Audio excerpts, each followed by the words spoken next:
boxing, the Boxing Debate Arena.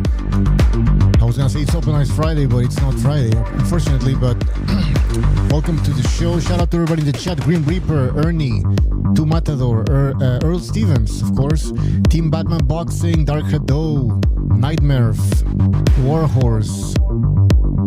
Did I see some Rando, and Rafael Garcia Jr.? Thank you guys for being on the show. Today, I don't know if BDA is going to be joining, but what we're going to do is we're going to do it old school. So if you want to join the panel, send me a message on Discord and you can join the panel. So yeah, we're going to be talking about what's going to be happening this weekend. We have Barrios against Ryan Garcia for the WBC Welterweight Championship. He has a decent undercard, so we're going to be talking about that. And also, I want to show you guys a bunch of videos that I found on Twitter regarding Tyson Fury, Timothy Bradley talking about Keyshawn Davis and Devin Haney and other stuff. So we're going to be looking at that as well. So, you know what? First of all, let me just call some people here. We have a group already here, I think. And we're going to get this party started. By the way, guys, yeah, I think I told you guys last week, thanks to your donations, we managed to, I can't fucking concentrate with this fucking sound. We managed to actually buy the Rodecaster Pro, so the BDA is going to be getting that one, so we're going to have better sound for the show. The phone calls are going to sound better. Oh yeah, we're going to open up the phone lines as well. Maybe like in 35 minutes, we'll open the phone calls. So stay tuned for that. All right, we have Never Sobers in here. If you can jump in, just let me know.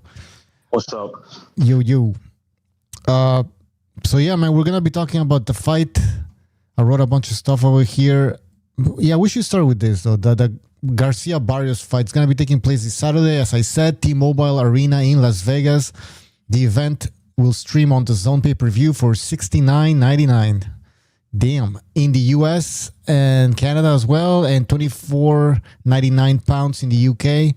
This is also included in the Zone Ultimate monthly plan. I don't know if any of you guys got the monthly plan. I haven't. I'm gonna wait and see what they provide. What is the ultimate monthly plan? It's like $400, man. It's like fucking expensive, and you get all the pay-per-views basically for free. Everything's included.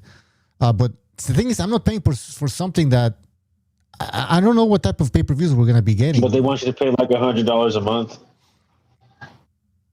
No, it would be fuck, I forgot. Let me check. By the way, I don't even think that plan was even available in Canada, to be honest. Something like $40 per month. Some shit like that, and you get all the pay-per-views. But what pay-per-views? You know, like what are they gonna be? Salute to Frank in the chat, MLO as well. So yeah, let's continue with this. So if you guys remember, Barrios was elevated to the interim WBC position when Terence Crawford was stripped, and then he had a draw against Abel Ramos and Manny Pacquiao, and then eventually he was elevated to full WBC. I'm sorry, what the fuck? Man, this shit didn't write it properly here. Yeah, Barrios was elevated from interim champion to full WBC champion when Terence Crawford was stripped. So yeah, we remember that. Garcia is coming off a disappointing loss to Rolando Rolly Romero in his welterweight debut. This was his first fight back after a 1-year suspension for a positive PED test following his 2024 win over Devin Haney. So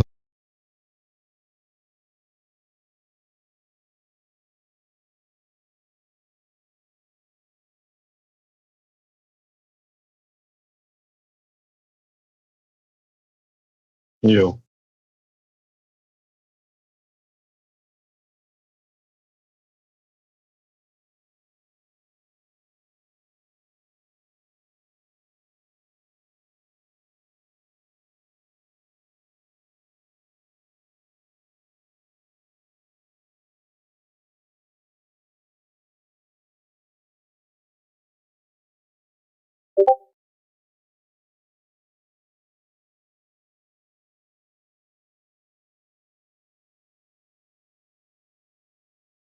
oh shit, sorry guys. I muted myself here. Yeah. You see, this thing is a roadcaster. If I press the wrong button, fuck, I don't know how long I was talking. I was talking about the undercard. The undercard is gonna be great. Yeah, the sound. Okay, You we're were back. talking about go back like 30 seconds All right. when you're talking about Ryan losing to Rolly, like right after that. Yeah, so Ryan lost to Rolly Romero. So yeah. Now I was talking about the undercard, guys. The undercard is pretty interesting. Richardson Hitchens versus Oscar Duarte for the IBF Super Lightweight title, and we have Gary Anton Russell against Andy Hiraoka from Japan. That's for the WBA Super Lightweight title. So 2 Super Lightweight title fights on the same card. Hiroka. No, it's a name. Hiroka. And Frank Martin versus Nair Albright. Interesting fight as well. But yeah, the 2 big fights in the undercard, Richardson Hitchens and Gary Anton Russell. The guys that might fight each other if they both win. So we're going to be looking at that later on. But let's go back to Ryan Garcia again against Mario Barrios here. Mario Barrios passed to victory. So apparently this is what they're saying, that Barrio needs to, or for his game plan, he needs to apply pressure early, get inside, and test if Garcia will hesitate after getting hit, just like he did against Rolly Romero.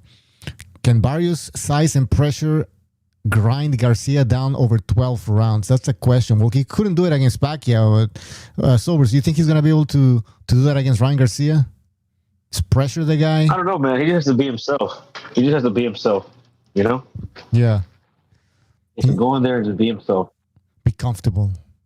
Not getting to like any pressure. I need to knock him out. I don't think that I was just fucking around because that's what they're saying about Shakur, you know, when he was fighting Teofimo. He just has to be himself, you know, and you'll get victory. Yeah. But that's pathetic.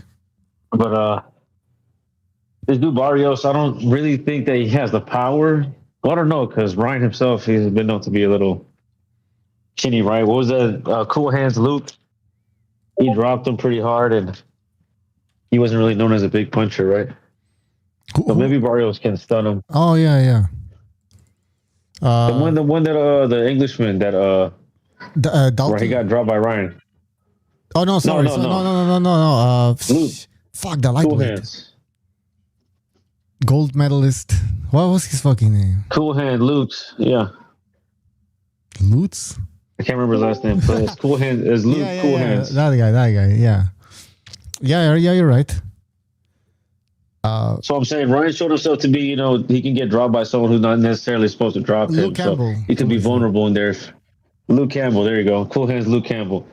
But you know, Ryan, I would expect Ryan to be able to catch him with his left hook, dude. He looks a lot more comfortable at welterweight. He looks heavier, so he looks like he should be strong in there. But yeah, he's unreliable, dude. You can't count on him. He was supposed to be Rolly Romero, and he took a hard punch, and all of a sudden his hand's broken. And shit like that. So I think if Mario Barrios goes in there with his solid game plan, I'm gonna jab, and maybe the occasional right hand. Maybe that might be enough, bro. That might be enough. Mm-hmm. I would agree with that, because if you look at the history of opponents that Ryan Garcia has faced, he's never faced a truly elite level opponent.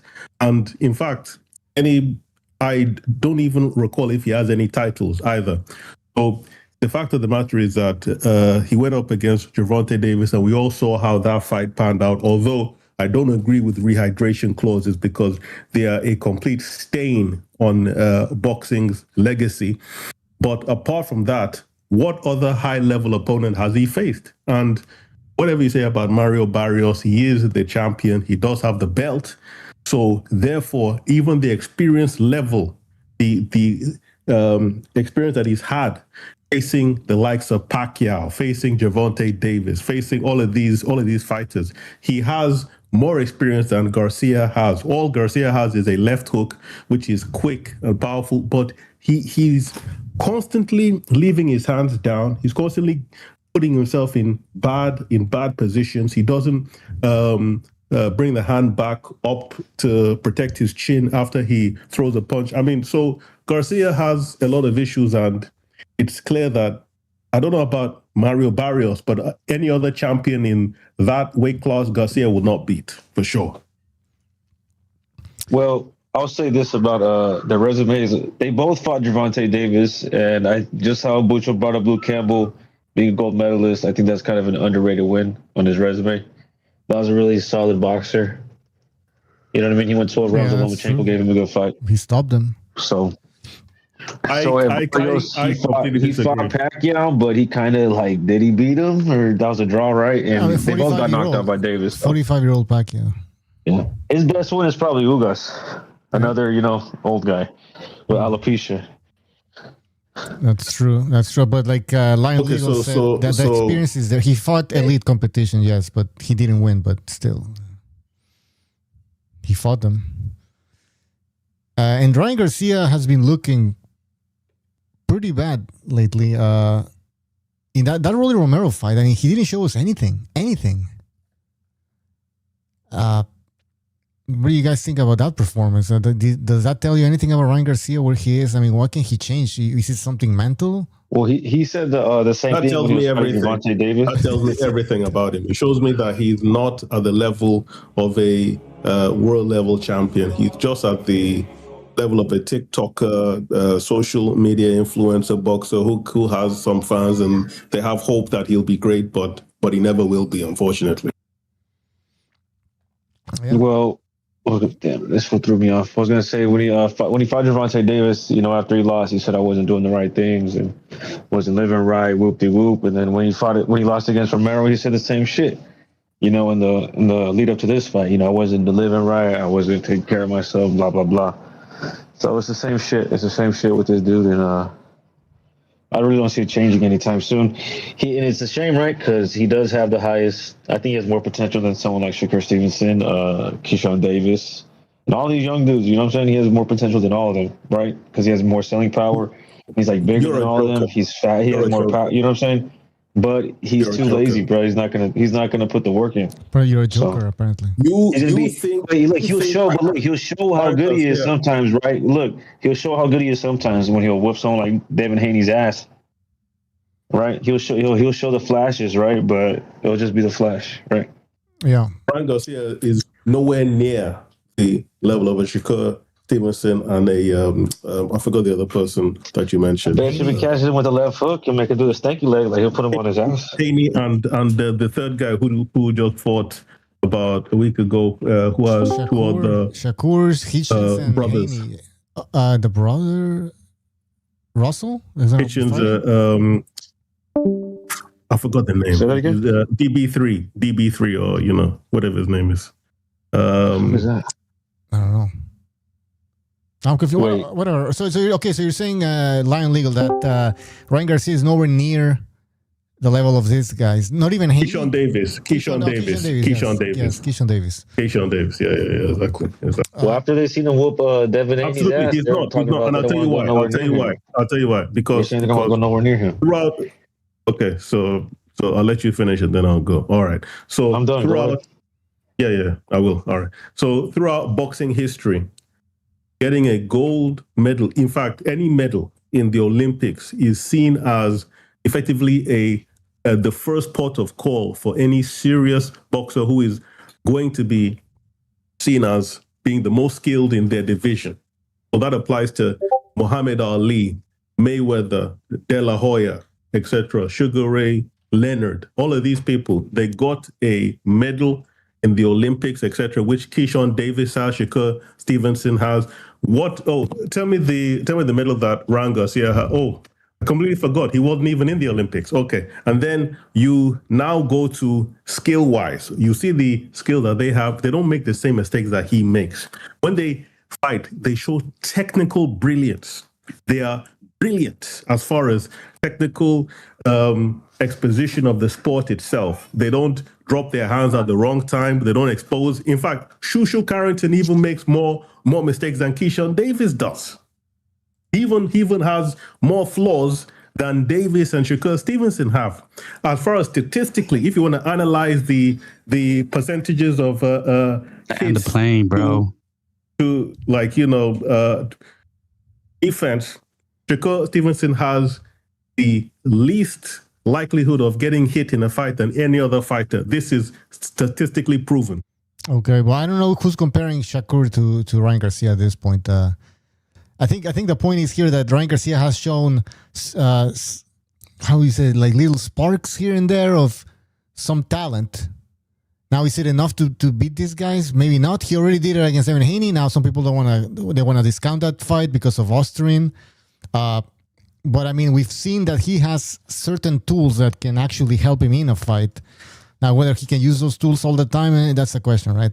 Let me just, before we continue this discussion, read this super chat by Tyrese Bui. Sorry for fucking up your name, man, but thank you for your super chat. He says, BDA, is Dr. 805 doing Spence pre-fight physicals? Now, this is Bucho, but BDA. Dr. 805, apparently, I think BDA is planning on bringing him back. They were in touch for a while, apparently. So, yeah, we're going to try and get Dr. 805 back in here, but yeah. Because, who knows, man. Spence, if he fights again, he might end up the same way that he did against Crawford. But anyways, let's continue this discussion, guys.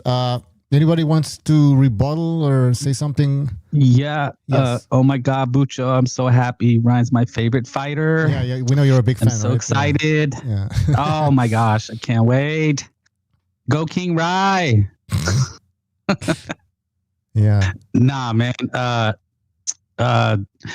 like the fight. I mean, there should be a couple knockdowns. I could see Ryan getting dropped. Barrios, he can definitely catch Mario Barrios. Mm-hmm. But what I really love is that everybody just hates Ryan Garcia. I love seeing it, man. People are really pissed at him getting this title shot. Yeah, that's the thing. Suleiman was confronted about that, right? And you guys saw the Chris Mannix interview where he asked him, well, why the hell is Ryan Garcia there? All of a sudden getting a title shot. But, I mean, he's a superstar. Not superstar. I mean, he's a big, but he's a star, let's say. He has popularity, and that's why he's getting the shot. It's not the first time it happens anyways. I know people are losing their minds, but we see it all the time. There should be some consistency. Well, I mean, the thing is that Mario Barrios chose this guy. If anybody wants to be pissed, Mario Barrios is the champion. He could have fought his number one mandatory contender. But can you name the guy off the top of your head? Can anybody? Who is it, man? I think that isn't exactly Conor Ben now. No, I don't know. No, I think it's the Giasov. The boxing hipsters. Giasov, he deserves it. I don't even know who that is. Yeah, you've seen him before. We've talked about him. I think he fought on a card earlier last year or something like that. I'm tricking the rankings. He's like the WBC number one, Kazakhstan or something like that. It's Conor Ben now, and then number two is Suleiman Sissoko from France, and then Manny Pacquiao's number 3. So yeah, the WBC rankings are quite a mess here. Ryan Garcia is ranked number 4 apparently. Even though he lost, but really though, who the hell is Mario Barrios? That's what I want to know. Who the hell is Mario Barrios? He's a guy that's been very lucky at getting all these paydays. If you think about it, he had a Tank payday, he had a Pacquiao payday. Now he's getting another one. I mean, for people who complain about boxers not getting paid enough, I mean, you should be happy that Barrios is getting all this money, man. Seriously. Yeah, no, he's made out really well for how good he is or how good he isn't. Yep. I mean, so you're saying it's going to be a good fight. The odds are 50-50, basically. They're really close. I think it will. Yeah.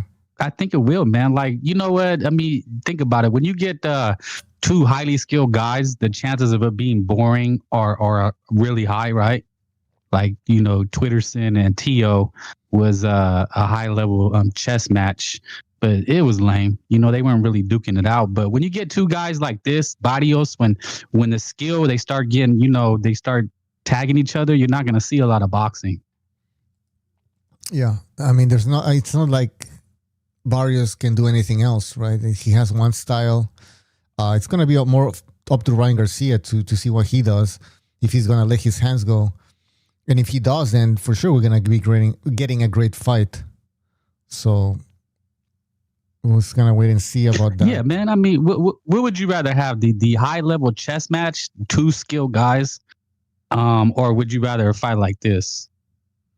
No, this fight, of course. I mean, people who claim that they enjoy the Shakur fight against Teofimo Lopez. I mean, I don't want to call them liars.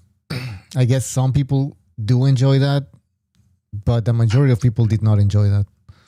It's well, I mean, yeah. Well, here's the thing. I don't want to diss the skill guys like Shakir Twitterson. Mhm. Like there's the fight on the undercard. A lot of people are really looking forward to is Duarte and Hitchinson. Mm-hmm. But it has a high level chance of being a stinker because you know that guy Hitchinson is going to run. Yeah. You know, but it could be a good match because it's a style clash. That's what I'm trying to say is that you know with the highly skilled guys, right, that aren't going to stand and trade, you need somebody else to make the fight. And that's what sucks about it. Is like, yeah, these guys are skilled, but you're going to be bored to tears if it's not a guy like Duarte or somebody that comes to fight. Yeah. Well, I guess we'll talk about the undercard. Yeah. So Richard Hitchens is fighting Duarte. And you guys remember Duarte, he fought Ryan Garcia, was stopped in the 8th round. Then Duarte is now making a comeback. He has several wins. And this guy is very aggressive. And Hitchens, if you guys remember, he struggled against Lemos. And Lemos has a similar style, very aggressive, pressure fighter. So some people are saying, well, I mean, did Hitchens learn from that close victory against Lemos where he struggled? We're going to find out. So, yeah, and then what you were saying, fortunately, that fight might be a stinker. Or maybe it might not be, depending on how he handles Duarte. So anything else? Ahead. No, I'm now confused here. Lion is back. Lion. I think yes. Yeah. So the fight is going to be similar to Hitchens versus Kambosos, which was incredibly exciting to watch. It had a lot of action and had a knockout at the end. Duarte, because he attacks, it's understood that if you do that in boxing, you open yourself up to getting knocked out. That's exactly what he's going to do. He's going to leave a lot of openings, and Hitchin is skilled enough to take advantage of those openings, and he will, and there'll be a conclusive conclusion to this fight. I hope so. I hope so. Listen, I hope there's action. So, sure. Well, but that's my rebuttal with the Lionel. But if we've seen this guy get clocked, and he'll get on his back foot. So you don't think if he gets clocked by Duarte, in the first couple rounds, he's not going to get on his back foot and stink his way to a win?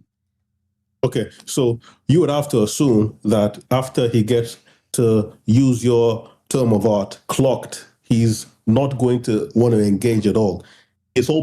His profession, the way that he puts food on his table is by being able to box, and he has enough power to knock his opponents out, which he has shown, especially in the Kambosos fight. Duarte is not an elite fighter. No. I'm not going to let you use Kambosos as a knockout. What about Barrow? Just 1 second. Okay, let him finish. Let Lion finish. Then we can go ahead, Lion.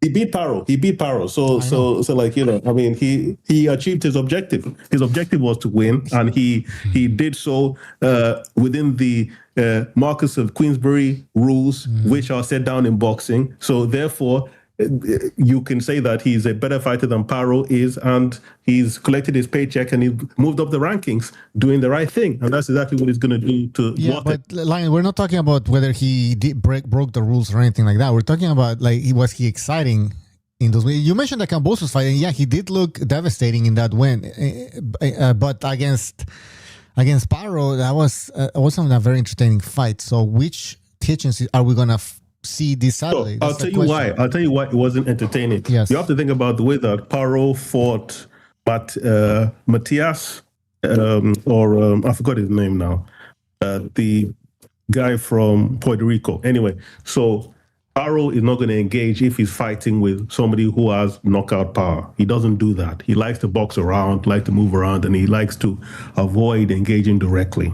Duarte has one gear, and that's go. And he's going to try to make it an exciting fight because he doesn't know how to fight any other way. And he has confidence that he can also hurt his opponent. So that will play into the hands of any effective boxer. And that's why you are going to see a lot of action from Duarte.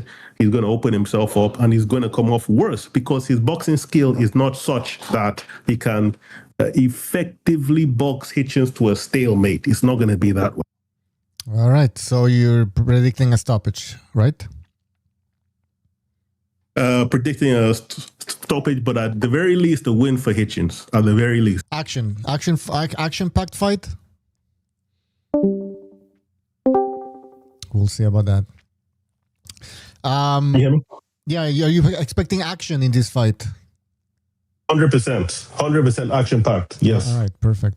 I hope so.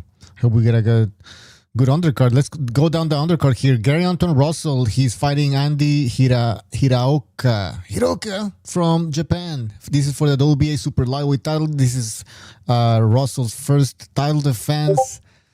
And, well, what can we say about this fight? Well, you guys know who Gary Anton Russell is, so I'm not going to go through his whole, like a little synopsis of his career, but let's talk about the Japanese guy. He's called The Blade, and apparently he's a product of the renowned Ohashi Gym in Yokohama, Japan, making him a stablemate of the legendary Naoya Inoue. He has been a mandatory challenger since September 2024, where he stopped veteran Ismael Barroso in the 9th round.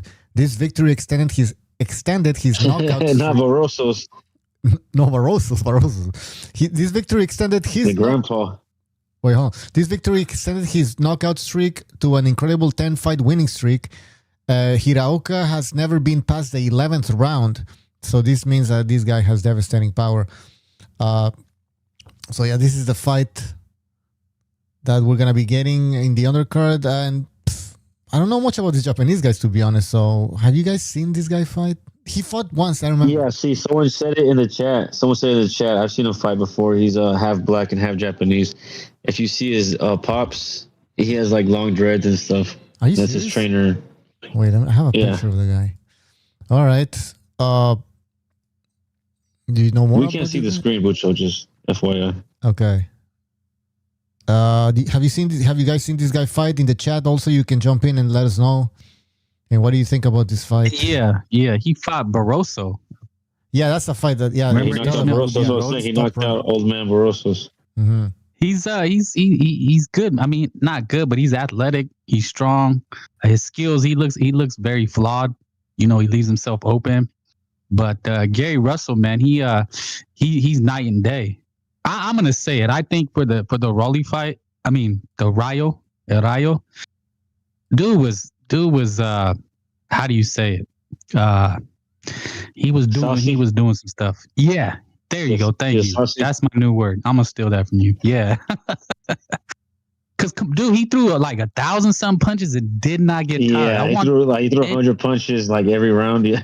He did not, but he wasn't even breathing hard. Like I looked in the 11th round, and what's his name? Raya was looking for a knockout punch, right? So you see, he was landing some punch. He was landing clean punches, hard punches. He was looking to knock him out, and he didn't react to him, bro. At all, right? I mean, it was suspect as shit, man. It was very suspect. But then that weird little ritual shit they were doing in between rounds. You see what him and his brother were doing in between rounds? Yeah. He put that mask on him, that mask. And he was like, our genetics. He's like, our DNA can't be denied. He was like, he's doing some weird shit, dude. Like some weird occult shit, bro. Holy shit!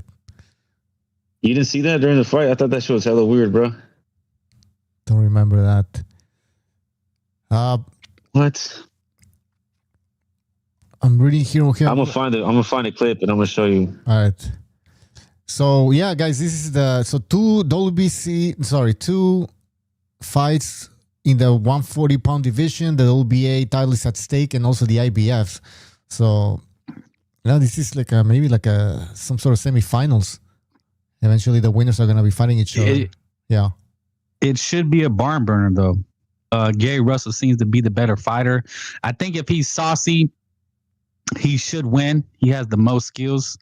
Andy Hiraoka looks very raw. You know, he might be one of these Japanese guys that just gets laid out flat. Remember that guy like Jin Sasaki? Yeah. He has that kind of kamikaze style. He's jumping in, leaping. Yeah. Right. They have a drink. Like, before well, they I'm just fucking kill me. If I get can't into the beat you, ring. then just kill me. Yeah, well, we'll see. That's exciting, though. I mean, these Japanese guys, yeah, sometimes they just go crazy and they will go for it and they make for exciting fights. They don't fuck around, you know?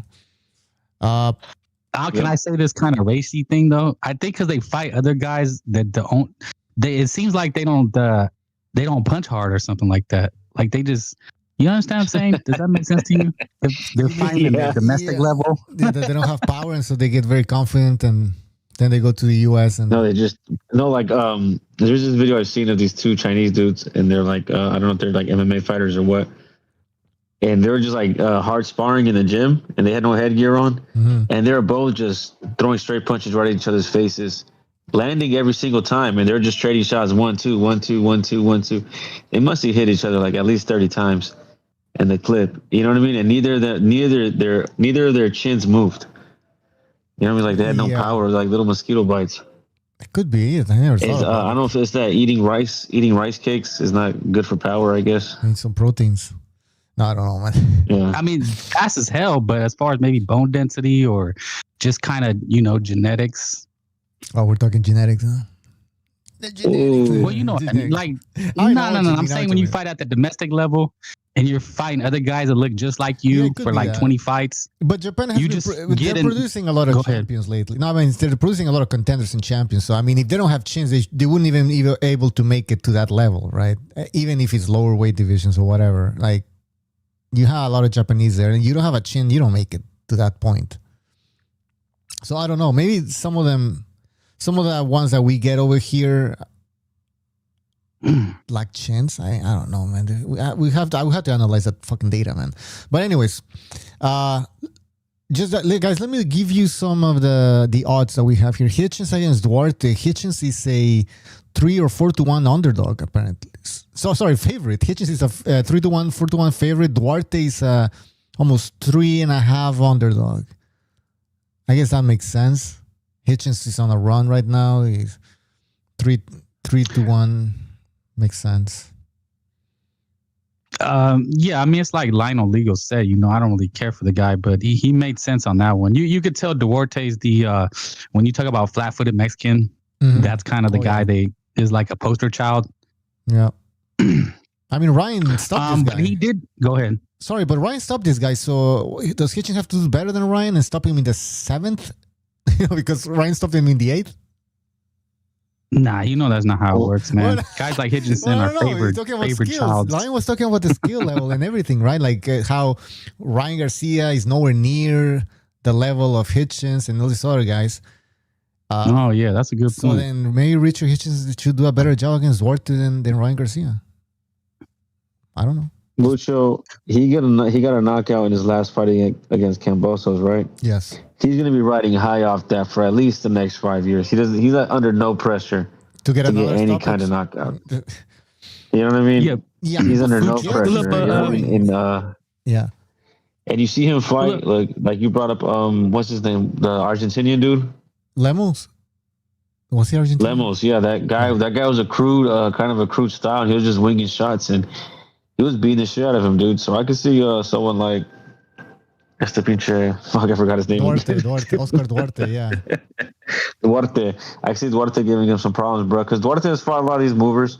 You know what I mean? This won't be his first rodeo against this style. So his biggest advantage is like, of course, he's one of these Americans that's a weight bully. He's really like a 154. He's like a junior middleweight really. Mm-hmm. He's a pretty big dude, and He looks, yeah. I mean that's probably gonna be his biggest advantage. You know what I mean? Duarte's gonna have to hurt him. So my bad. I think Frank was trying to say something. Frank's gone.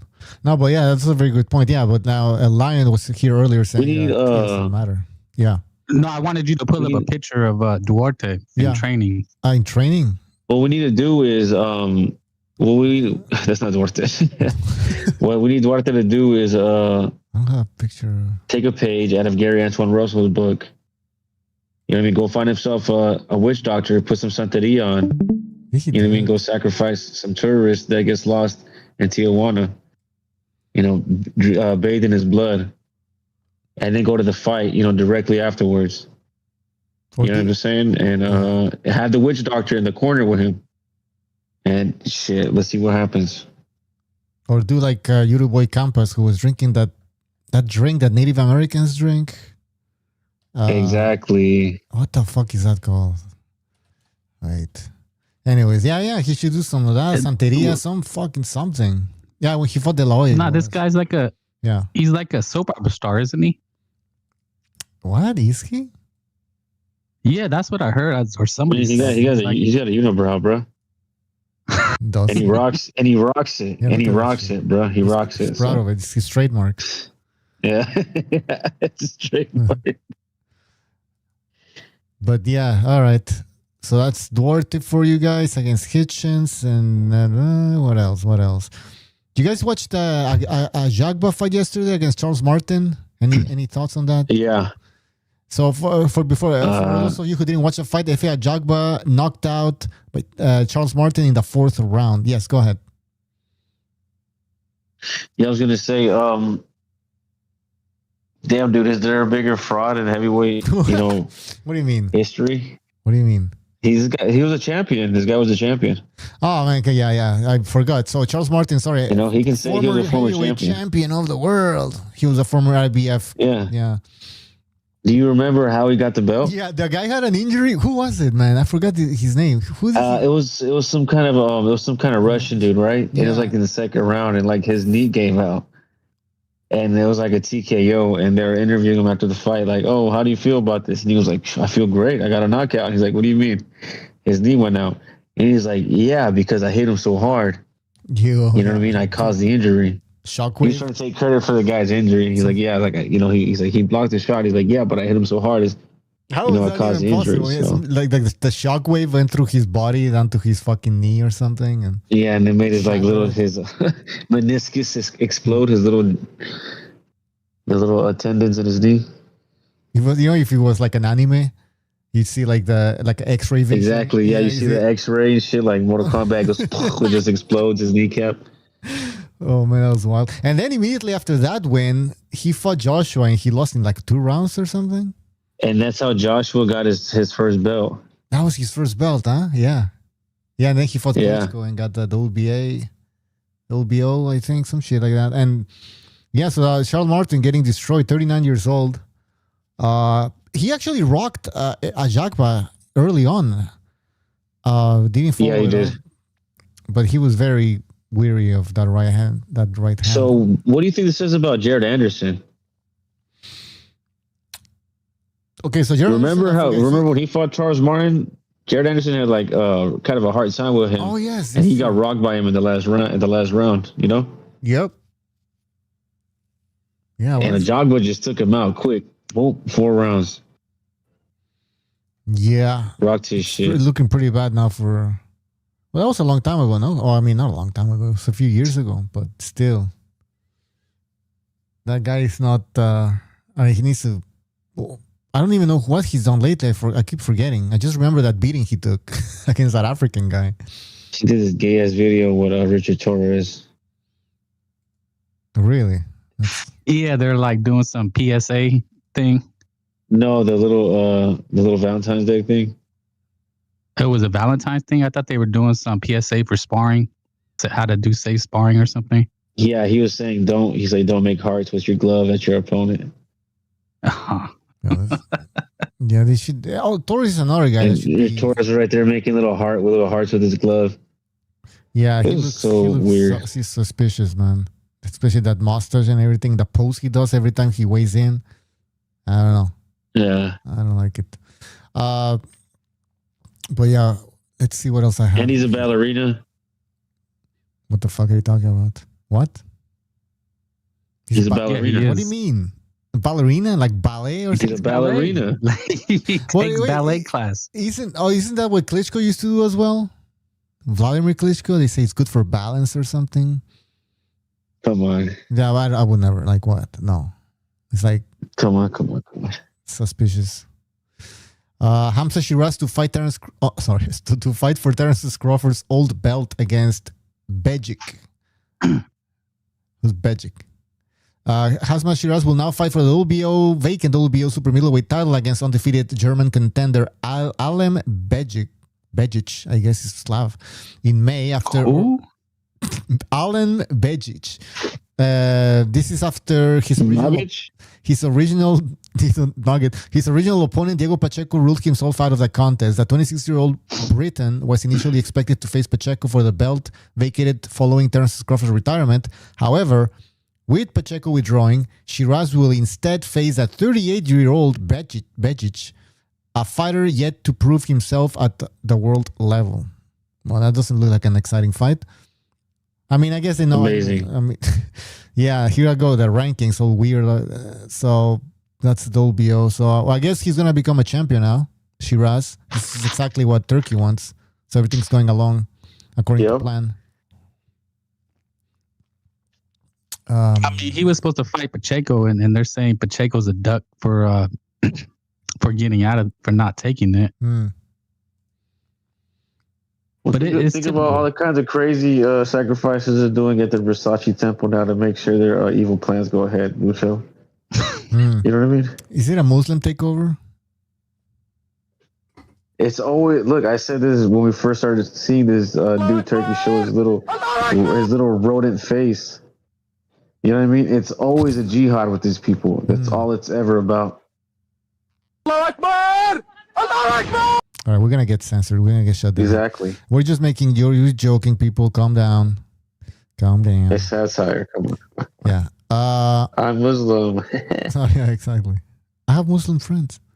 My best friend is Muslim. Come on. Well, you guys want a little bit about Joe Goosen opens up about Ryan Garcia's relationship. And so it says over here, veteran Hall of Famer trainer Joe Goosen has opened up about his complicated relationship with former fighter Ryan Garcia and his current role preparing Mario Barrios to defeat him in their upcoming WBC welterweight championship clash. Goosen, who trained Garcia for 3 fights. Oh my God, this is so fucking written like shit. He said, I really don't know what... Complicated. I really don't know what the hell Ryan is talking about. It hurts me to know what somebody else is hurt. I wish it weren't the case, but it is. I got called to do a job, and it just happens to be against one of my former fighters who I had a great relationship with. And then he also says, he called this camp one of the greatest training camps I've had with a world champion. Everything's going. That's hilarious. I'd be foolish. They always say that. Yeah, okay. I thought it was gonna be something controversial. He didn't say anything. Goosen is smart. He knows not to get into this whole nonsense. He's getting paid. He's a fucking trainer. What do you want? So yeah. So did Goosen follow Ryan into the sauna or not? Is that what's happening here? The story, the rumors, or what? You hear what he says? Like, another fighter who had a great relationship with. Oh, you know what I mean? And Ryan Garcia's acting all like jealous and hurt. Like, what are you doing with him, man? Did you say when the older guy's like, shut up, you little bitch! You're just a young piece of ass. I'm on to the next one. Intimate. Did you say when he got out of the sauna, he didn't bring the towel? Oops, sorry. Let me go get the towel. Right. He's like, no, leave it. You guys are sick. Those were just rumors, man. It's just rumors. That's all. Let's take a look at this video here, guys. On Discord, yeah, check the screen because I'm gonna be. Although you don't need to look at the screen. It's this is Timothy Bradley. Hold on, I can't do this here. Give me 2 seconds. 2 seconds. 2 seconds. Panicking. I'm panicking. There we go. Fuck, it's fucked. It's Timothy Bradley talking about Keyshawn Davis and all this nonsense. All this nonsense. Goosen took King Rights to Bohemian Grove. He gave him that Bohemian reach around. The reach around, Jesus. All right. He has every skill at his disposal, man. He does. Like, he is one of the most skillful fighters. He's talking about Keyshawn. He's more skilled than freaking Haney. Way more skilled than Haney. Haney is, of course, more accomplished, but he got more skills than Haney. Haney's really good. Again, he's technical fighter, but he's also a tactician. he's great at what he does, but Keyshawn has more skills, man, at his disposal, and he knows when to use them. And you can say he's young, yeah, and he's not mature like Haney. Nah, Haney's mature as hell, and he knows how to make his style work for him, man. But Keyshawn got more skill, more talent, and I feel like he got power. I think I agree with everything he's saying right now. I mean, about the power. What do you think? You do agree? I mean, Keyshawn is better than Haney? I mean, I would hope so. I I don't would think hope so, man, because I'm tired of them and Haney. Nah. I'm sorry, but really, the clinching and all of that shit. But that's a skill. Oh, come on, man. Don't do it. No. I'm being dead serious. Don't I feel go- like don't no, go I'm there. serious. I feel like if I talk about boxing, all I have to do is say more skills every 5 seconds, and you're gonna believe I know everything about boxing. That's true. I don't have to say shit. Just say he has more skills. That's he has it. more skills, and I know everything. No, I'm not. I don't believe Keyshawn is an elite fighter. I don't believe he's an elite Well, fighter. he's not proven. I'll give you that. Of course not. I just don't see it. I don't see the fluidity. I don't see the movement. Show me where he's shown anything dynamic. I haven't seen it. That's a good question. Try to go through his resume. Look, I hate you. You know I can't stand Davina Hanke. I can't stand Shakira. Even Richard Hitchenson's pushes it. But I can see when I watch Shakira Twitter, I can see the skills. Now I don't appreciate it, but I see it. And Davina Hanke showed me against Lomachenko. He has skills. He does. Yeah, but he's a clincher, man. So where are the skills there? You know what I mean? Like, But that's the thing. I agree with you 100%. I know what you're talking about, but that's harder to beat than anything that Keyshawn Davis will give you. why saying. is Bill Haney avoiding that fight or avoiding mentioning Keyshawn Dude, Davis? it's Is that true, controversial. though? Did You already know. What do you mean? Go ahead. No, go ahead. You go. You know. They don't I fight don't each know other. anything. They don't fight. Well, okay, whoa. What? You know. No. Who's they and why don't they want to fight each other? What's? They just Oh man. These Americans, bro. These Americans way bullies, bro. They act like they're in the brotherhood. You know, Is the conspiracy here? the Kangs of Wakanda, bro. They don't fight each other. No, that's not it. The grand that's not conspiracy. it. That's not it. I think Bill Haney sees something in Keyshawn Davis or something. No, it is. That is what it is, Bucho. Because what did they say already about Haney and not Haney, but Shakur and, Davis and Stevens? Shakur? Yeah, That's they're- my brother. That's my brother. What? And if you need another example, you see also when Jerron Ennis was supposed to fight. Oh boy, what's his name? Brian Norman Jr. They said the dad went on the Boxing Voice and talked about how he talked to Ennis's father, Bozy. And they said, "Oh, we're gonna do this, we're gonna do that, and then we're gonna meet up at the top when we both got belts and blah blah blah." You know what I'm saying? Like they talk behind the scenes and Yeah, they but they you think- tactically fight around each other. You know what I'm saying? And that fight never happened. When it could have happened, now it's never gonna fucking happen. Haney's calling. That's what they do. Well, yeah, you might be right because Haney's calling out Xander Zayas, who's not even in the same weight class. Exactly. Like, what is that about? Yeah, Out that's a of nowhere. smoke screen. Out of nowhere. It's a smoke screen, It's the distraction, draw attention over here because Xander had that Super Bowl hype. He's dancing Yeah, with Bad Bunny. Yeah. Yeah, And man. Yeah, the they're Haney's are just they're clout suckers. Like people on YouTube, they're all sucking each other. They see somebody getting some clout, they want to suck off it. So Like vampires. you know what I mean? And that's why I started saying his name. He's like, oh, he's on the Super Bowl. Maybe I can be on the Super Bowl if I beat him or something. Mm, You know what I mean? They're just trying to suckle off the clout. that makes sense. I mean, Shakur Stevenson wants to fight Ryan Garcia. I don't know if we got your thoughts on that. I don't know if you guys want to of talk course, why man, not? they all want a piece of rye. Right. Yeah, because they want to make money. Yeah, I'm saying they're all clout suckers. They see his kick strange. They see he's popping. With Sarah Safari and shit. With Gorlock the Destroyer of Worlds. How do you going know their viral. names? Is it Gordlock the Destroyer? Yeah. That Hey, do you big, think that she's big hot? fat Do you tranny. think- Yeah, do you think that Sarah Safini, is she hot? Scale. It's just kind of weird. A little bit, huh? I think she's hot though. I don't want to say she's ugly, but she has like big ass arms and shit. You know what I mean? her jaw a little too square. What are you something. talking about? She has big shoulders. This chick that's this like fitness streamer. Oh no. That doesn't sound like I need to look. I think she would be prettier if she wasn't so like buff. You know what I mean? Maybe, Yeah, okay, maybe, so yeah, a little softer. so I shouldn't do a research on that. Okay, got it. Yeah, do it. I mean, you could pull up her and Ryan and her and Ryan and Gorlock. Are you talking about that thing? That big fat Yes. tranny. Oh no. Yeah, I saw that. Yeah, he wasn't holding back Ryan Garcia because he hit her really Yeah, pull that shit up. hard, man. Wait, hold on. Rafael Garza Jr., thank you for your super chat. He says, Benedict Goose Arnold. What does that mean? You talking about Benedict Goosen, like Benedict Arnold, the guy who betrayed the Americans. So he's called Benedict Goosen. He forgot the end. Oh, because the traitor. I get you, it. Playboy. I get you, Playboy. I got it. Yes, Goosen, he says. Yeah, Goosen. Yeah, Rafael, thank you for that. Benedict Goosen Arnold. We got Quentin here as well. If you want to jump in, don't be shy.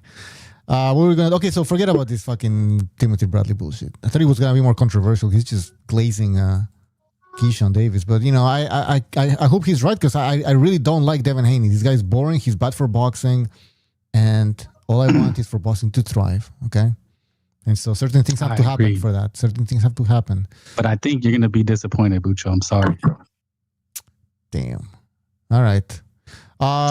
Do you guys see that the Fury meltdown? John Fury's meltdown. Oh gosh, what happened? Aren't they always having meltdowns? Well, this was pretty. I wouldn't say big, embarrassing. They gotta be using, right? That gotta be Yeah, heavy, right? I would think so. I hope so. Was that the fuel? I mean, if it's not, Is that the fuel in the furnace? the what now? The fuel in the furnace is that. I mean, I get props, man. I hope when I'm that guy's age, I still move like that. His dad, lives good for his age, and I guess he moves around really well. Yeah, I don't know if he trains. I think he does. He needs to work on throwing headbutts though. He needs to work on that. Oh yeah, that was a weak ass headbutt. He landed against like a little skinny guy or something, and that guy just took it like a champ.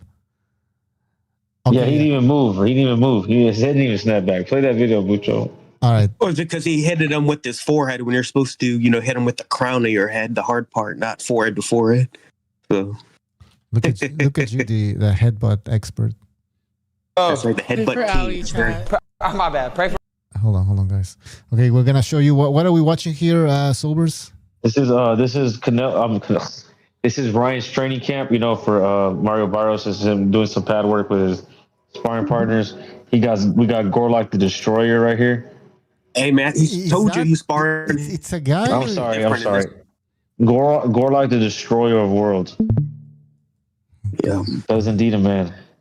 Oh, pray for Ali, Chad. My bad. Pray for Ali.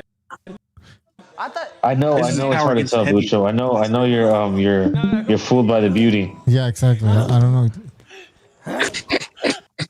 Okay, look at that. He's moving the heavyweight backwards and barely trying. No, just let it play. It's like 1 minute. Let that shit play. No, come on.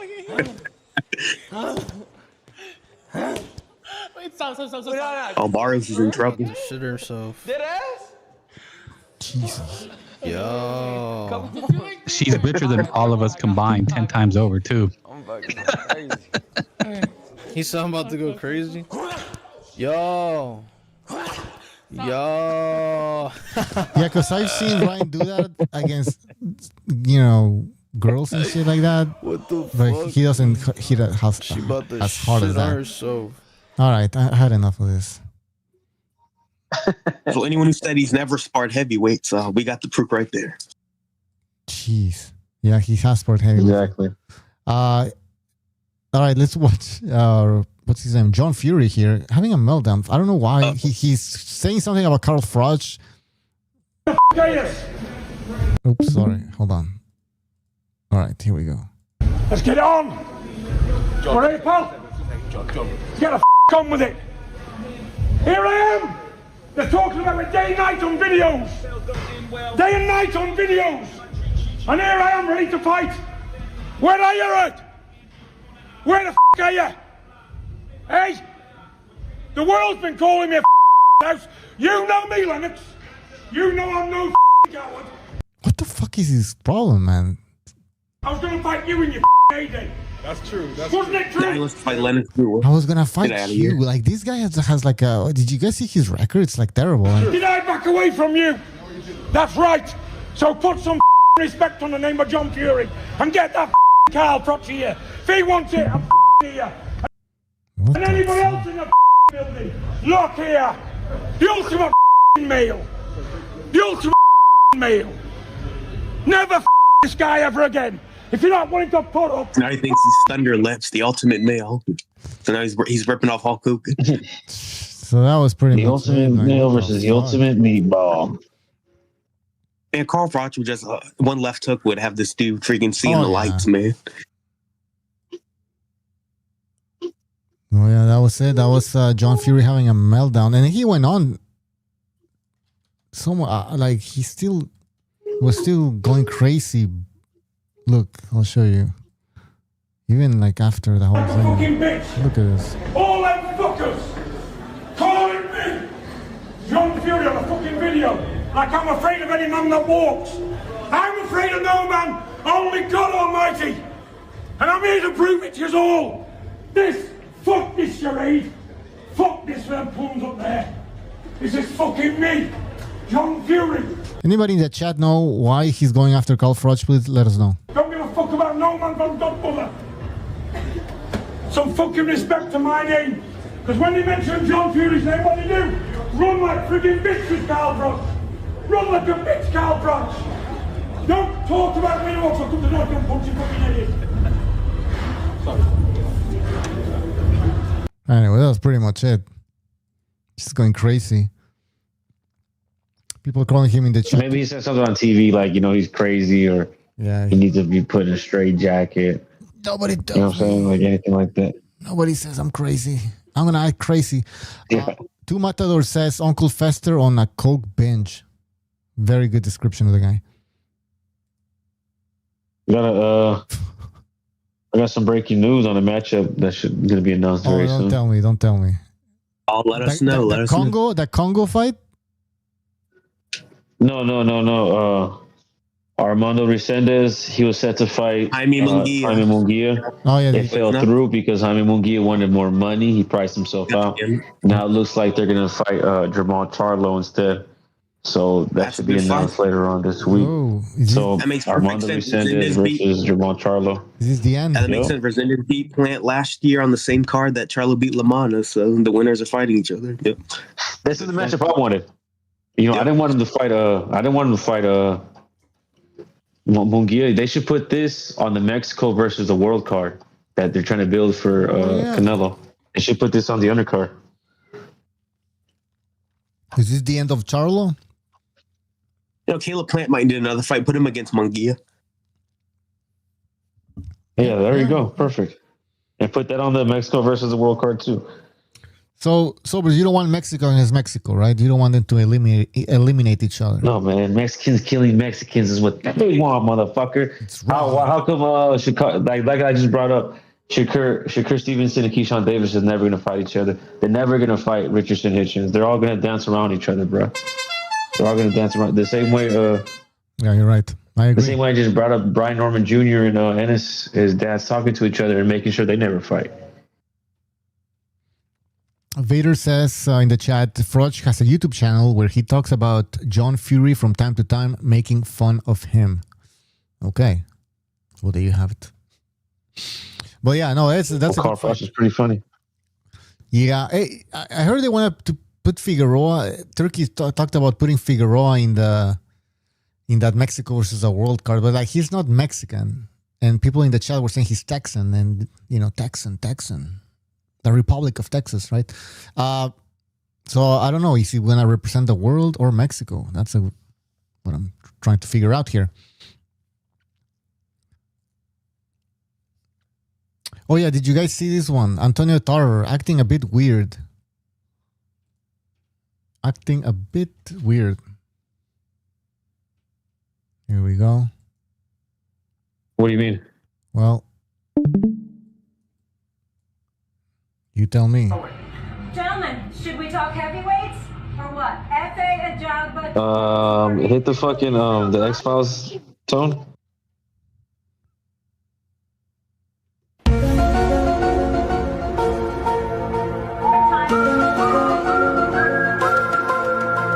Blasted. It looks like a skinwalker, bro. You know they say that they catch the reptilians morphing in front of our eyes on TV. That's what it looks like right here. Yeah, That's what I said by the X-Files shit. Look at the eyes, There's a bro. really old video. It was a reptile. Oh fuck. There's a really old video on YouTube called like Antonio Tarver showing signs of CTE or something. Like that's probably like from like 11 years ago. And I'm just thinking like, shit, is that true? Because he was like stumbling and mumbling when he used to do commentary for HBO and Showtime. And now this is even older. He's got those fucking snake eyes right now, though. What the fuck is that? I don't know. Yeah, I remember. Fucking reptile, dude. Nah, he's on something. Hey, but good for him. You know, he's having a good time while working, you know? What else? What else? Oh, yeah, Tyson Fury. He had the real. Yeah, Fury and Makhmudov, that press conference was today. I didn't watch it. You didn't watch it? Me neither. No. I mean, what the fuck? Yeah, but there's a video here where Fury's still talking about that having a third fight with Usyk, and he's saying it's like it's a no-brainer basically for Usyk. He's like, well, if he wants money, I'm the money man. So here we go. It's not me wanting a fight with him. He'll be begging me to do a fight with him. Begging me. Yeah. You watch. You heard it here first. Yeah. What makes you think he'll be begging you? Money. I'm the cash cow. Top of the tree. With the biggest broadcaster on earth behind me. Not only for boxing, reality TV and documentaries. I'm their golden child. Where else is he going to go? Who's he going to fight? Fight hard people for no money. That sounds really clever to do. Listen. All right, what did you guys think about that? And are you even interested in a third fight? I'm definitely not interested in a third fight. I mean, he beat him even more convincingly the second time. But I say that he's the money man. I don't get that because you got to think like Usyk's making good money no matter who he fights because what Turkey's paying him. So it really doesn't matter like, you know, how much the fight generates or anything like that because he's guaranteed a certain amount of money no matter if it's fighting Fury or not. So I don't get that point at all. Okay. So, yeah, but Dubois, he probably made a good amount of money, right? And that was a rematch. Like I know he's trying to get the Wilder fight, and that was going to be for like the tickets were going to be free in that fight, and that fell through. So clearly, he doesn't care about the money. So you think Fury actually believes he can beat Usyk, or maybe he's looking for the money, or maybe he's the one looking for money? I think two things can be true. We know Fury's a crazy cat, so I definitely think that he thinks he can still beat him, and he's probably looking for a good payday. But he's probably getting a good payday against Makhmudov. So, I think it's just he still hasn't losing twice to Usyk. He still hasn't swallowed that pill yet. That's what I think. Maybe also he realized that he's not gonna be getting that AJ fight anytime soon. Apparently, AJ is not doing well from what I've been reading. Because if you guys remember, he had that car accident.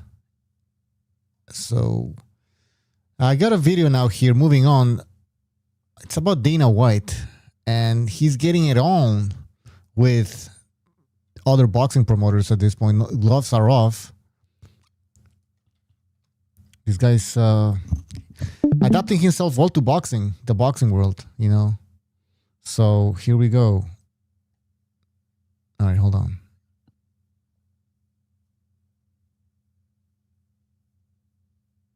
All right, here we go. This is like beating up babies. I feel like I came in and I'm beating up babies. I expected more. I expected some pushback. I expected some... You can tell he's pissed off, man. I don't know, them to be more game. He's trying to play it cool. This expected some I don't know, them to be more game. They're all way out of their league. Like, absolutely, positively out of their league. I don't think anybody looks at Eddie. What's he talking about? They're out of their league. Why is he saying that they're? What does that mean? I'll tell you exactly what it means. Did he put on a great event, like a mega card? Yeah, go ahead, Zors. No, I mean the events have been decent, but what Dana White's trying to do, he's trying to spark up some trash talk, some kind of activity, some drama, and I think Zuffa boxing is really giving him life again because he looked dead. I watched the UFC and I've been paying attention to how he's been looking over the last almost 10 years. Mm-hmm. After they sold the company for WME, he was no longer just a CEO. He's just a talking head. He's not the boss no more. Someone else is his boss. He does what he's told, and you can see him like caring less and less and less about the MMA business, about the UFC, because of that. And people have been wondering why. It's because he doesn't have any more power, right? So now that he gets back into Zuffa boxing, now it's in his control. That's why he was pushing Power Slap so hard, because that was like his little side project that he had complete control of. And he was alive. He was very excited promoting that shit, and it kind of didn't work out, whatever. And now he's trying to do boxing, and it's under his control. He's holding the reins, so it's giving him life again. That's why he's happy. What didn't work out? Power Slap. You had never seen Power Slap? Yeah, but I thought he was successful, no? Or what happened? I mean, I guess it's successful. I mean, it's successful on TikTok. It's got a niche on it. It's got a niche, so it's not like groundbreaking, like growing. No, nobody's watching that shit like that. Yeah, I guess at some point it just gets it just looks ridiculous, right? Like it's a novelty factor just fucking died at this point. It's good for 10 seconds when you see them get the shit slapped out of them, but everything up before that, no one's trying to see that. Yeah, they get onto the stage and then it's all right, interesting. Yeah, I mean, how do you even commentate for that? I don't know. Yeah. You do a pre-fight montage there, the training. This is giving him life. This is giving him life. You know what I'm saying? He hasn't had this in the UFC in a long time.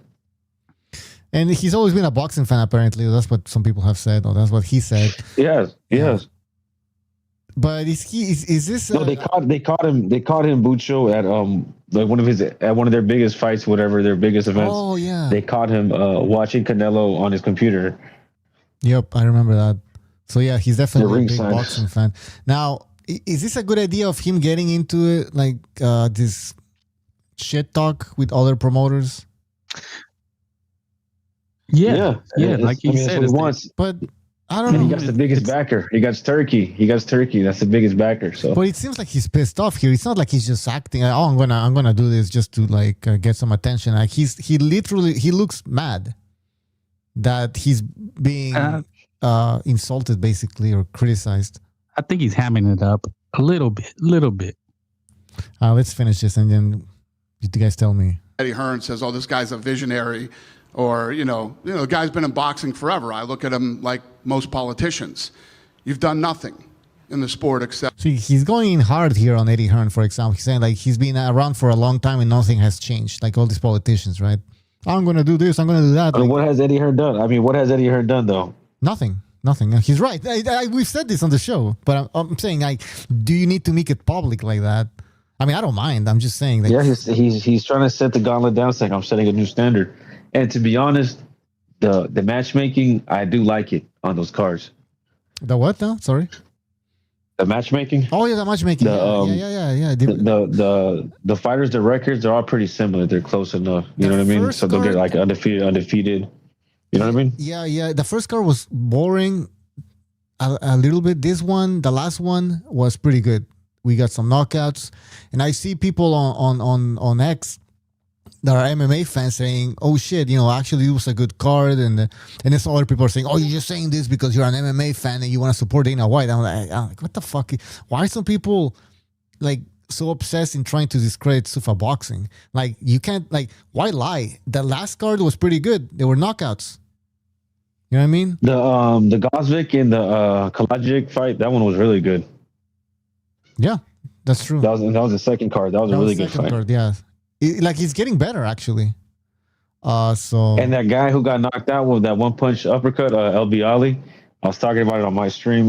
That's the dude who was he was going viral because he said he sparred Canelo and he made him quit. And he said that he was on some podcast and he was like, man, he's supposed to be like the best in the world, pound for pound. And after 2 rounds, he's like, I tired. That's it. I tired. And he just walked out the ring. I tired. And he was shitting on Canelo. I think this was before the Jermell fight. And yeah, dude, he got knocked out at one uppercut, one punch knockout, stiff body, highlight head reels, smacked man. off the ground. He was like, ugh, you know what I'm saying? You ever see a deer when they catch him with that headshot, right behind the neck, instant kill, and just go stiff? Yeah. No, you're just right. like that. All right, let's see what Dana White says here. Stay in the lane and, play by all the rules and, ride right along with but you ended up becoming part of the problem is what happened. And I don't want to sit here and smash Eddie Hearn or anything. He's doing it. Else, but Eddie Hearn works for his dad. You know what I mean? He works for dad. And, I don't think he's come in and ever had any type of vision, whereas we do. And we're gonna change the entire sport. And I understand the people who are the status quo in boxing don't like it. But it doesn't mean they can't still do their thing. If your thing is as good as you think it is, and you are as good as you think you are, then do your thing.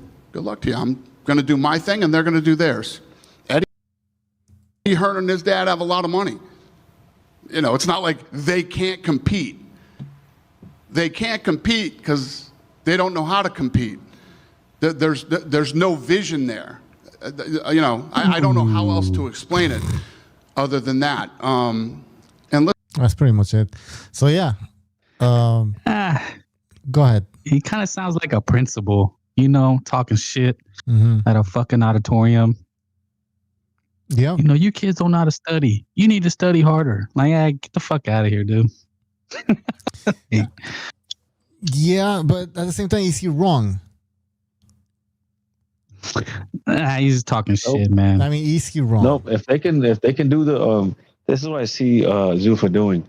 They're gonna grab guys like Kalajic, Gosvic, Ryo, maybe Gary Antoine Russell, guys that maybe who was the other one? The one that fought on the last card, on the second card, dang, I forgot his name. But he was a he was a prospect that took a loss recently, and usually in boxing, Jalil Hackett, I think that's his name.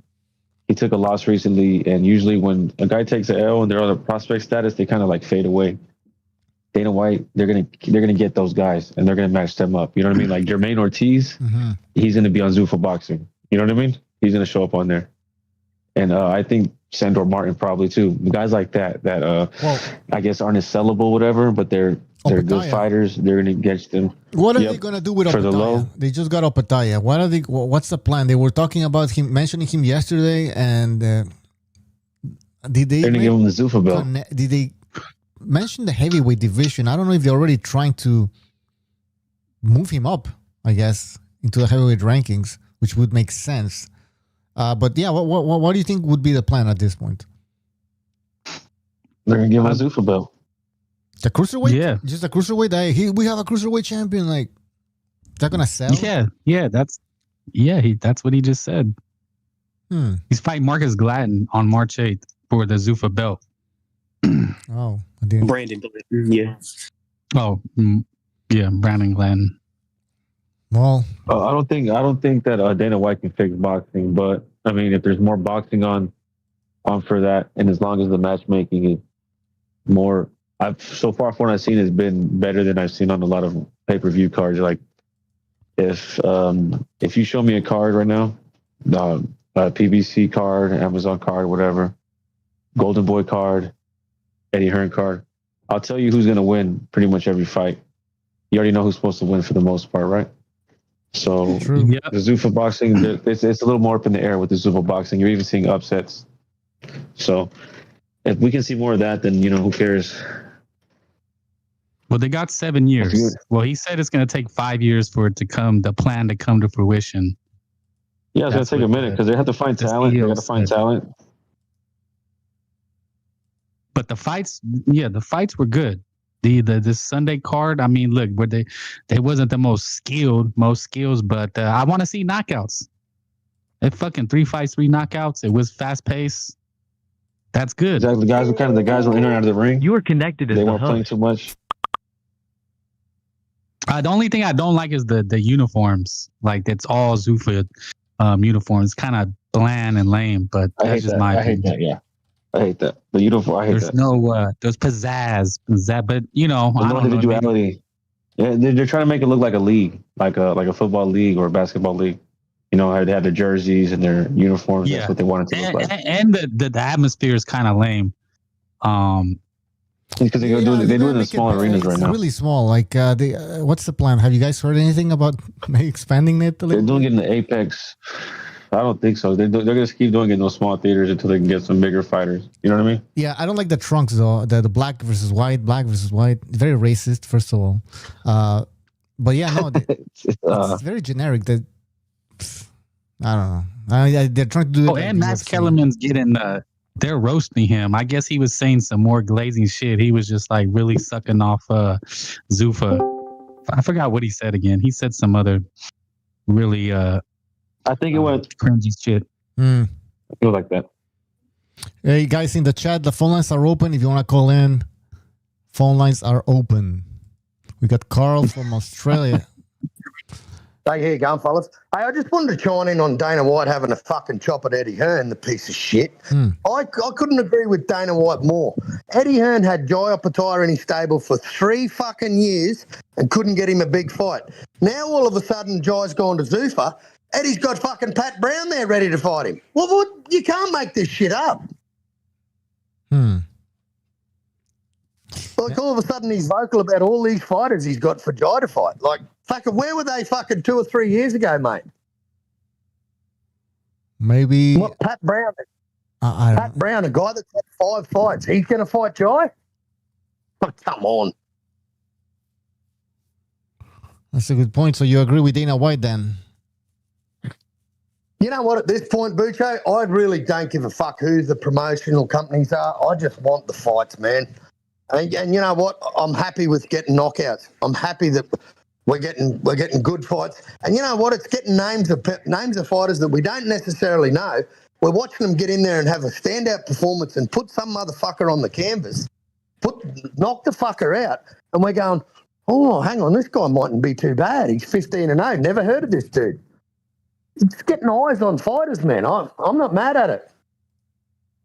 Yeah, I agree. At this point, I mean, we're tired of what's happening with the sport of boxing. We just want to see good fights, and yeah, I don't care who it is. You know, I don't care if it's Dana White. And some people are complaining about the fighters and how much are they going to be getting paid under Dana White. I don't give a fuck, man. What about us paying all these pay-per-views?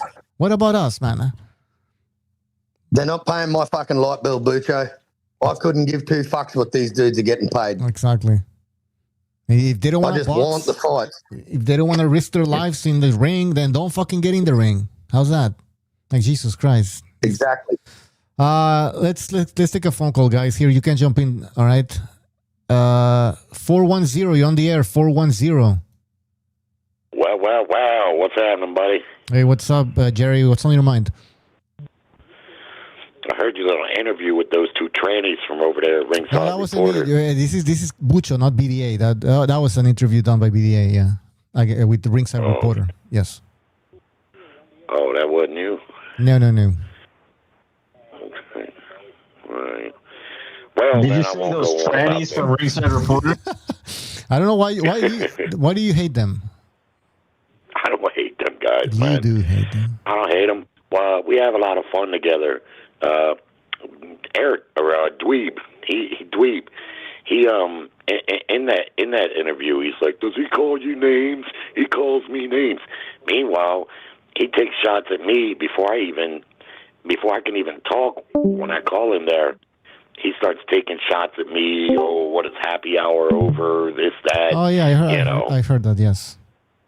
Yeah, so I just give him, I'm just much better at it than he is, and But nah, the only time I really get angry with him is when he lies. Like he said that I said Joshua and what's his name was going to be a 50-50 fight. I never said that, and I tell him, man, I never said that. Why are you just making up lies? Then a couple weeks ago, he said that I put $1,000 on Lopez to beat Shakur. I don't know. He just pulls shit out of his ass and just makes up lies. And then, yeah, that's when I do get pissed off with him. But anyway, I was watching a bunch of videos of John Fury. It's funny to me. I mean, it's hard to tell if he's really pissed off. He seems to be. But, it is a media day for Tyson Fury and that press conference. So that's why, that could be what it is. But it's funny to me. So, but also, lastly, Shakur Stevenson. You take a look at the WBC champions, and I'm not advocating for the sanctioning bodies, none of them, because to me they're corrupt. They've always been corrupt. Everybody knows the deal. But you take Barrios, Usyk, anyway, any of the WBC champions, even the interim champs like Benavidez. Who is out there that you're hearing is not paying the sanctioning fees or having all kinds of problems? Nobody. Bud Crawford and Little Bro. Big Bro and Little Bro. That's what we've heard in the last 6 months. Them two. Everybody knows what the deal is with the sanctioning bodies. Exactly. Bud Crawford went along to get along while he was building his career. He was doing it mostly behind belts and instead of opponents, and he never said one word about the sanctioning bodies. You never heard nothing.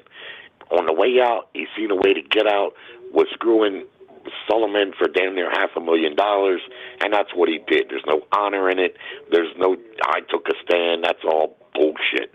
And Shakur Stevenson, I'm glad that they stripped him, although Sullivan said he didn't strip him. He said he forfeited the title because he moved out of the division and fought for another sanctioning body. And refused to pay. He refused to pay. He could have paid, I believe, to keep the LBC belt. Well, yeah, right. But if you move from one division to another and you fight for another title, you get stripped of the title that you left out of that division. That's any sanctioning body.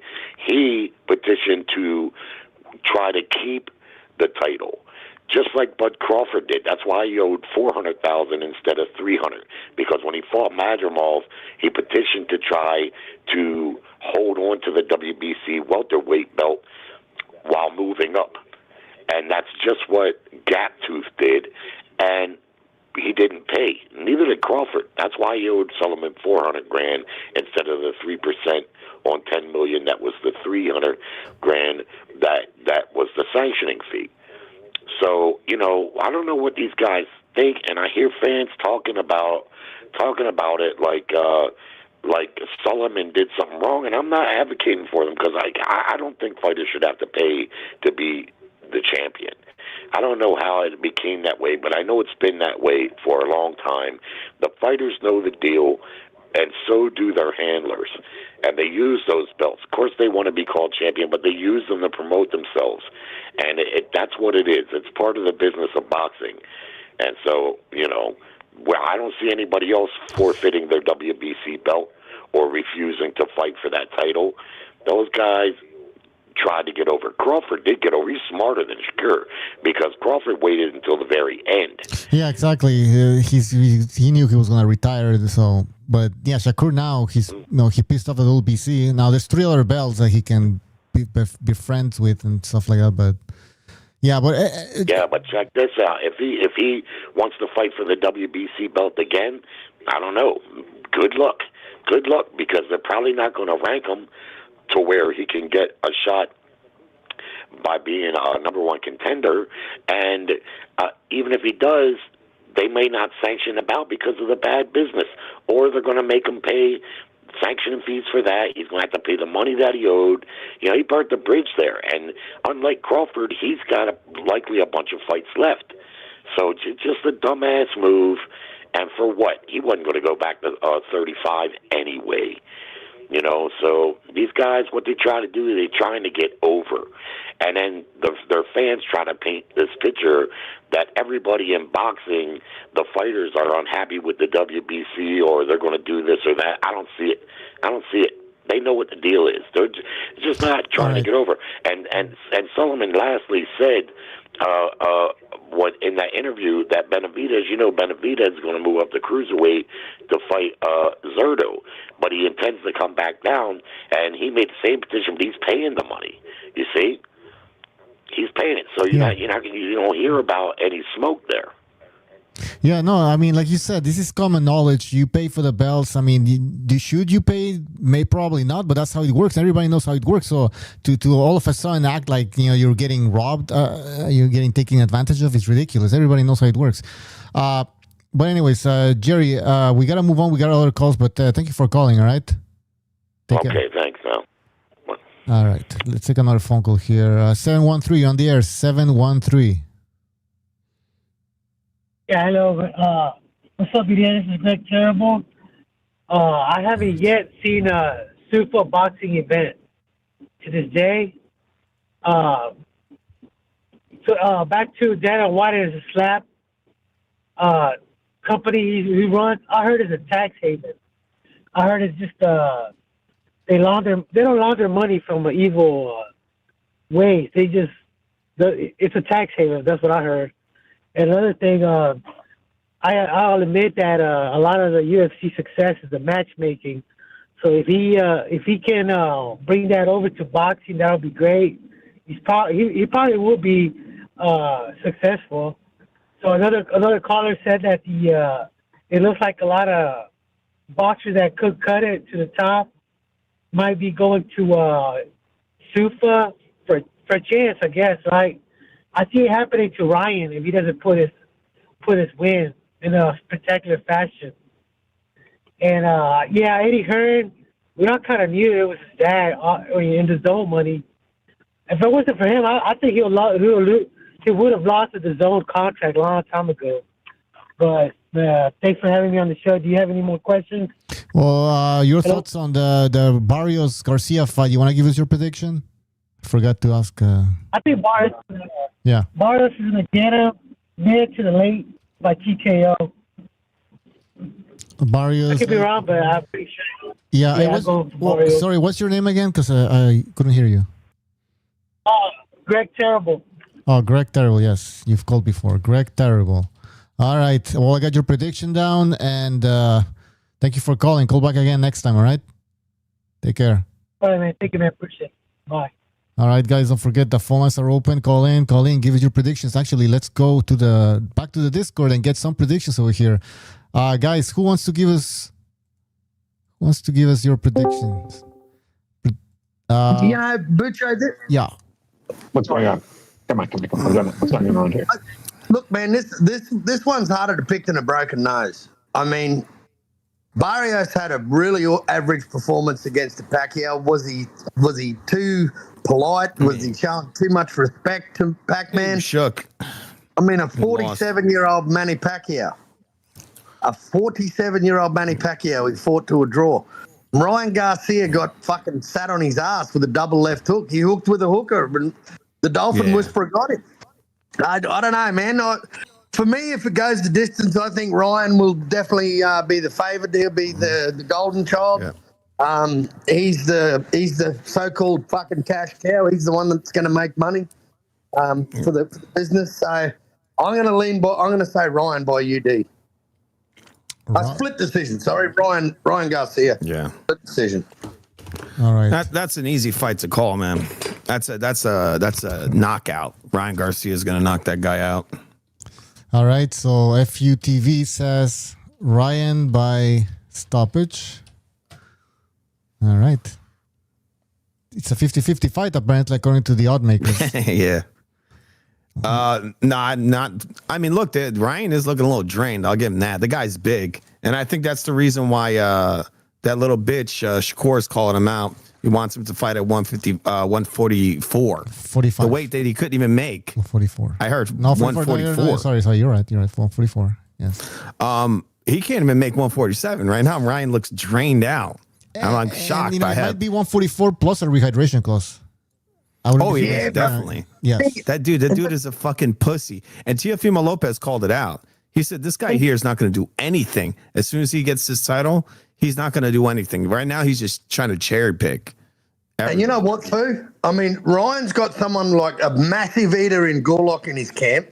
So he's definitely going to struggle to make weight. Yeah. Someone that's he's having issues. Like Gorlock, I mean, it's definitely going to be a problem for him. Oh, he's big. The thing is, he's ready. Like, he's not fucking around. Like, he got built up for this. He's trying to make a comeback. But I mean, it's just crazy. This guy's trying to call him out 144.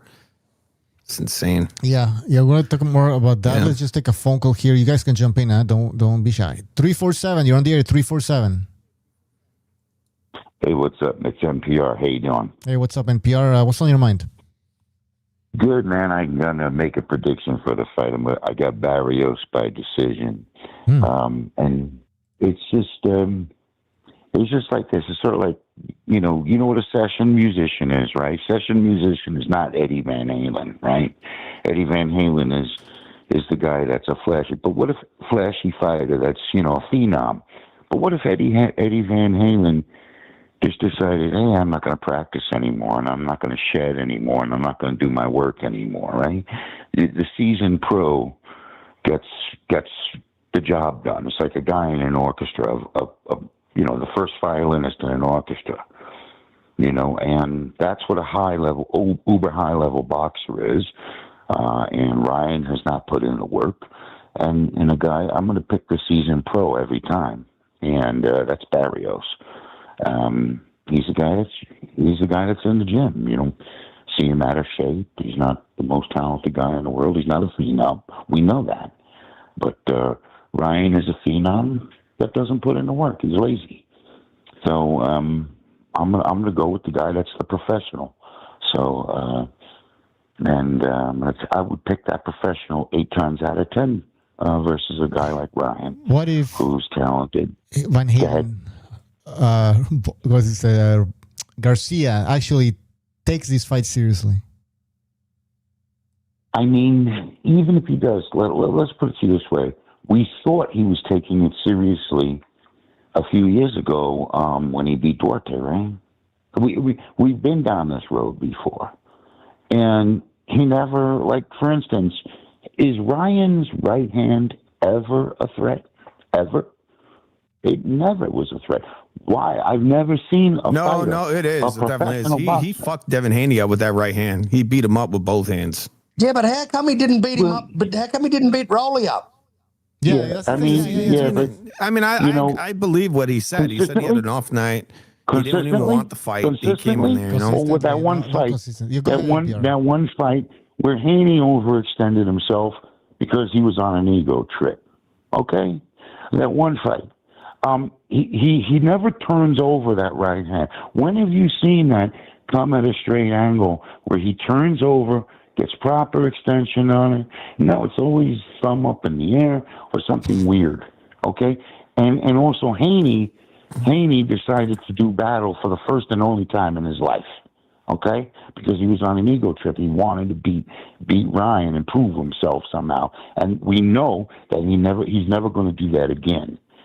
So I understand, and they were both a little ego driven. But look at his performance versus Rowley, man.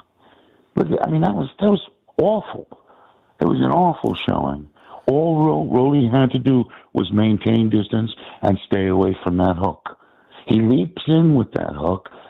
It's sort of like if you can avoid that hook, if you can avoid him leaping in with that hook, which he does. He takes a big step forward, leaps in with it. You can avoid that. You avoid anything that Ryan has. And the guy doesn't put in work. And we thought he was serious when he was with the what the hell is that guy's name? Derek James. The one that trained him for 10. The one that trained him. Goosen. Oh, okay? no, he's Goosen's one of the best trainers in the business as teacher. He didn't learn a damn thing. You know, he didn't learn a damn thing. We thought he was going to do well under Goose. Well, not really. The guy doesn't listen to advice. I mean, you know, the beating he put on Devin Haney was with the other guy, the guy that trains Earl Spence. Derek James. Yeah, Derek James and Goosen. Which fight did he have with Goosen? Was it the Rolly fight? Goosen was for Duarte, and Booz was for Duarte. I think so. Yeah, he was there for Goosen. Yeah. Oh, that's another thing. NPR. Sorry to go, but the corner. Who's gonna be in Ryan's corner? Is his dad apparently? His father? Yeah, his dad. I thought he was training with his father. I'm crazy. Yeah. So, yeah. What do you guys think? The problem with that, his father was there longer than any of those other guys. Yeah, but it's Listen, I've heard go ahead. Yeah, I mean, but he got him through a lot of fights, a lot more fights than those other guys did. Yeah, but what fights? Like, what's the best fight his dad? I mean, all of his fights, pretty much. Yeah, except for a handful, you know. Yeah, which fights, Phil? Come on, against a named opponent. I mean, all his fights. And that's exactly. There's no opponents that he beat that's impressive with his dad. Don't you dare talk about in any Ryan's regards, dad. I'm going to keep it short and sweet. That's my prediction. I'm predicting the guy who's a consistent pro. That's it. All right. I'll see you guys later. Yeah, that's fair call. Oh, come on. He's training with his dad because he knows his dad's not going to do anything to, he's not going to tell him what he's going to let Ryan run the training camp when your trainer is supposed to run the training camp, not the fighter. And he's comfortable doing that. You know, his dad's just a yes man for him because he knows his son's his meal ticket. That's why he went back. He didn't want those snakes around anymore. He doesn't want Joe Goosen to tell him, "Hey, hit that bag. Oh, put some more technique into that. Oh, stop running out of breath. Come back." He's sick of Goosen pinching him his backside when he turns. And then Reynoso even said he's trying to take pictures. He's sick of Goosen trying to give him a goose from behind. Exactly. And then look at Reynoso. Reynoso said this dude's trying to do TikTok videos and stuff. We're trying to actually work hard in here. It's working. Like you're not going to start time. Guys, don't forget to hit the like button. Sorry, I'm choking here. Hit the like button, and call in, okay? Because I'm gonna close the phone lines if nobody calls in. If you miss, I said it before that Ryan Garcia is gonna wake up one day saying, "Well, I had the talent to be one of the best fighters of this generation, and I didn't have the work ethic to follow it up." He's gonna wake up one day like, "Damn, I really wasted my time." Yeah. It's possible. Or he might just go in there and knock Barrios out, and then a little bitch named Shakur is going to jump in the ring and try to make him drain himself. For the sake of boxing, I want Ryan Garcia to win because he brings attention to the sport.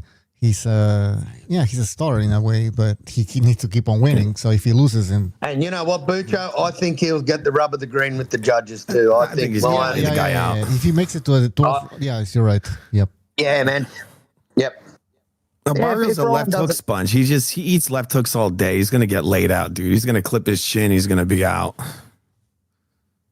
Yeah, dude. The only reason Shakur wants to fight Ryan is to fucking drain him out. This guy's on record saying that he would run like a bitch from Ryan. He says they asked him. Shakur needs a dance partner. Shakur's not going to sell pay-per-views. I'm sorry, people. Yeah, that's exactly. boring. Yeah, we know, but money. It's about the money. Yeah, he will not sell a pay-per-view. But he shouldn't fight that guy. That guy's with the Sheik. He's going to get railroaded. You got Shakur in the media saying, "Oh yeah, we're going to need VADA testing." Yeah, what you're going to do is drain him out, and he's going to do every drug in the book. This guy Shakur. Well, he's a stack fighter. Yeah, if we're talking about the guy that's going to be the next superstar in boxing, Ryan Garcia definitely has it. But one thing that's going to lack why he's not going to become a superstar because he doesn't have the work ethic. If I had to pick one guy that if Ryan Garcia doesn't pan out and get his shit together, the guy that's going to take his place is Xander Zayas. Don't be surprised when they start pushing him even more to be the next Puerto Rican star, because that's where they're lacking right now. They don't have that next Puerto Rican star. Zayas is going to be that guy, and that dude is very good, and he also has hell of a work ethic. So even if he's not going to be the best fighter in the world, he can definitely be one day a top 10, top 5 fighter. He has that type of talent. And he, like I said, he works incredibly hard. Yeah, that's going to be a guy that they push away. Well, speaking of Zayas, what do you guys think? We talked about this earlier, but we got new people on the panel now. So Haney calling out Xander Zayas. What do you guys think about that? Well, Frank Bay brought that up earlier because he just got the Bad Bunny Super Bowl rub, to Puerto Rican stars, right? Zayas right there is already being pushed right there. Yeah, so that's why. Say no, thank you. So people are saying Haney's actually avoiding Keyshawn Davis, because Keyshawn Davis is now calling out Haney, and so now Haney is like pretending as if there's no Keyshawn Davis call out, and he's looking at Zaya. So is that? I don't see why Haney should give two fucks about a guy who's not even in the same weight class as him. Okay, so you're not interested in the Keyshawn fight? Not at all. I think Keyshawn needs to fight guys at the weight he just got to. These two guys are pathetic. The Shakur and this other bitch. Like, the guys just got to that weight, and they're already calling out guys that are. Yeah, look how fast they're moving up the weights. Together, holding hands and moving up together. You know what I mean? Those guys are small. They're small. You got two middleweights just moving up the ranks. They just keep. I want to fight Conor Ben next at 168. Maybe that's what. Obviously, they're not going to do that because he's got to drain the guy out. But Shakur could do one. Both those guys could do middleweight. Keyshawn and Shakur. Yeah. I was gonna say, I can maybe understand when a really small fighter's gonna fight a bigger guy, and they he asked for a catch weight. Maybe that's okay. I don't know. Depend. But it's not as if Shakur is that small. I mean, that guy can easily make welterweight. He looked bigger than Teofimo Lopez. This guy can easily make welterweight. Stop it, people. So for him to be asking for a catch weight against Ryan Garcia, who Ryan Garcia was fighting at lightweight a few years ago, right? So it's not like as if Ryan Garcia started his career at welterweight. He was a former lightweight champ. No, was he a champion? Oh yeah, he went up. Well, they want to drain it. They want to drain his ass out. But yeah, he was a lightweight, so yeah, it doesn't make any fucking sense.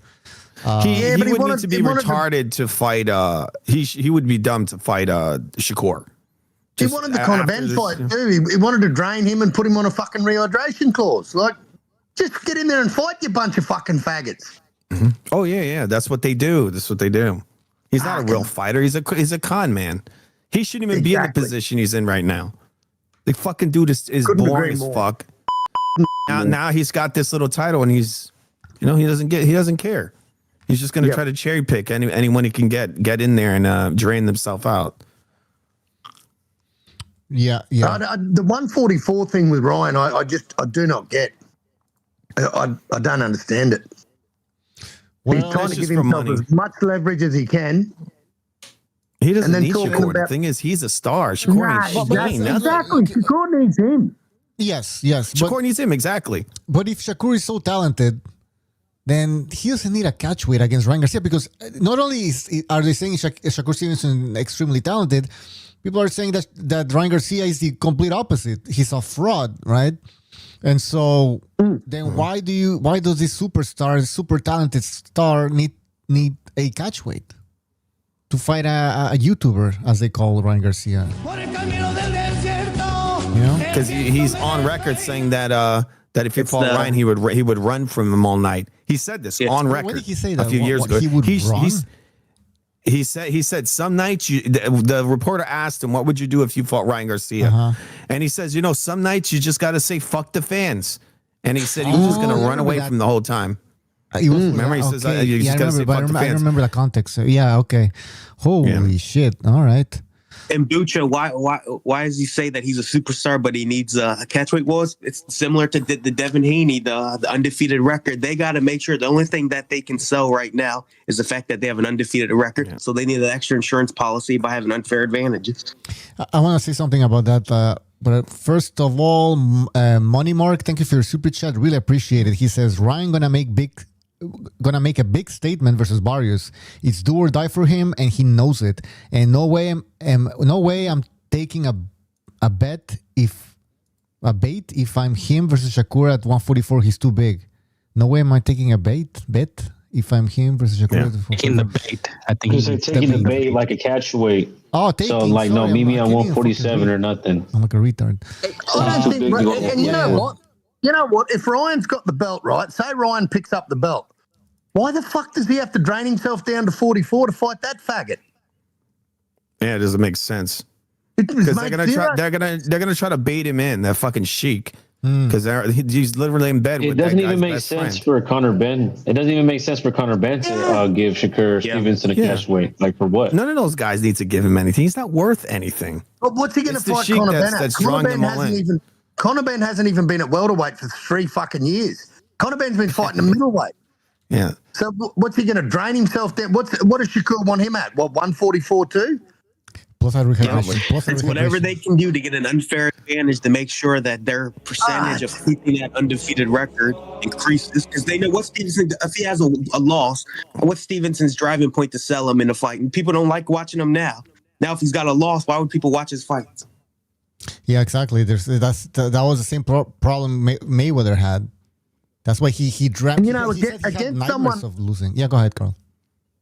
The fucking writing's on the wall with Shakur. If he does fight Ryan, the writing is on the wall. That motherfucker is going to stay well out of range. He's going to be shit scared of that fucking left hook of Ryan's. Look what he did with a guy like Teo, a guy that doesn't have all that knockout power. Mm-hmm. And he kept that fight fucking boring, man. Like, the guy schooled Teo, but I just wish guys like he could have done more, man. Oh yeah, he could have done. He could. He would get knocked out. He can't. Exactly. That's that's the question. Yeah, Carl. There's a reason why he runs like a bitch and hits you with doink jabs. He's a bitch, and he knows he's gonna get knocked out if he stands there. Super chat here from Rafael Garza Jr. Thank you for your super chat. He says that SB appearance made the Haney's green with envy. Yeah, the Super Bowl appearance from Zayas. I think somebody mentioned. I think Frank mentioned that. Yeah, maybe they're jealous at this point. They're just chasing clout. Of course they are, Bucho. It's all about staying relevant in the sport of boxing. He's like, well, you trying to say my son can't be Puerto Rican? Yeah, exactly. Yeah, Stevenson's supposed to be the Puerto Rican star, right? But see, yeah, that's the thing. You guys are halftime Super Bowl. But you guys are talking about chasing clout, right? But it fools the casuals. See, you guys understand it, but if you talk about casual boxing fans, they see, oh, he's calling out Zayas, and they think it's real. Oh, Shakur wants to fight Ryan. Oh my God, it fools the casual boxing fan. I don't think they understand the difference. Yep, you're right. People call in, or I'm gonna end the phone lines, close them. All right. And I was gonna say something about somebody mentioned about. Carl mentioned about how Shakur against Ryan could play out, where Shakur's just basically very weary of Ryan's power. Rolly Romero was also weary of Ryan Garcia. I mean, yes, Ryan Garcia didn't do anything in that fight, but neither did fucking Rolly Romero, if you think about it. Right, so there was respect. There was respect. Stood around. So the power was there, guys. The power was still there. Yeah, the whole card was shit.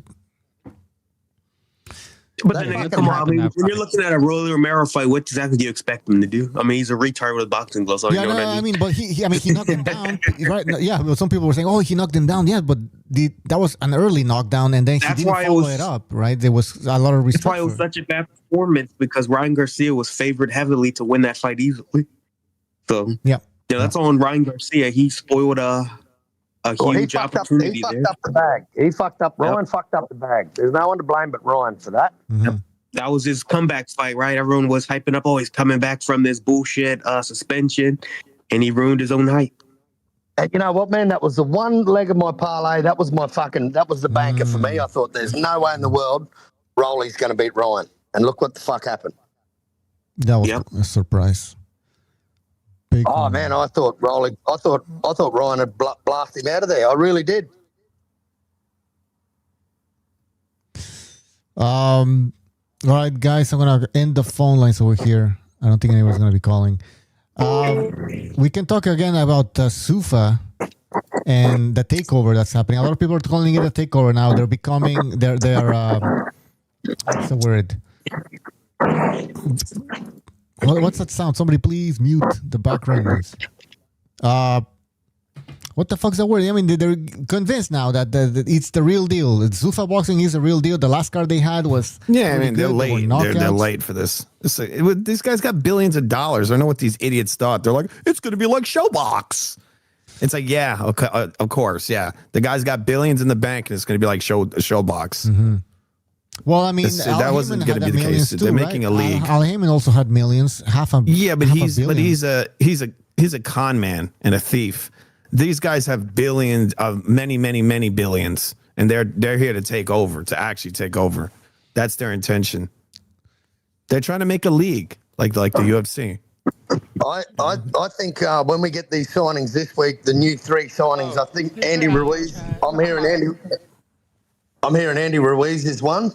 And they got 2 other heavyweights, man. So You know, they're slowly building the stable, man. And I think by getting rid of these junior weight divisions, I think it's going to be very easy for them to build a stable, man. Hell of a lot easier when you don't have 785 weight classes.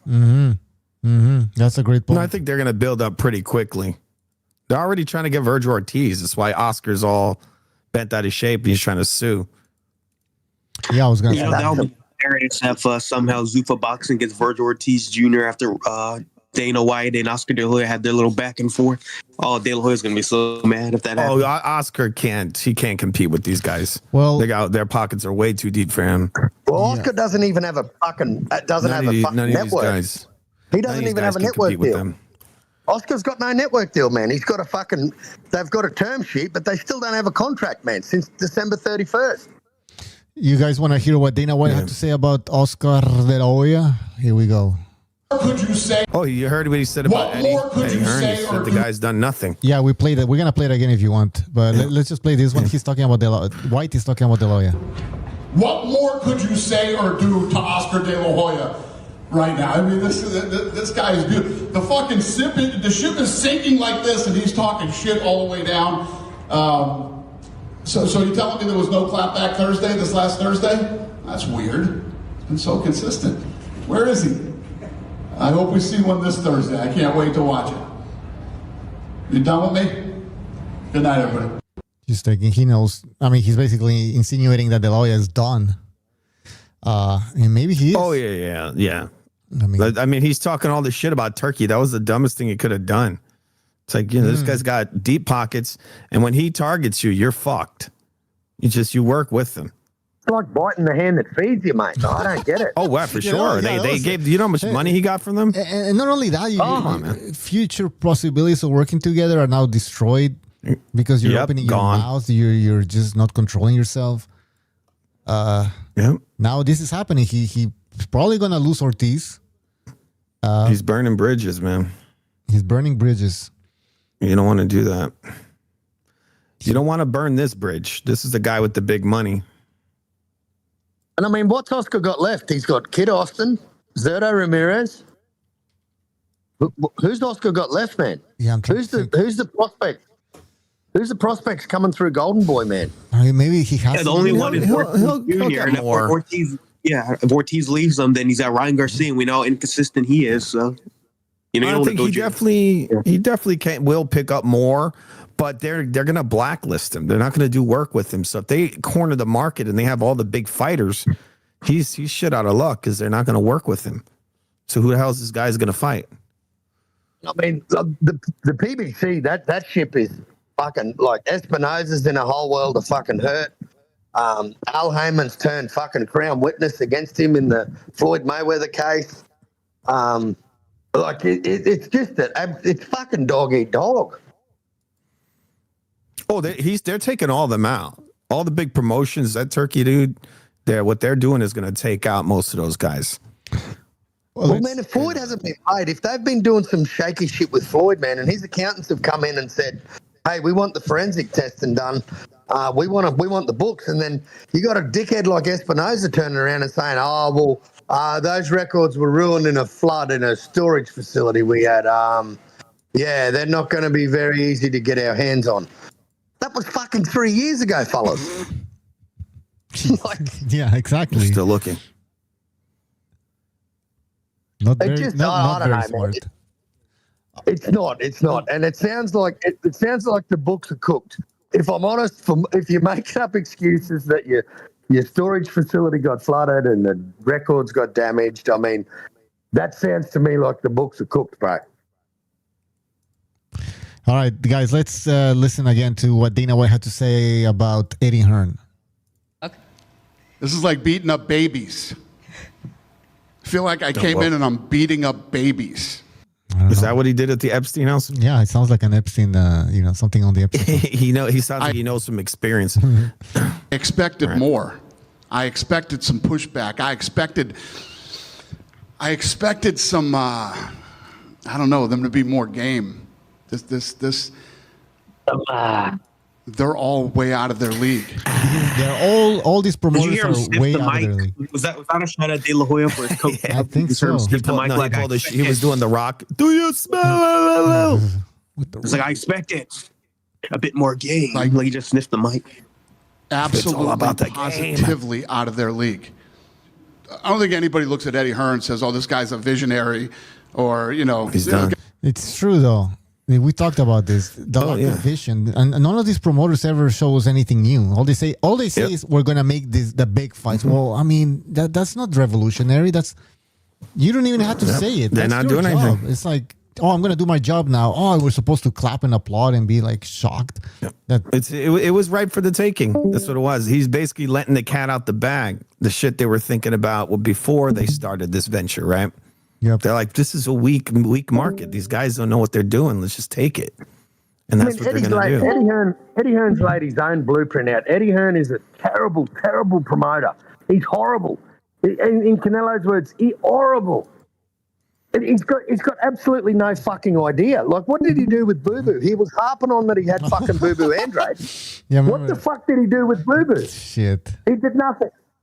And I go back to the Jai Opetaia thing, like I said at the start when I first jumped on, man. He had Jai Opetaia for nearly 3 years. Couldn't get him a fight. Now all of a sudden, Jai's gone to Zuffa. He's got Pat Brown dropping down from heavyweight wanting to fight him. A dude that's had 5 fights. Like, I mean, you just can't make this shit up with Eddie, mate. He is we got to give Eddie Hearn a little bit credit. He went from boo-boo to booty. Come on. Booty Ennis. Come on. That's a bit better, isn't it? And look at what happens. The 5 versus 5. Queensbury versus Matchroom. He got fucking spanked. Yeah, he loves the American. That's embarrassing. He loves the American fighters with the weird nicknames, right? Because I don't get the boo boo, the boots. So like, what's going on here? The writing's on the wall for the guy, mate. Like, I mean, he's just a proper snake oil salesman. I can't stand the fucking grub. You know, he did zero. He made all this noise that everyone's avoiding Jai, and then all of a sudden Jai goes over to fucking Zuffa, and now Eddie's got all the answers. Like, come on, Eddie. You couldn't do a thing when he was signed to you. Now all of a sudden you're making all this noise about Jai that you got all these fights for him, mate. Like, come on, mate. The guy's been in boxing forever. I look at him like most politicians. You've done nothing in the sport except stay in the lane and, you know, play by all the rules and, you know, ride right along with but you ended up becoming part of the problem is what happened. We've been saying this. We were saying exactly that on this show. Exactly, they are the problem. I will push back on Dana White a little bit. You've been saying this for a while now. When he came to America, he did have this vision, right, of, the zone's going to have, you know, fights that aren't going to be pay-per-view. Pay-per-view's dead. And then that vision didn't work. And then now look what happened. Well, they charged too much. It was a failed vision. That's what that was. So the Zone bought out Main Event, right? That's an Australian sports broadcaster. The Zone bought them out, right? They've just announced they've got 5 pay-per-view shows that they're doing in 2026 with Eddie Hearn. Eddie Hearn doesn't have any Aussies, man. Like, what's he going to do? Bring Anthony Joshua over here? Like, well, he's got Sky Nicholson, man. And let me tell you, Sky Nicholson could walk the street in any fucking city in Australia. No cunt know who she was. Like, your days are gone, mate. You got rid of Liam Paro. You've lost Jai Opetaia. Like, your good Aussies that you had are gone. Like, what's the plan? It's like a day late and $1 short. His entire career was Anthony Joshua, and it was perfect. You know, you had the heavyweight gold medalist from Great Britain winning a gold medal in London, and it doesn't get much better than that, right? But he didn't have anything else afterwards. He rode the coattails of Joshua. That's all he had. Anthony Joshua is keeping the fucking lights on at fucking Matchroom, I'll tell you that. He's kept them on for years, mate. Anthony Joshua was the fucking cash cow of Matchroom. Undoubtedly. And now with the circumstance, AJ, even before the accident where his 2 mates died, AJ was cooked, man. AJ's chin's gone. AJ doesn't do full contact sparring anymore because he's fucking chinny. I mean, not only that, mentally, I don't know if he's there, remember, because he had that accident. That's what I'm saying, Bucho. Like, he lost his... We don't know if he'll ever set foot in the ring again. That's what Eddie Hearn even said. So, yeah, he's in trouble. Yeah. No, I don't know if he's in trouble. But, yeah, no, he's going to come back. Concerned. He's training right now. But, yeah, that probably is going to have an effect on him. By the way, guys, I posted the link in the chat if you want to jump in. I would encourage people who want to disagree with us to jump in to make this controversial and exciting. All right, anything you want to say about Dana? Yes, girl. I think good on Dana for standing up to these fucking idiots. Good on him. I got nothing against it. Good on him. He's calling them out on their bullshit, mate. And we can pull apart every promoter, bro. There's not a promoter we cannot pull to pieces and pick through the bones. So, you know what? I think it's good. It's good. Keep it coming, Dana. Keep it coming. And I said a while ago that boxing needs a daddy, and that's what they're getting. They're getting the guy who's going to clean this shit up, right? Yep. Yeah. So I said from the very beginning. I've said it for years, like 4 or 5 years ago. I said that boxing needs Dana White, and that's what they're getting. So there you go. We'll see what happens. Pretty sure it's going to get better. But at this point, I don't mind trying a Dana White. You know what I mean? Because nothing seems to be working. So why not? Let's just give it. He's not going to. Yeah. Eventually, what you're going to see is he's not going to let guys like Shakur start leapfrogging weight divisions like what they're doing right now. They're just trying to make money instead of working within the division they're at. That's really what he needs to do. He needs to go to that Turkey guy and start saying, yeah, we can't allow this. This guy's just got to fight the fucking division he's in. He just got there, and he's trying to call shots. He's like, oh, yeah, and you're going to cut weight. He's like telling the fighter right in his face, you're going to cut weight. It's That's like, interesting. Like, what is who's a joke? who's the A side? Let's say Ryan beats Barrios. Let's say he knocks him out. He's back, man. He's back. He knocked him out. He has a belt. People will tell you, no, okay, Shakur and Ryan, that the A side is going to be Shakur. I'm like, well, really? Would he be the A side? I mean, sure, maybe skill wise or. I don't think Ryan should work with that guy at all. No, but for so many different reasons. Another reason is Jay Prince, the fact that they poisoned the guy. And this kid Austin, I'm pretty sure they poisoned. They did something to that guy. Ryan Garcia is a soft guy. My son, he's not a gang. Oh yeah, dude, no doubt about it. They did something to him. He shouldn't work with those guys. Don't give him your fucking money. He's not worth jack squat. Don't lawyer yourself to fight a piece of shit like that because he doesn't bring anything to the table. I mean, let's look at pay-per-view numbers. Like Ryan can sell, mate. Ryan can sell. He can sell ice to Eskimos and fucking sand to Arabs. He can sell, man. He's got a fan base. What the fuck Shakur got? Well, exactly. Listen, Carlos, I was going to say, yes, good point. Because Ryan Garcia, let's say he beats Barrios, he's a WBC champion. It's not as if Shakur Stevenson is like the big name that everybody's chasing. I mean, Ryan Garcia has other options besides Shakur. He has a Devin Haney fight, which is probably bigger. Exactly. So for Shakur to be acting like, you got to come to me, it's like, not really. Like, way bigger, makes way more sense. Devin, go get your get back. You know what I mean? Like that's the Rocky story, mate. That's what the American casual will want to see. They want the Rocky story. They'll want Devin to get his get back in the ring. That's what they'll want, man. Yeah, Ryan with a belt. Yeah. Want Ryan with a belt. Ryan should fuck with them. He should say, you know what? I'm going to fight Keyshawn because he's better than Shakur and he's more dangerous. And then they'll be like fighting with each other and break up their friendship. I mean, he's the attraction. The attraction, whether he's better than these guys or not, that's not the point. My point is he is the bigger name. He's a cash cow, if you want to call it. I mean, outside of Canelo, I'm sorry to say it. It hurts me to say it, but Ryan's the second biggest seller in boxing, mate. Ryan sells more than anyone except Canelo. Like, that's just how it is. I mean, his fights are not usually shitty. You know, they're usually pretty decent. Not only that, man, he's converted his fucking social media audience to people that are buying fucking pay-per-view. He can do it. You're right. He's the original. There wouldn't even be Jake Paul without Ryan Garcia, right? He's the one that got that prick into this whole thing. Did he? I don't know, man. I didn't know that. Yeah, he knew him because he's an influencer. So he used to hang out with those guys. And they like idolize Ryan. Oh shit! Yeah, he got him into boxing. Yeah. Both Ryan Garcia would throw left hooks to his liver, and Jake Paul would be like, "Oh my god, you killed me!" You know, stupid shit like that. Okay. Let's read some comments here from the chat. Let's see. We have Rap Strong Company says Ryan has the fan base. The culture doesn't have the buying power. Interesting comment there. The Chitlin distributor says Ryan shouldn't have said he can make 144 even if he can. He's a super A side. Yeah, I hope Ryan Garcia learned his lesson about rehydration clauses and cutting weight and shit like that. Maybe he's trying to bait him in. He'll fucking lie. Oh shit, I missed weight. Maybe that's what he'll do. Yeah, maybe. Would that be hilarious, right? Imagine. He's like, Or oh sort of shit, a I missed the plan. weight by 15 pounds. Yeah. Damn it.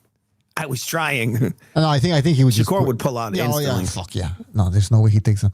He would not do that. He don't have balls. Parakua says Ryan versus Xander Zayas would be huge. A few fights down if they both keep winning.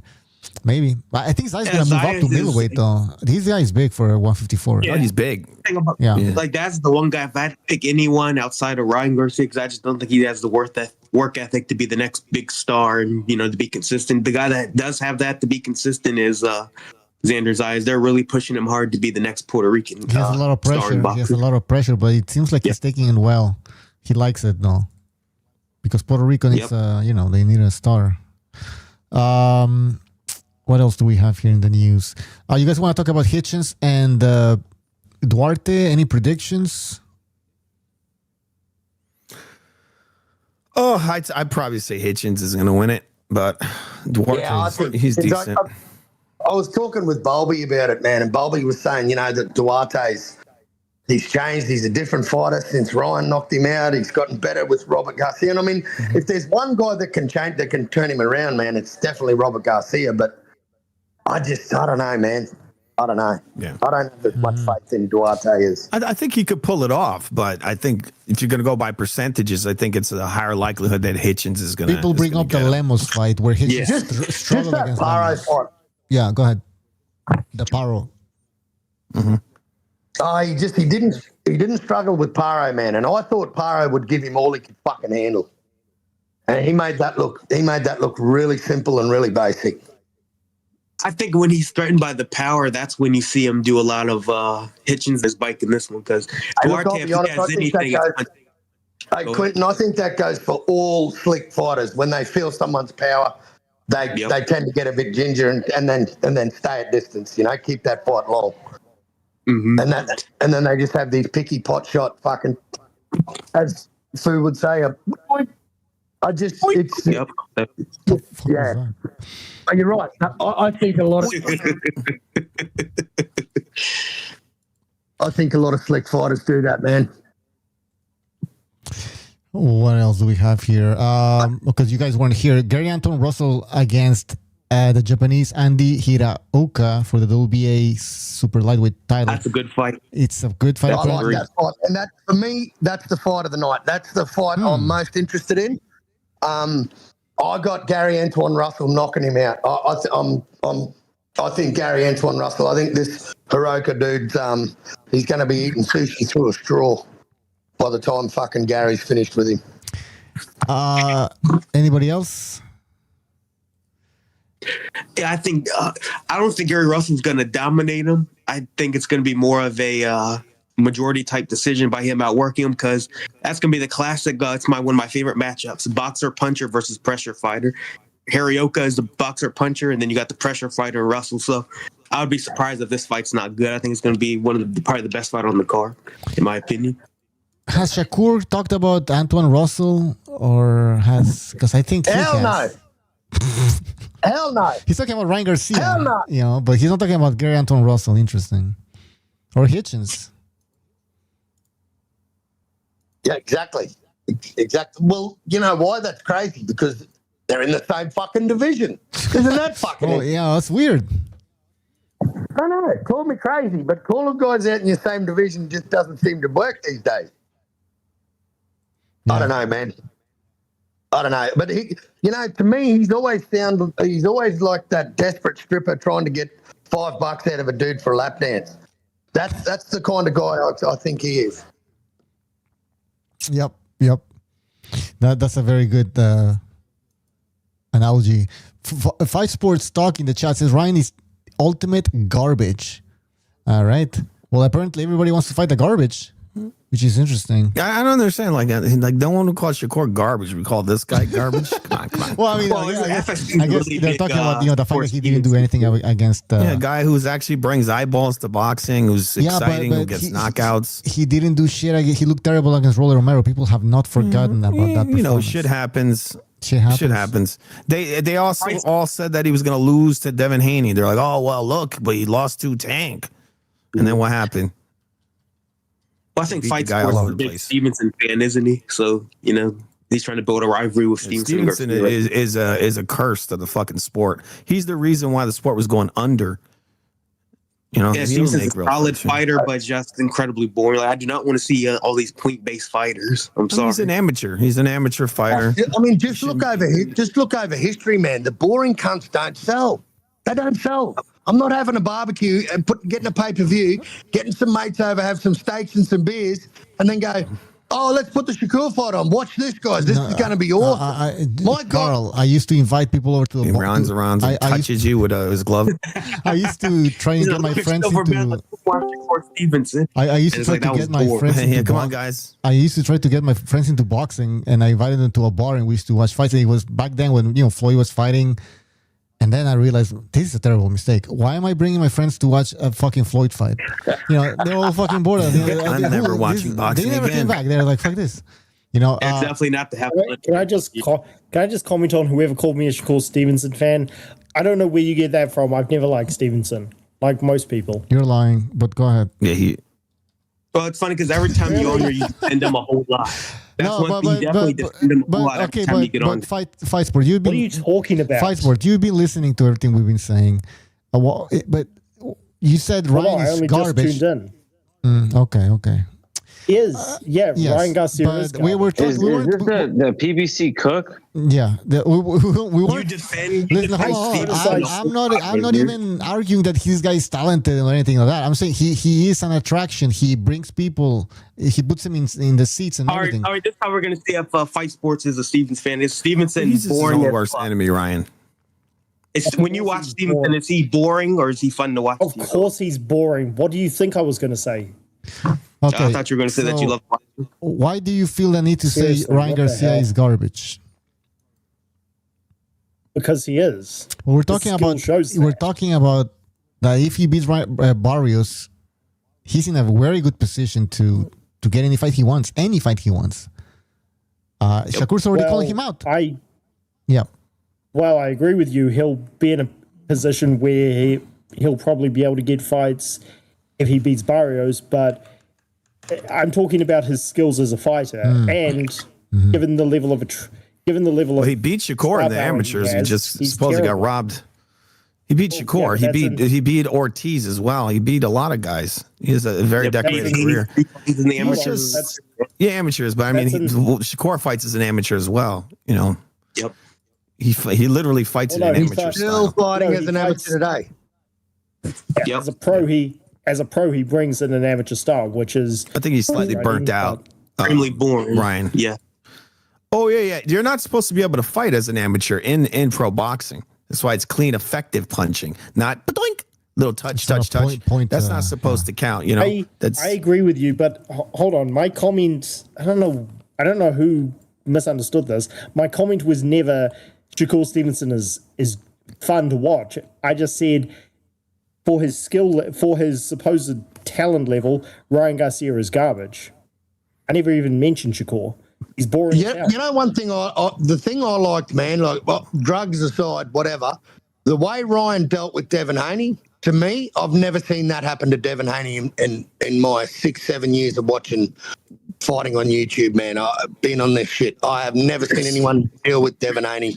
The way I didn't see it coming, man. I thought Devin would 9-3 fucking 8 for him. Yeah. Ryan Garcia definitely has talent. Like when you have speed and power like that, that's definitely talent. If you could ask any boxer once one talent that they would love to have, speed and power, that combination, and their work ethic, they'll get the fundamentals down, and that's a dangerous combination right there. What he doesn't have, I will say his garbage is his work ethic. That's always going to be what's garbage about Ryan Garcia. He's got the talent, but when the talent doesn't work hard, they don't reach their potential, and that's Garcia. Yeah. We have natural ability. That's his big thing. He can knock you out without barely even trying. Yeah. But see, he's taken a lot of years, Fu. He's taken a lot of years of what he's done in the amateurs, and I think he's meshed well as a pro. I just don't think he takes it serious enough. And I think he's kind of burnt out. He had a lot of amateur fights. I think social media's burnt him out. I think he's burnt out from. I think he's very wealthy too. He got very wealthy. Crazy So money. It's gonna fuck you Crazy up. money. He's already got all the money. Man, he was making big money just off his YouTube shit. Yeah, he there, doesn't man. even Like, need to do this. it was huge. That's another reason why I say he's garbage. He got rich not based off of his skill or fighting or beating the best. He just got rich because he's a TikTok star in the social media age, which is just kind of annoying. Yeah, it is, and it seems to be the future. Like I don't have TikTok or any of that Flick Flock or fucking Blick Block. I don't have any of that shit. I got no idea what any of that shit is, but I just think, man, and this is one thing I've always been critical about Ryan is if he could just put that camera down for fucking 3 months, man, and get into camp and get focused and get serious, the sky's the limit with that guy, man, because he's got the skill set. He does have the skill set. You can't deny the guy's skill. But he's like you said, Quentin, it's just he doesn't have the work ethic. Yep. And while you got a bunch of yes men around you going, oh, you look good. Yeah, no, don't run anymore. You've run plenty today. Don't go and do another couple of miles. No, you look good. Yeah, no, that's fine. Yeah, let's go eat with fucking Gorlock, the big fat homo sloth. Yeah, he's terrible. That's the part that gets me, man. Like, and I've always said this, man, you don't play boxing. It'll get the better of you. And that's why Jake Paul seeing his jaw get fucking pulverized was the best Christmas present I could have ever received. Yeah, I love that. I really appreciate Anthony Joshua. I mean, I think he should retire anyway, but that was an excellent note to go out on. Be the guy who finally shut Jake Paul up. Yep. And I've always said in AJ we trust. Like he took out the UFC versus boxing. He took out Ngannou. The YouTube versus boxing. He took out Jake Paul, man. He's on the social media Hall of Fame. In the chat, Vader is asking which tier of Queens Ryan's OnlyFans is FU subscribed to? I guess he thinks you're a big Ryan Garcia fan. Who said that? Vader. I didn't even know what he's saying. No comment, Kent. All right, let's move on here. What else can we talk about? Hey, I wanted to ask Fight what he thought about Eddie Hearns, the shitstorm Eddie Hearns in at the moment. I'm not because he's got several. Yeah. So, I mean, I'll say from what I know, look, with this Jai Opetaia, I don't know if you've heard him jumping up and down saying he's got Pat Brown. They've got the British heavyweight with 5 fights that's now going to come down to cruiserweight and fight Jai Opetaia. Like, all of a sudden, Eddie's got all the answers for Jai now that he's gone and signed with Zuffa. Yeah, well, I don't know exactly what's going on inside Eddie's head because up until he signed Bam Bam and Boots and Shakur Stevenson, I was the only world champion he had, and Bivol. So for him to come out and say, well, I've got the guy to beat Jai now that he's left me, that's like a bitch thing to say. So I don't know what's going on. Maybe he's just disappointed that his manager, Spencer Brown, who is just an idiot in general, is talking all this shit about him. And he has to be professional when Jai signed to him. But now that he's not working with Spencer Brown anymore, he can clap back. I don't know. But hey, boxing is a competitive sport, and when your fighters go elsewhere to a competitor, because Dana White's giving Eddie Hearn a hard time as well, that's going to fire you up. So yeah, he's bitter, but this is common in boxing. Who do you think is outside of Anthony Joshua? Is Boots their biggest cash cow at Matchroom? Well, Boots isn't even a cash cow, so that's what I'm saying. What is it, Bam? Like, what is it, Bivol?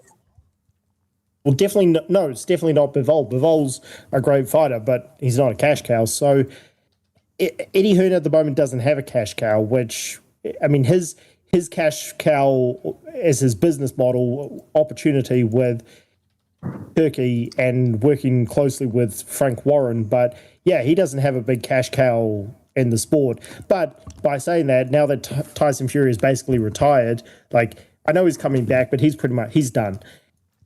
Frank Warren doesn't have a big cash cow either. So Tyson Fury it is what has it like is. 2 fights left.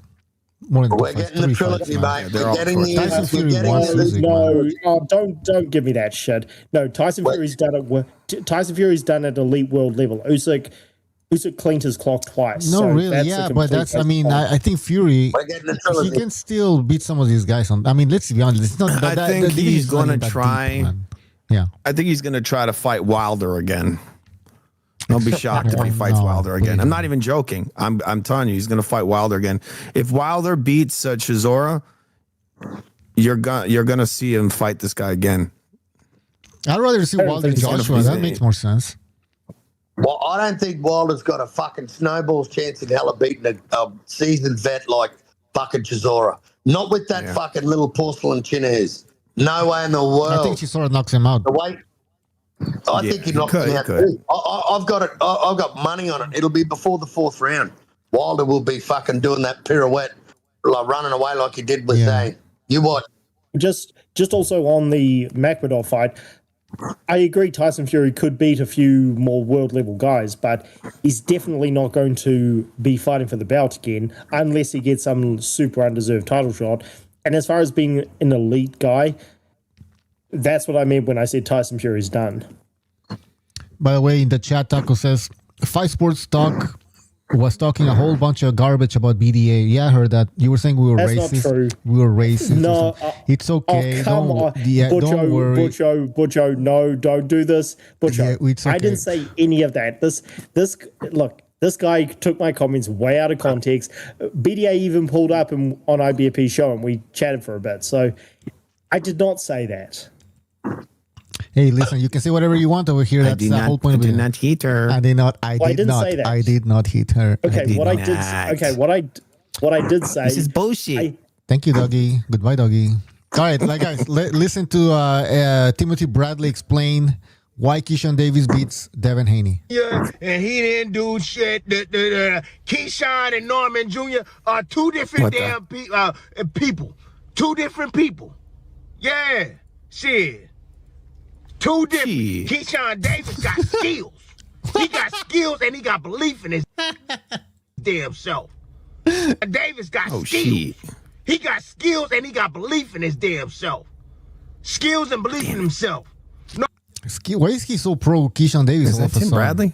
Yes, but why is he? You remember when he? He's on to Keyshawn now. Yeah. He's always jumping on a new fighter. Well, he's really. He did it to what's his name, Brian Norman. Remember what he said about Brian Norman? He says, "I don't care. You're gonna need the whole dinner if you want to beat him." Devin Haney? He's like, "You ain't gonna beat him even with a whole dinner, all the snacks." that wasn't a hard fight to pick. I mean, he's because he picked. But he really was Crawford big on over Canelo, even though he was kind of nervous when he was picking Crawford. The whole time he's like, you remember when Canelo was sparring with Boots Ennis, whatever? He started getting really nervous. He's like, all right, give us the behind the scenes, leaked information, and then he was like, he got nothing. He was all over the place, and then now he's Nostradamus because he picked Crawford, right? Just like these other people, they were picking Crawford with their heart. I know it. I believe in Crawford. Okay, here we go. Norman Jr. was still young, a little wet behind the ears, and you already know his daddy didn't know what the hell he was doing. Oh, he's bringing up Norman. I told you to go chase some goddamn chickens. I told you don't need to be able to pick up. What the fuck's wrong with that guy? Them feet and punch coming forward. I told you. Without falling the fuck over. Yeah, you fell in. Keyshawn ain't gonna fall in on your ass unless he want to. Yeah, Keyshawn can throw punches as he's entering mid-range and still keep his damn distance. And he can bag up out of range.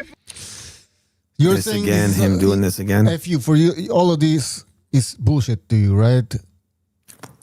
Like Keyshawn is to you, he's garbage, right? Basically, yeah, he's not garbage. He's not garbage, but he's really untested. Like these guys, some of these fighters, they win like one fight and they're just on their dick.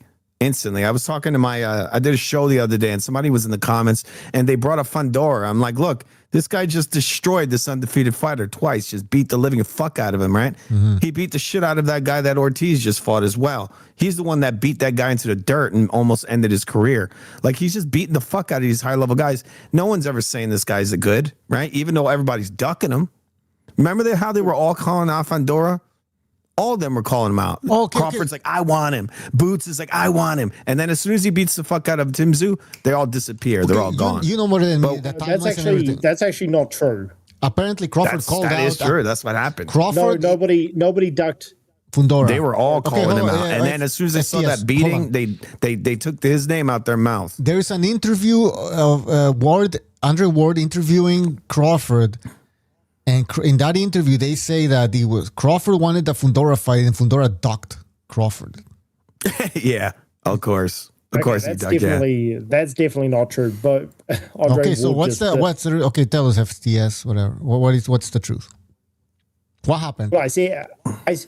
Well, I agree with you. I said what they claimed in that interview was not true. Yeah, I understand, but what do you know what happened? Did anybody call anybody out or? Well. Yeah, but Bud didn't call anybody out. Bud just came up, beat. That was a super close fight with Madrimov. Bud was like, that guy's just that guy's in his prime. I can't fight him. And then he held the belt hostage. So even if you're a Bud fan, there's no excuse for that. But when I said that, it's not true that nobody ducked Crawford. I mean, okay, you can say that Bud maybe didn't want to fight him, but Bud just fought Madrimov and that was it. But Fundora, he's gone on to fight a washed-up Keith Urban, and okay, he proved me wrong against Tim Tszyu. Hats off to him there. But to say that people are ducking Fundora, I think is a bit of a stretch. I mean, right now he's ducking, he's ducking the top fighters because I don't think look, he's tearing guys to shreds. I'm telling you, I remember everybody was calling him out, all the guys, Boots and all of them. And then as soon as they saw that beating he put on Tim Tszyu, they were like, "Fuck no," and they took his name right out their mouth. In the voice of Will Smith. Well, he only fought Tim Tszyu. He only fought Tim Tszyu. Yeah, he beat the shit out of him. They all called out Tim Tszyu. They were all calling him out. Hold on. I didn't say he didn't beat up Tim Tszyu. I'm just saying that's the only top fighter he's fought. No, what I'm saying is that they were all calling out Tim Tszyu as well, and then they saw him beat the shit out of Tim Tszyu, and they were like, "Oh, no, thank you." Dude, he would beat the living fuck out of guys like Crawford. That would be a murder scene. The amount of punches that guy throws and how the length and all that, it's very unlikely those guys would get past go the full distance with that guy. Yeah, maybe it's extremely unlikely. What I'm saying is that Fundora's only fought one top guy, and that's Tim Tszyu. Since then, he hasn't fought any of them. So I mean, look, they build. How are we gonna wait? Look, they build up all these fucking guys, and they've done nothing. Like guys like Keyshawn, what the hell's he done? He hasn't done anything. But they build him up. You're saying Fundora is not getting the praise he deserves. Yeah, that's what I was saying. That's what I think. And it kind of makes sense. He has very good performances, and they just don't build him up. 54. I think Fundora's the best at 54. I'll tell you what shits me is we've got a division where we can rattle off 10 names and make a fucking tournament, and none of these guys are fighting. They're all just talking. This is what I fucking can't stand. This division's been lit for 2 years, and what have we got? Fucking nothing. No comes fighting. Well, 154. Yeah, hopefully we'll get Boots versus Ortiz. But Xander Zayas is doing the business. He just fought two champions back to back. Well, one was for a vacant belt, but he just beat Barrios. Yeah, but I mean, Abbas Baru. Like, did you know who the fuck Abbas Baru was before the fight? He was a guy who beat Tellers. He was a decent world. Yes. That was a really good one. We got to remember, Zayas is only 23, so he's super young. He's the youngest guy. Zayas is the youngest. Zayas is the youngest guy, but he's got the most belts. So yeah, he's a very deserving champion. Real Magazine rankings here. The champion is vacant. Virgil Ortiz is number 1 and Sebastian Fundora number 2. I don't know. I would switch them up. I would put Fundora number 1. he has a better resume at 154 at this point. But yeah, here on your screen you can see the rankings. I think Madrimov seems to be a bit of a gauge stick at 54 for some reason. The guy that Terence Crawford struggled with, Virgil made it look quite easy. And after Virgil dispatched Madrimov, he fought Lubin, who, Lubin beat Charlo. He's some form of a gatekeeper, I guess. That was Virgil's tune-up. Meanwhile, Boots is fighting fucking Lima. I don't know how. Yeah. Wait a minute. Hold on. How many fights has Jaron Ennis had at 154 since he moved up after the Stanionis? One. And that puts him at number 5? Yep. Yeah, I mean, it's all bullshit. How does that work? I don't know. And people are complaining about the WBC and WBC is bad and this and that. I mean, obviously they're ranking him now at number 5 because of his prior accomplishments, right? The previous accomplishment at 147. But is that how it works? That you can just basically, which there wasn't many. The only time I think that actually worked. He really didn't do anything. He won. He unified 2 belts, right? He unified. Ranking him off height. That's what it is. He unified. If I'm honest, like, if you jump divisions, right, I get it, right? The rankings, you jump divisions, but when you jump a division and you fight a guy named Lima, the IBO champ, like, how the fuck does that put you in the top 10? Well, technically, Boots shouldn't be in the top 10, but it's because of what they're expecting him to do in the division. Yeah. But yeah, until he beats a top guy, he shouldn't be in the rankings. But it's these big names, they get hype, and we'll see if Boots justifies it when he and Ortiz fight. That will settle who deserves to be ranked and who doesn't. And it's amazing, all these Boots fans, their first thing because I fucking argue with Boots fans day and fucking night on this YouTube shit. And I've got to tell you, the first argument that they come at me with is, Virgil's never held a belt. And I'm like, well, he still doesn't have a belt, and why do you want to fight him now? Like, it just, I don't know, it just doesn't make sense. It's the biggest fight at 154, right? 2 guys with no belts. Yeah, the biggest grudge match in fucking boxing history, according to everyone. But it's only to us diehards. I mean, it's not to the casuals. It's going to be a great fight, don't get me wrong, and I hope it gets made next. I want that fight next. I think if Virgil gets in and gets Boots now, while he's had one fight and had fucking 98 seconds at 154 pounds, I think if Virgil gets in there now, Virgil sparks this cunt clean out. Really? Fucking oath he does. He'll knock this cunt clean out. Damn. Okay. You and I can have some fun debates about that. Because I don't know. I mean, maybe he will. Well, just tell me when Boots has faced adversity and been chin checked and faced a big puncher. Tell me the biggest puncher he's faced. Well, he hasn't faced adversity yet.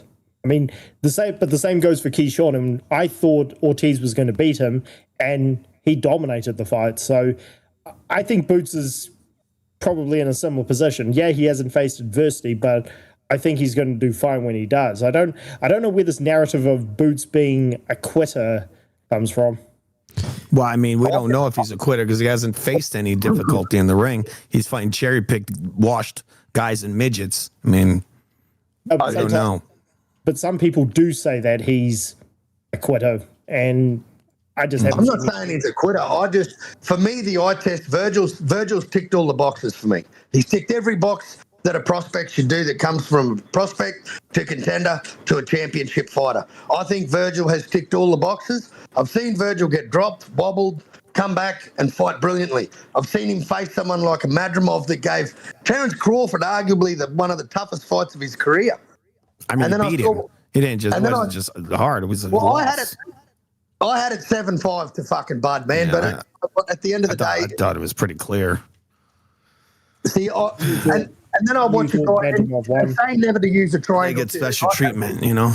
I'm not using a triangle theory, but the way Virgil dealt with Madrimov and the way Virgil was letting his hands go on the inside and using his head work. And, mate, I tell you, I think Virgil will fuck Boots' shit up. He will pack that cunt up. and Philly will be down, and Bozy will be 0-2. Bozy will Boots gets put up on the ropes by little midgets. I mean, what do you think Ortiz is going to do? I added Carl to the BDA records. Carl says Ortiz KOs and is big time. All right. Night. Philly down bad. Damn. I'm Team Virgil till the wheels fall off, man. I've always been Team Virgil. Record. Fucking oath you can. I'll get the tattoo so no cunt forgets. I hope you're right. Okay. All right. Well, I just thought, for the life of me, the only reason that Boots rematched Karen was because he said he was going to knock him out. Because he was questioned in the first fight. People said, looked a bit ordinary there, Bootsy boy. You sort of came in with 2 left feet and you were tripping over yourself when you got in the pocket with Karen. All right, well, I'll go back and I'll fucking knock the cunt out again. And then he went back and he went another 12 rounds with him. And I'm like, And I thought he lost the rematch. I didn't even think he beat Karen that second fight. What? That first fight was terrible. Yeah, I don't think he beat him. Even with the knockdown? That guy beat Boots. Even with the knockdown? There was a knockdown. Even with the knockdown, Karen beat him. What was your scorecard? You remember? Okay. I don't remember the scorecard, but I had Boots losing that fight. Interesting. I don't think he beat him. They gave him that shit because he got that one knockdown. They're like, oh, he won. It's like, come on, man. You don't win just because you get one knockdown. He was losing loads of rounds in there. Okay. Yeah, I remember. I think he lost the fight. That's a first. I mean, I don't know. But I mean, a lot of people, they just want to see what they want to see. I just watched the fight and score it, and I didn't think the guy won. To comment on what Carl said, the reason he rematched Karen is because he was his mandatory. Because he looked terrible in the first fight, too. And he did even worse than the rematch. Come on, it wasn't nothing to do with the mandatory. It was because he looked terrible. Because, he thought it was going to be easy. He got criticized so bad. He looked terrible. Of course he did. That first fight, he looked terrible. And the thing and then in the rematch, the guy beat him. It's like, the first fight, come on. Karen ran. Karen was running around, circling around. Then the second fight, I was surprised because he wasn't running around. Yeah, and he was piecing him up. Mm-hmm. He was out pointing him. He was out moving him. He was just giving him a boxing lesson. I remember Boots fans were saying, it's because he ran. What can you do against a guy who runs? All of a sudden now, they're using what we say about runners. But in the second fight, it's not as if Karen ran. He's never going to fight Madrimov. It ain't going to happen. No. If he thought Karen was bad, this guy Madrimov will just destroy him. Man, I don't know about that. Madrimov is pretty much proven to be a one-hit wonder at this point. I mean, Madrimov has fought far better fighters. Dude, this guy fought Bud Crawford, the guy they consider one of the best right now. He fought Ortiz. You hold on. I was just going to say. You hold on. I was just going to say that Madrimov, he did very well against Bud, but he was still pretty much unproven. He was a one-off champion at that point. We didn't know how good he was, and since then, again, they can throw out any excuse they want, but he hasn't looked like anything special. Because Ortiz is better than you think. Actually, that's why. Exactly. You're talking about Madrimov? Wait, hold on. FTS. Virgil had a hard fight with that guy. Are you talking about Madrimov FTS? Maybe I'm not. I missed something. Yeah, I was just talking about. Madrimov his level. Yeah, he's the top. Yeah, he's a top light middleweight, or as in a top 10. But he's not elite anymore because why? Well, he's proven because he hasn't done anything since losing his title. Well, I mean. Oh, you see, but okay, hold on. He had a close fight against Crawford, right? And then he lost against Ortiz. He lost. Okay, we agree on that. That doesn't mean Madrimov is a bad boxer. It just means that Ortiz is a really good boxer. No, I'm not saying he's not good. I'm just saying that he's nothing special. He's just a one-off champion, like a world class, but not elite world class. I think he's a talented fighter. I didn't fucking struggle with him. He's a talented fighter who for sure can keep climbing. All of a sudden, he's not that good because he lost to Crawford and Ortiz. I'm like, okay, maybe Crawford wasn't even that good. I don't think maybe Crawford's not that good as people say. Oh, he became back to back. Hold on a sec. I'm talking about his last win over Salazar, complete no name. And he went the distance. Didn't look that good. Yeah, I mean, this guy had 10 fights and he beat Bud Crawford, and they make a big deal out of Crawford. They say he's hot shit. What does it tell you about Crawford? Okay, so what does it tell you about Crawford? Hang on. What does it tell you about Hang on, Crawford? Saying this shit happens, you know. Bootlickers also want to pump fucking Karen's tires up now and say Karen will go on to become undisputed at 47. Can you tell me who the fuck the 2 fights that Karen's had since his losses to Boots? Can you tell me who those fights are? Because I ain't never heard I of don't him. even know. Fight. He's fought nobodies. And he's gone the distance with them too. Karen, the big killer's done 5/5 of fuck all. This is the part where, people start defending their opposition and start defending this bullshit. And until you call it out and call it what it is, man, it is what it is. You can be a bootlicker all you fucking want, but when wins don't age well, they just don't fucking age well. Bootlicker, is that what they call? Is that what they call Boots fans? I want to say something. That's exactly what they call them, bootlickers. Crawford had a tough fight against Madrimov. Then Ortiz beats Madrimov in a easier fashion. I mean, that just opens up a bunch of questions. That just opens up a bunch of questions. What would have happened if Crawford would have fought these other guys at 154? Yeah, but that's he got out at the perfect time. He left. He finally found he finally had to fight guys his own fucking size. He's like, I'm out of here. With speed and then he fights Canelo. It's like, no, you aren't. You lost to a guy who had 10 fights. Didn't Canelo had a knee pad at some point in one of his fights? Oh, yeah. He had surgery, dude. He has a giant scar across his leg. Like, that dude's all fucked up, My point is this, okay, maybe Canelo wasn't 100%. Whatever. Good win. I'm not going to take credit away from Crawford. People are going to go crazy. Scars on his shin. He's got a massive scar in his shin. He had surgery. Yeah, he has That dude's all fucked up. But what would have happened? Forget about Canelo. What would have happened at 154? I don't know. Oh, he would have been knocked out. He would have been knocked out. Ortiz would have got his ass. Fandora would have smashed him. He would have lost because 154. They were all beat the fuck out of him. Now Fandora was a terrible match. That was crazy. They would have all fucked him up. It would have been interesting. He struggled with a guy who had 10 fights. In the sport. So, yeah, if he fought all comers, he would have lost. That was like the smallest 154 pounder he could fight. Yeah, he took the weakest guy he could find, and he fucking lost. Oh, yeah, and I remember in that interview with Andrew Ward, Crawford was like, they were just saying, "Oh yeah, Fundora docked you basically," or but he knows what would have happened or something like that. Like as if it was a foregone conclusion that Crawford was just gonna beat all these guys at 154 because he beat Canelo. Like this is the thing. This is what people go away with. Like that's just the fact that Crawford beat Canelo, therefore he would have defeated anybody below 168. It's like no, maybe it's more difficult fighting a 154 pounder that's faster, than fresher. But we will never know. We will never know. That's very interesting. Yo, Bucho. Yes. Can you hear me?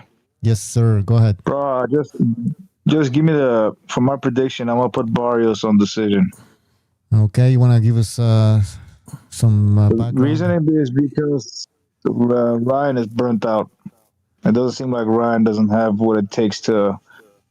I saw the fight with Rolly. I never watched it because I thought it was going to... It was just never interested me. But I wasn't surprised with the result because of what I saw in sparring. But then when I watched the fight, it looked like after Ryan took some shots, heavy shots, he was shook and he had nothing to offer Rolly, and Rolly was controlling the jab.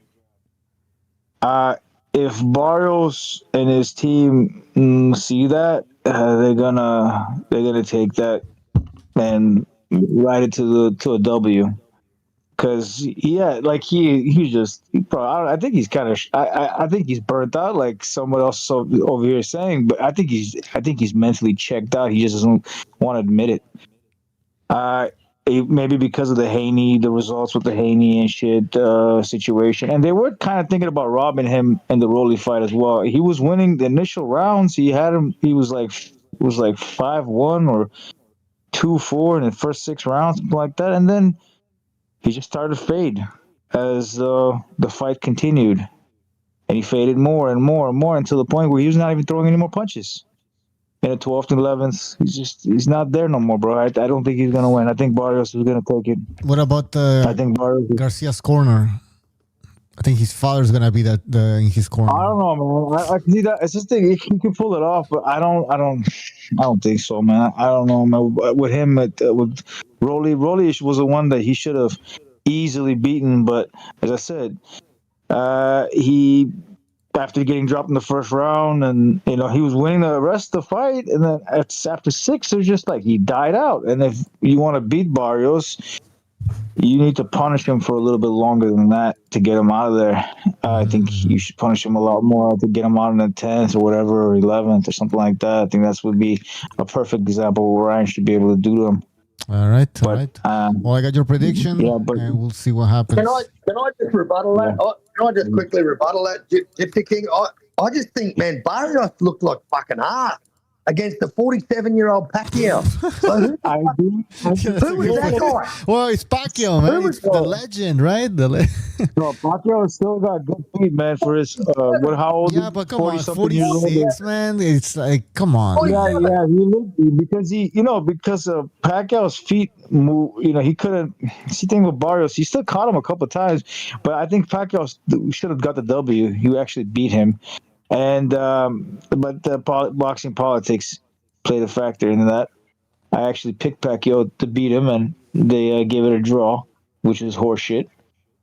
But the thing is, he looked bad. He looked bad against Pacquiao. But how do you think Pacquiao is gonna make Ryan look? He's never thought about that. Well, I don't know. Yeah, right. Pacquiao got good feet, man. Pacquiao got great feet even with his old age. Like, he does have, he throws angles fast. His feet are gone. Pacquiao's not the same. Not the same caliber when he was younger, but it's still there enough to give someone like Barrios problems. For sure, give someone like Barrios problems. But Barrios is tough, man. Tough enough. He doesn't have power. He doesn't have power like Rolly does. Rolly had power to keep Ryan. That's the one thing that could be the X factor, because the power was what made Ryan second guess against Rolly. Yeah, but but for Barrios does not really have that power. But one thing Barrios does have is a little bit more will to win, a little bit more drive. Yeah, he has more drive. He has more better feet too. By the way, he's got better feet. He doesn't have. How surprised are you gonna be? Or would you be if Ryan Garcia stops this Barrios, man? Are you gonna be shocked? I wouldn't be. No, I'm not. I'm not, because he does have the power.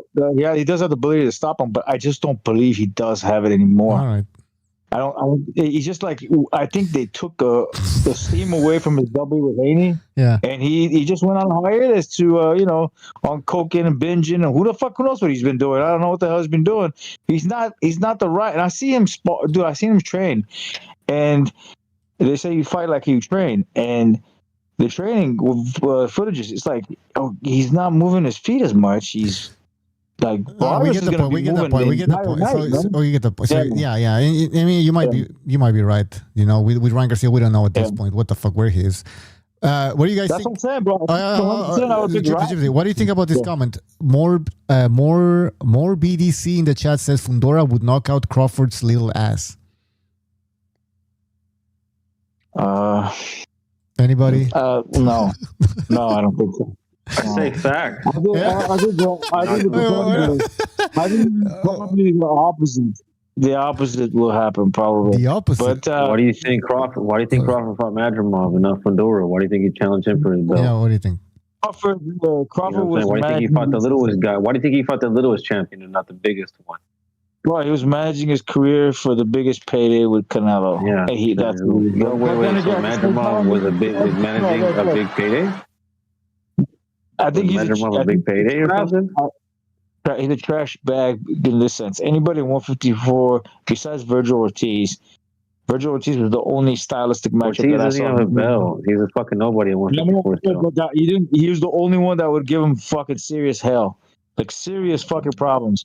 But the thing is, other than the other guys, in the background and all this one, I'm not sure if they could have beaten them. But that Virgil was the only one that was really close. Huh? What'd you say? You're a liar. You're a fucking liar. Go ahead.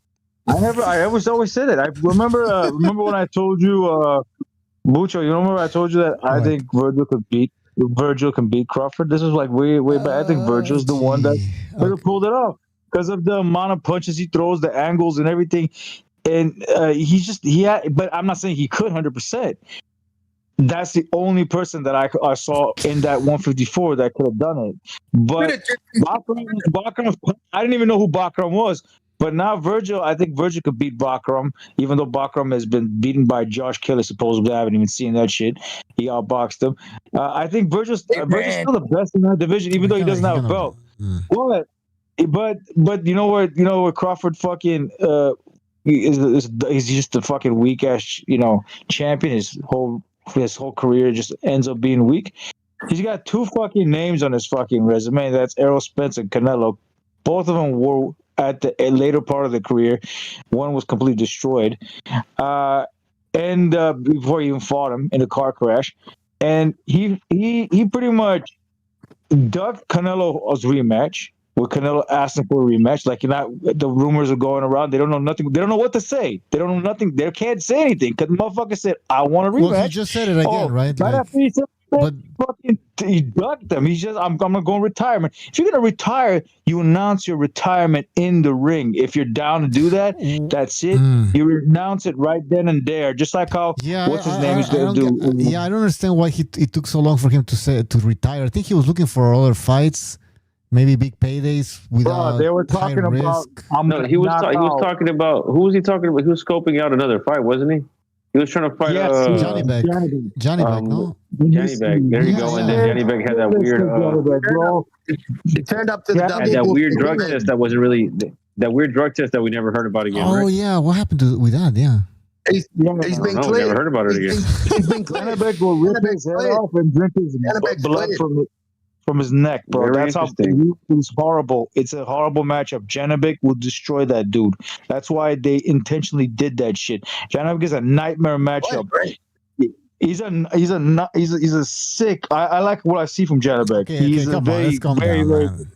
Oh, I'm serious. I like I saw what he did. When he fought Andre Mikhailovich in Australia, he fought Andre Mikhailovich. He flew in the day of the weigh-in. Don't worry about acclimatizing to fucking Australia. He flew in the day of the weigh-in, and like an assassin, he flew out the day after the fight and beat Andre Mikhailovich into did the job. Got the fuck out of Dodge. Beat the living dog shit out of that dude. I like that dude, bro. I like how he fights. But anyways, he pretty much tarnished that dude's career, and then he took off. So they can say, you know what? He's just dirty. That's why I'm not gonna fight him. I thought you wanted to be 4-time undisputed. What happened there? What the guy called you out. Yeah, well, he said, yeah, let's do it. Yeah, let's do it. Gypsy. Well, to answer your question about if 4-time 5-division champion or whatever he could have done, at some point Crawford has said the reason why he retires is because he will never get credit, no matter what he does. That's what. No, that's bullshit. Well, that's the excuse that he's coming up with to cover up his nonsense. If he doesn't get enough credit already, bro, they just put him at the top of the pound for pound list, and he got Max Kellerman sucking him off every which way he goes, and you got Andre Ward talking him up. The whole event for against Canelo. So who is he talking about? Everyone's there was pro Crawford. So who is he talking about then? Not giving him credit because you're right. You just mentioned that whole. He listens to the fucking show, Bucho. He listens to this show.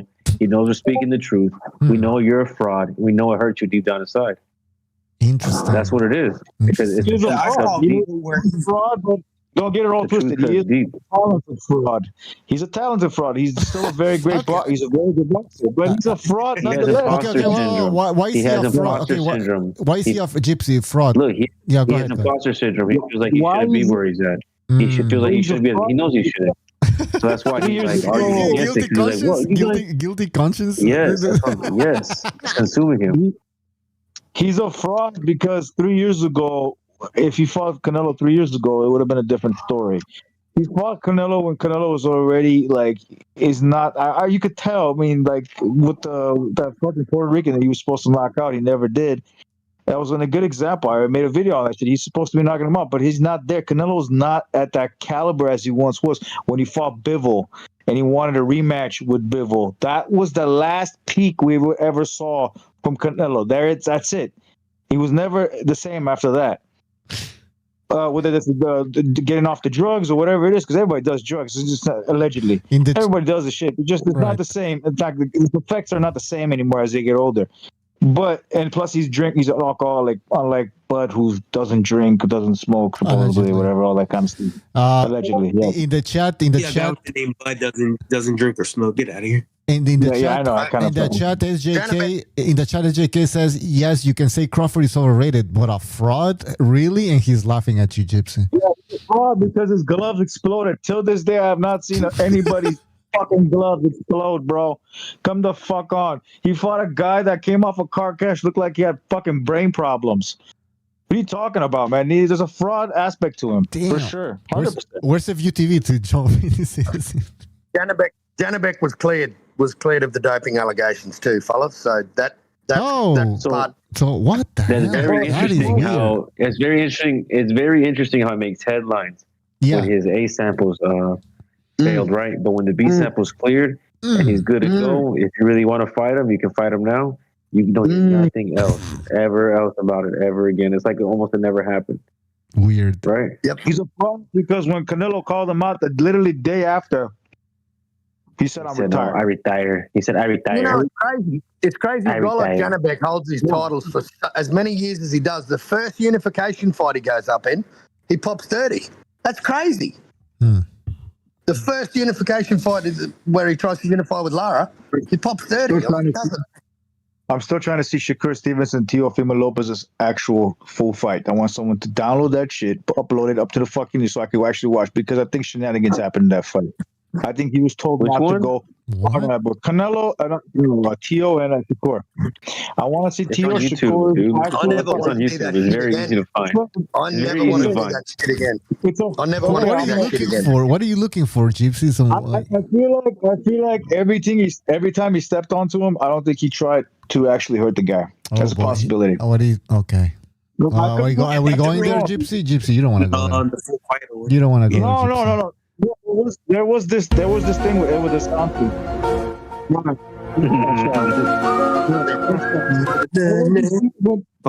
There was this thing with Edwin dos Santos where he had there were situations where you saw he could throw the punch, but he didn't throw it. Maybe Teo just sucked, man. Maybe Teo just sucked. Maybe Teo just sucked, man. Maybe Teo has been looking like crap lately. I mean, yes, the Barbosa fight was a good win, but it wasn't an impressive win. Not at all. Oh, he's another one. Yeah. You know, He did look the best. He looked the best on that card. Yeah, but that's not saying much, right, That's Carl? not saying much. No, that's not saying much. But that card was ass. I'm not saying he's done. I'm not saying there is that for sure. I just want to see it. That's all I said. Okay. I think Jay Prince's goons got onto Teo in the foyer. They said, "We're going to fuck your shit up." I do believe there's something with Edwin dos Santos because that guy has disappeared for 3 years straight. He's the only one that actually beaten that dude. And what I heard was he had a blood cloth in his leg or something, but he's still disappeared. He's gone, man. The guy ain't fighting. I mean, Jay Prince did something to that dude. Told him not to step in the fucking ring for who knows when, or else. Fuck, I have no idea. And that fucking shit with Teo saying something about you been in my house, you see we ain't no bitch and stuff like that. You see, I took that a different way, like he's gonna actually fight him, but that could have been just like, you know what, we just gave in. Then, hey, I'm not gonna do anything wrong because I'm scared. Yeah, it could be a different thing. I know what's I know what's up. Exactly. We got Justin here. But it's funny, man. Shakur is very sus. Shakur and Crawford's careers are sus because they're helped out by that dude, that manager they have, the gangster. Prince? Yeah. It's very sus. With Andre Ward as well. They poisoned him. My son was poisoned. Yep. Possible. No, that's the other guy. That's Austin. Yeah. Yeah. What else? Yeah, we got into conspiracy theory land here. I got talking out the Russian guy. Well, everybody knows that by this point. The what? He's gonna knock him out. What the Russian dude. What are you talking about? The Russian he's fighting, the Chechen guy. The Arslan, what's his last name? Makudev. Yeah. I don't know. Beat him. Yeah, that dude's very clumsy. Guy. Come on, what are you doing? Yeah, he's clumsy. He I don't know if unless Fury's shot, which I wouldn't be surprised if he should beat him. Who's the new guy he's training with? Is he with Abel Sanchez? I know he's training with someone. He doesn't have a trainer. No, Fury said he doesn't have a trainer. Not only that, Fury said he won't have anybody in his corner. Honestly, he doesn't. He honestly does not. I've seen a fighter do that. Was it Psycho Vika? I've seen a fighter do that before. Yeah, no. Also, the guy who fought Hopkins. Remember who was his name? Sumanov. Yeah. That's what I'm talking about. That's what I'm talking about. And he did all right. He did all right by himself. Yeah. Look, that fool's Dave Allen's level, man. And then he hired Salas. And that fool is. He looked funny too while he was just in between rounds, just sitting there, like just. He's so weird. Just sitting there, like just staring. Give me my water, thanks. And he's like homie from breathing. The Shaolin Showdown. Yeah. It's better than having like Teofimo Lopez's fucking father as a trainer. Come on. Yeah. Oh, seriously. I will say Makhmudov's balance looked a little bit better in his last fight. I forgot who he's working with now, but I just still think he's still on the clumsy side. As I said, that fool's Dave Allen level. Dave Allen, if he had a little bit more motivation, he would have knocked that dude out. Dave Allen he's on that level. Dave Allen and Makhmudov are in that same caliber. So he's not going to have any problems with him. He's just going to outbox the shit out of him and stop him. You were talking about Crawford earlier, and I was hoping that somebody was going to get triggered and jump in. But I'm telling you, you're going to see all these comments after we upload the whole video. In the chat, you're going to see people complaining. Dude, I picked Crawford to beat Canelo. I'm just telling you straight up. If anybody got something to say, I'm telling you straight up, Crawford is a fraud. He still is. The shit that his movements, the glove explosion with Dave Alvanesian, fighting Errol Spence when he's fucking gone, nice signing out with PBC when you had the shot when they were paying you a lot more money than re-signing with Bob Arum instead. All these movements, and then Janibek coming out fucking dirty when he was actually not, when he's calling you out. Fighting Canelo when Canelo's fucking way past at his best. Yeah, but Crawford's 38. But Crawford's 38. Crawford's 38. Crawford's 38. So. Well, Canelo preferred that fight over David Benavidez, so that's what he wanted. So that's what he got. He lost. Shut the fuck up. Look, it doesn't matter. It doesn't matter. He should have given him a rematch either way. His team were talking about, like, bro, his team was talking about, and I was hoping that this was cool. This was gonna happen. Like they're talking like, we're gonna knock his ass out in the second fight. His team would say like, "Oh, we're gonna beat him up. It's gonna be worse than the first one." Yeah, and here's my what happened. Like, here's my issue with the thing, because now I see Crawford being compared with Sugar Ray Leonard. Then they call it now the Crawford. Hold on. Let me just finish. They call it the Crawford era. They're saying there was never a Crawford era. Then they're saying there was a Floyd era, a Crawford era, and now they're saying is a Shakur era next? I'm like, okay, wait a minute, what's going on? But anyways, no, he's like Andre Ward. He's like Andre Ward never had an era, even though he was dominant. That's right. They're the same. But how dominant was Crawford? Because he wasn't like he was fighting consistently. He was fighting since 2020. He was fighting once a year, and some of those fights weren't even that great. You know, it wasn't like he was top. It was 5 fights back to back against Canelo type of opponents or Spence type of opponents. Some of those fights were against people who he should have dominated. They weren't competitive fights. The fight with David Avanesian on BLK Prime was a fucking absolute banger. Wasn't that interesting? Exactly. So that's including one of those 5 fights that I mentioned in 5 years. That's one of them. So what would have happened if this great legend Crawford would have stayed just a little bit longer at 154? What would have happened? Well, there's a lot of fights for him. It could have happened. Maybe it could still happen, but apparently the guy wants to retire. But I'm just saying, like, how can it be a Crawford era and then just bypass 154 just like that? Yeah, because 154, he could have destroyed a lot of dudes. Maybe not all of them, but a lot of dudes because of how he fights, how his style is, back foot and everything. But maybe. 160, no, 160, no. We will never know. 160, 168. Why did he fight Canelo? Because Canelo's short, stocky, little, No, actually, the thing was that after he beat Spence, that people were saying that he could beat Canelo. That's what happened. And then at first he denied it because he went on the the breakfast show, he said, "No, Canelo's too big." But then people kept on in this era saying like, "Yeah, you can beat Canelo, and that's what convinced him to fight Canelo. Because originally he said, "No." And why wasn't he convinced to fight at 154 and have multiple fights? What prevented him from doing that? Because he was very happy I think there was an interview that said that he wanted to fight Sebastian, but Sebastian didn't want to fight him. That's what he said. That's what he says, right? And then so that's it. So he couldn't get that Fundora fight, so he's like, okay, fuck, I'll just fight once a year, and then I'll maybe get that Canelo fight, and then I'll retire. This is my era. I mean, I don't know. It just feels incomplete, in my opinion. It feels I can't. I can't call this guy a legend. I'm sorry. He's a good boxer.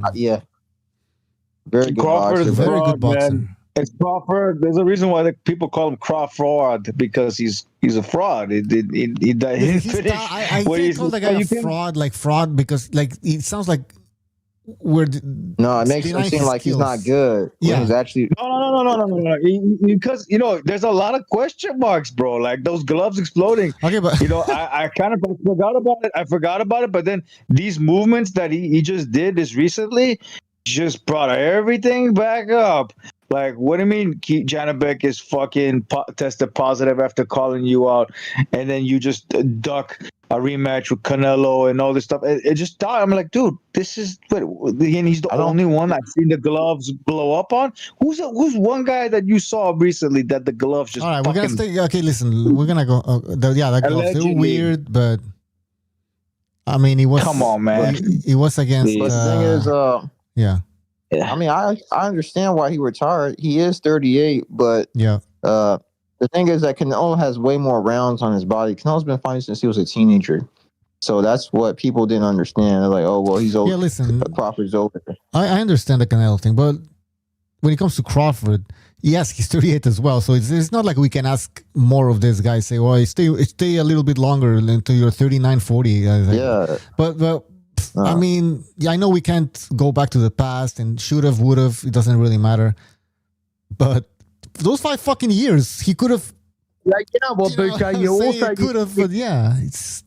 You can't compare eras, bro. Like, you can't compare Sugar Ray Leonard's era to this era.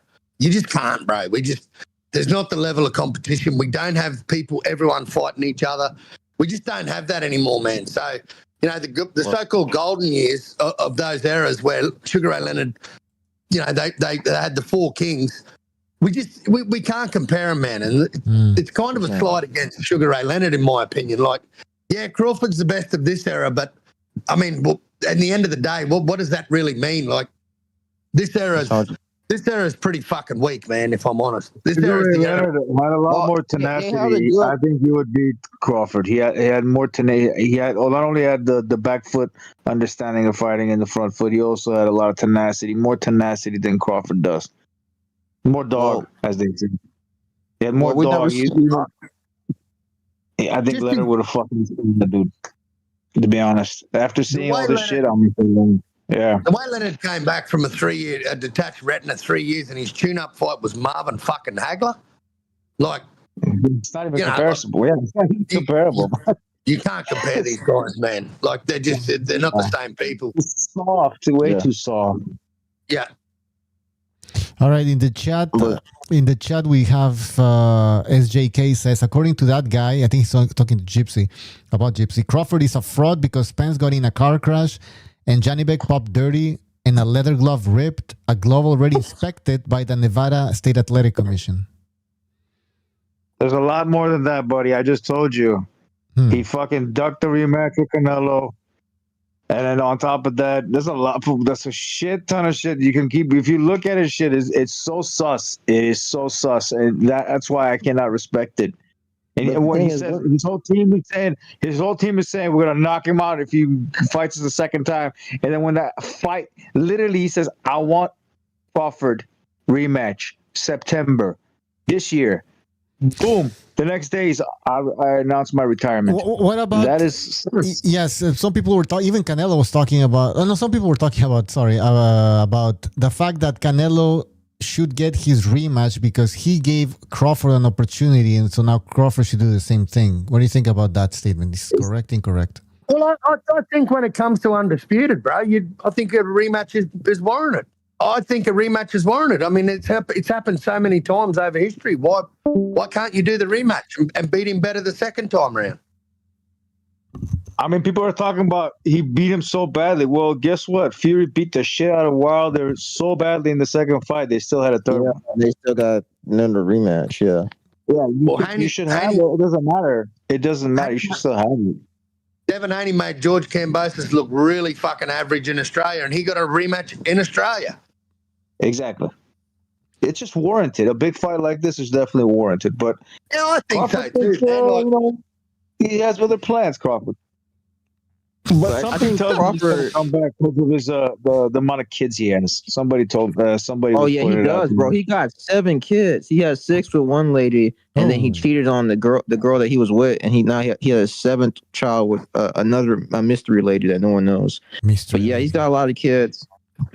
Has he converted to Muslim? Has he converted to Islam? Has he converted to Islam? Because he's allowed to have 7 wives. Oh, you're right. But no. You know, he should try converting to Islam. That'd make things perfect. I don't know why he did that shit though. That's crazy. But I don't know why you want to pull that shit public. I don't know why you feel the need. Yeah, I don't know why. I don't know why they do that. But these interviewers want you guys to tell everybody your whole life and shit. It's just weird. I don't know. Yeah, that's not. That's not necessary, I guess. Yeah. What else? Any? But Crawford, he's trying to cross over to mainstream media. Like he's going on these streamers, streams. He's trying to do commercials. Even on BoxRec, you see his commercials, the ads. On when you go through the box. Okay. FUTVs are insane. How long is that gonna last? Because I feel like Crawford's gonna. Somebody compared him. I think Justin you did to Andre Ward, and it's a fair comparison. Yeah, and we know how Andre Ward just faded into history, basically. I mean, he's a commentator, but yeah, man. Anybody with Jay Prince is sus. With those all 3 of them, I mean, Crawford's the most skilled out of the 3, realistically. Again, when Andre Ward, then Crawford, and then Shakur, and maybe even Keyshawn Davis, but he's the most skilled. But he's also very sus. Like all those guys are sus to me. Like their movements weird. But it's not because I don't like him or this is it's I like Davis. Look, I still like Keyshawn Davis. I picked against him in his last fight because I thought his mind wasn't right. But I like Keyshawn Davis, but even then they all like sus because they're underneath that fucking umbrella. You know what I mean? Yeah. Okay. I just think the way Keyshawn the way Keyshawn Davis fucking fumbled the bag with Top Rank when he was headlining in his hometown. He missed weight. Then his opponent's manager, Samson Lukowicz, turned around and said, "No, we're not taking the fight because he's over. We don't care. We want him on weight." So then Abdullah Mason had to fucking carry the torch, and then Abdullah Mason, the very next fight, wins his belt. Well. Yeah. And all this time, Keyshawn Davis jumps into old mate's fucking locker room with his brother and wants to beat the guy up. Like, what the fuck is wrong with this idiot? I don't know, man. He would have been wondering about that for a minute. Like, I don't get it, man. I don't fucking get it. Like, boxers, you're paid with your hands, man. Like, yeah, but he's more skilled than Tiafimo. He's crazy like Tiafimo, but he's more skilled. Hopefully, no, he's crazy. He's crazy like someone who cuts themselves. He's already openly spoken about contemplating suicide. You know what I mean? But hasn't Tiafimo done the same thing too? He's done that too. Has he? Yes, multiple times. Wow, what a retard. Well, yeah, okay. Well, then they're both on the. You're right. Then they're both kind of crazy. I was gonna go back to. It's the same kind of crazy. Boxers go through a lot of mental issues, so some of them, and some don't show it. A lot of daddy issues. Yeah, maybe that's true. Doesn't jump off that. One of them didn't know their dad, and the other one knows their dad too well. I was gonna say about Crawford. Because you guys were saying that Crawford is making all these appearances on all these shows now that he's retired. But why does he want to stay in the public limelight? I mean, some people just because he wants to still make money. He wants to make money. He's trying to get his credit. He wants to get his credit. Yeah, exactly. I don't think he gets. First of all, I mean, money. He just made millions. Why? How much is he getting showing up in a podcast or showing up? But the bills never stop. Well, I mean, I think there's more other ways to make more with the amount of money he has. He could start investing it in real estate or whatever. Like he makes more. I think. I mean, I may be wrong, but I think what Sobers is saying makes a little bit more sense. He wants that attention, the praise, the adoration, and all that shit. So okay, maybe a little. So he still wants to be the Crawford era without having to fight. Exactly, because he's no longer going to fight, but he doesn't want to fade. He wants to still savor that win against Canelo. You know, like he also want to let it go, and it seems like it's just fading. Remember, it's fading. I'm telling you, because if he fights again, it's fading. You didn't put your foot down for a rematch. If you did that, then that would be like epic. It would have been better. Hype would be crazy right now, right? Everyone would be hype as fuck for that rematch. Well, I think I saw where Crawford said that the training for boxing is what took a toll on his body more than the fights. But oh man, it definitely. Oh yeah, he said that training killed him or something. You don't have one more in you. You just don't have one more in you for 100 million. Steroids, you mean? Canelo retired. He might. Man, Canelo needs to retire. His body is destroyed. I can see it in the fight. Canelo retired. He looks like yeah. Well, who knows? Yeah, but how many fights has Canelo had, bro? How many fights has Canelo had? I think he's got 69. 65, 66, somewhere around there. Maybe even more than that. Like, but listen, the fight. You know, you can. Yeah, go ahead, Carl. I was just going to say, you can say what you want about Canelo, man, but that motherfucker just keeps fighting and he's active. I respect the shit out of that these days, man, because these guys fighting once a year fucking suck. Okay, no boxing, no life, man. My opinion is this, though. I don't think the fight wasn't even that one-sided. Then the second half, Canelo was winded and tired, but if you look at the fight, the first part of the fight was nothing really happened. Like they weren't. He could not miss that right hand. That right hand, the overhand right, was hitting fucking Crawford all night. It was, but the commentators weren't screaming and yelling like crazy. Like I mean, man. But what I'm saying is this: though, I mean, there might be something for a rematch. I mean, if it wasn't completely one-sided, is what I'm trying to say. So they maybe know that Canelo's rematches are nightmare. They've seen it one time with Golovkin. It's only been one time. Right. Neither Bivol, neither Mayweather gave him that rematch.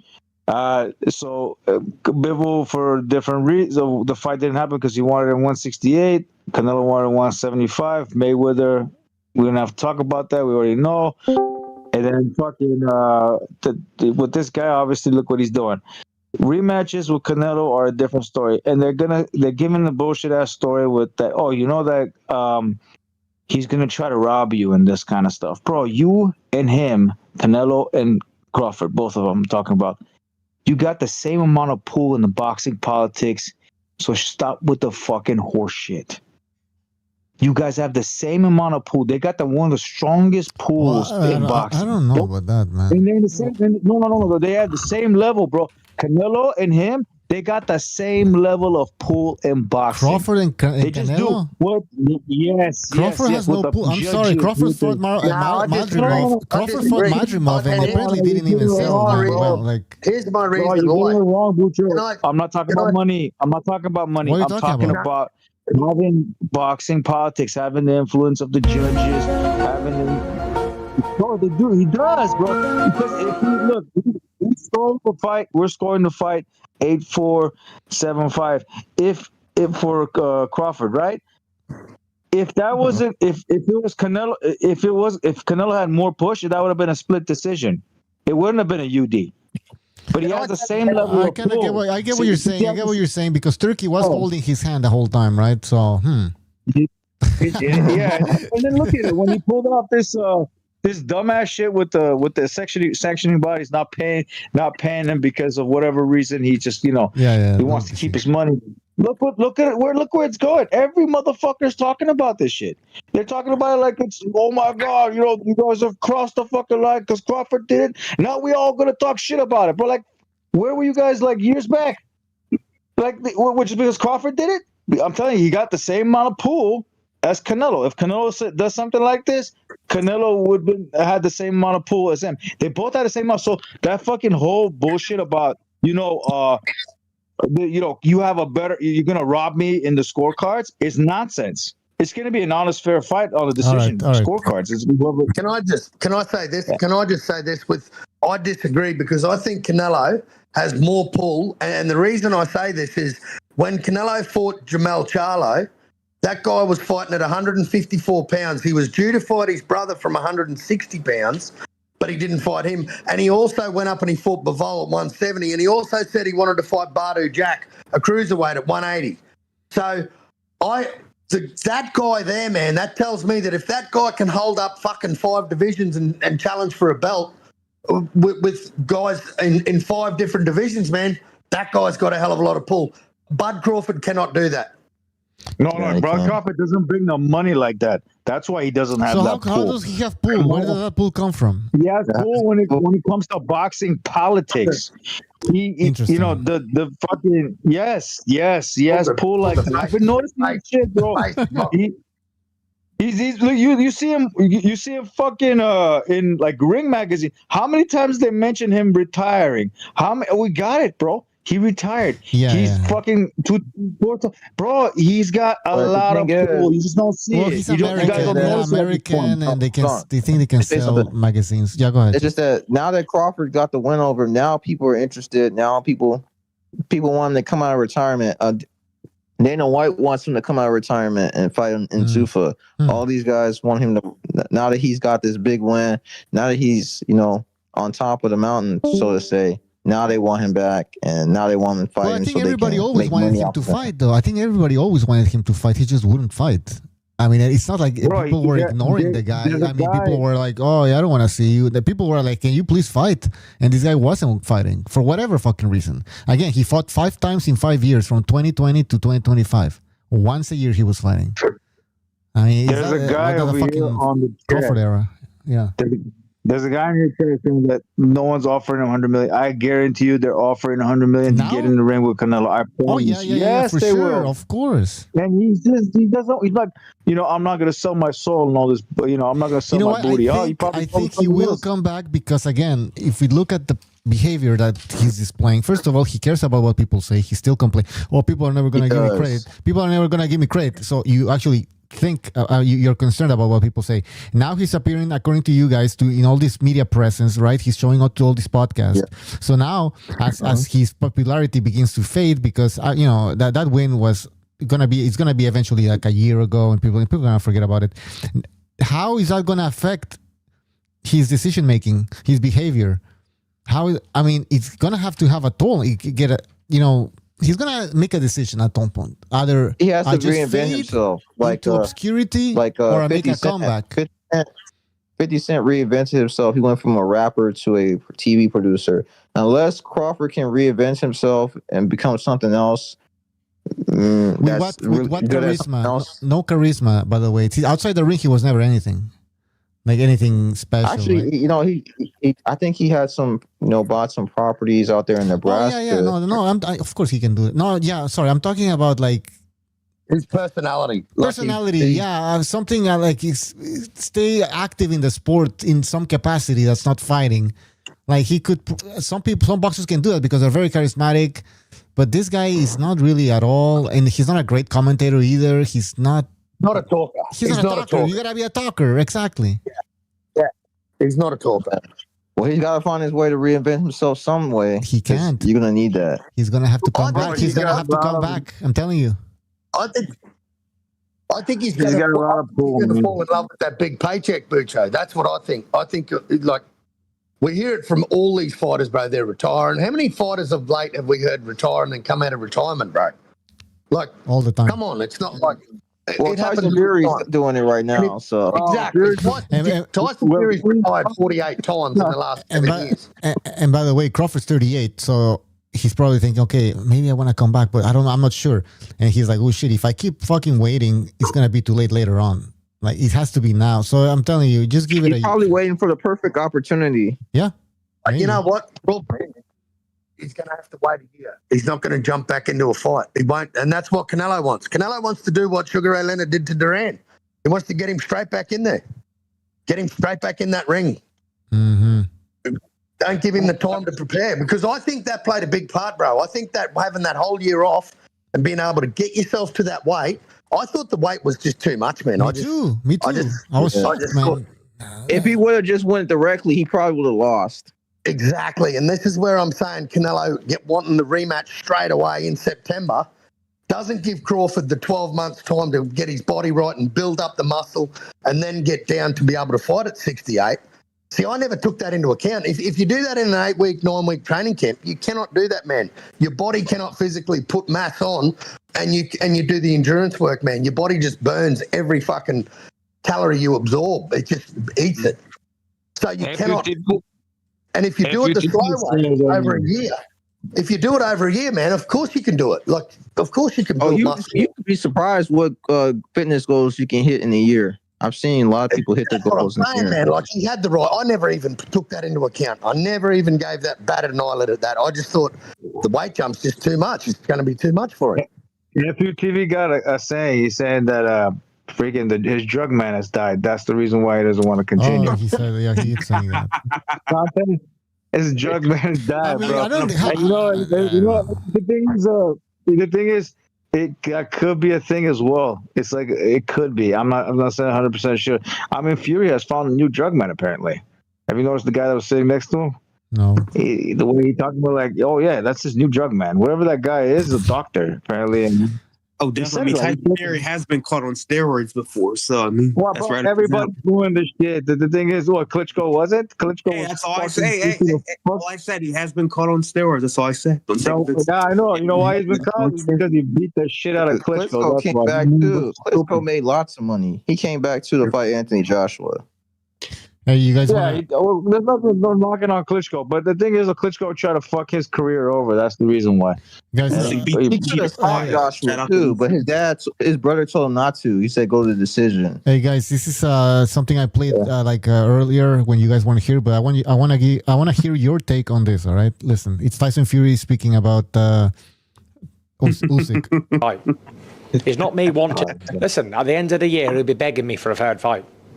It's not me wanting a fight with him. He'll be begging me to do a fight with him. Begging me. Yeah. You watch. You heard it here first. Yeah. What makes you think he'll be begging you? Money. I'm the cash cow. Top of the tree. With the biggest broadcaster on earth behind me. Not only for boxing, reality TV and documentaries. I'm their golden child. Where else is he going to go? Who's he going to fight? Fight hard people for no money. That sounds really clever to do. Listen, at the end of the what do you guys think about that? Usyk's gonna need to fight Fury. That's exactly right on the money about that. He's right on the money about that. No, you know what? Look how Usyk's been talking. Carl, go ahead. Look how Usyk's been talking. Usyk doesn't want to fight Caballero. Usyk, might entertain a fight with Deontay Wilder. We're getting this rematch. We are getting the trilogy. Mark my words. And for every reason that Tyson Fury just said, man, he's got his own fucking Netflix series, bro. Keeping Up with the Tysons or Living with the fucking Furies or whatever it is. Mm-hmm. He is the biggest cash cow in boxing. Outside, and Anthony Joshua used to be, but man, Tyson Fury got paid $100 million to fight Usyk, while Usyk got, what did he get? Was it the first fight he got like 50? Yeah, that's a lot of money. He got paid $100 million 3 times, bro. He got paid for the Francis Ngannou fight. He got paid for the Usyk 2 fight, $100 million both each. That's a cash cow. He didn't get $100 million in the second fight. Usyk got the yeah, but listen, man. You remember that $500 million that he wanted for the Usyk got the remember that $500 million? No, he got what he wanted. Why is he coming back though? Usyk is blessed by this dude. Usyk knows he's blessed by this fat, greedy belly. He's been blessed by the baby belly. I'm just telling you right now, Who bro. wants to see a third fight? After Who wants to see a third fight, man? Who wants to see a third It's Fury? amazing how Fury fans are trying to take the You two want to see losses it? he had against Usyk. Talking about he's blessed by him. I believe he lost the second fight. I believe First Usyk fight was lost the good. second Oh, fight. come on, man. No. I believe First fight he was lost good. it, man. I watched it recently. Bro, I like watching fights. I just watched Rolly versus fucking Ryan. I don't give a shit about that fight. I watched it because of Ryan's fight. And I'm telling you, Ryan still lost. But it was a close fight. I don't like Ryan. I do like Ryan. I'm telling you, Ryan lost against Rolly. I also like Rolly too, to be honest. But the thing is, when I'm telling you he lost. I can only be wrong by 2 rounds, and I get 8-4 to fucking Fury, bro. Like I'm telling you, he lost that fight. That's why they were talking about a third fight. They were talking about a third fight with fucking him and Usyk, but it never happened because you know why? There's another reason why. There's a big reason why. Because Turkey doesn't want to get fucked another $100 million by Fury. That's the reason why. He wants Turkey wants a third fight. He loves Tyson Fury. Yeah, he loves Tyson Fury. He loves Tyson Fury. Gypsy, you don't know what? Okay, Plum. He tweeted once. We need a trilogy. He said something like that. Something else. He wants a third fight. He's made it public, man. He's a phony ass dude, bro. That Turkey guy is phony as fuck. I'm telling you that. I saw him with. I'll give you an example. I saw him with Bivol and what's that fucking Beterbiev, man. Beterbiev beating his ass. Bivol's the first few 6 rounds, he was beating him up. Bivol, but like there was a competitive round. Some rounds were Bivol, some rounds, but majority of the rounds were Beterbiev. As soon as Bivol was landing something, but when Beterbiev was landing, he was not doing it. As soon as Bivol was landing, he got up and he started clapping and shit and doing all this stuff. And the same thing was with fucking Usyk and Fury. He started clapping whenever Usyk landed. Whenever Fury landed, he didn't clap for shit. But he is a phony ass motherfucker. Do not trust that dude. That guy is a phony dude. I trust him. I trust him. Canelo and Crawford, everybody knew Canelo. It was on Canelo. It was not going to be Canelo. It was going to be Crawford's side that he was going to choose because he likes the dark meat. He likes AJ as well over. He likes AJ over Fury as well. Where are you going with this? Where are you going with this? I'm saying you got favoritism. That judges that let's just say it makes him influence the judges' decisions allegedly. Okay, he likes black fighters. I'll say this. This is also a double-edged sword for Tyson Fury because Tyson Fury needs a dance partner. Who the fuck's Tyson Fury going to make $100 million fighting outside of Usyk? Who's he going to make $100 million with? He needs a dance partner too. He's not going to make. Well, how much is he making for Makhmudov? What's he going to get? $10 million? Probably. I'm not sure. I have to check.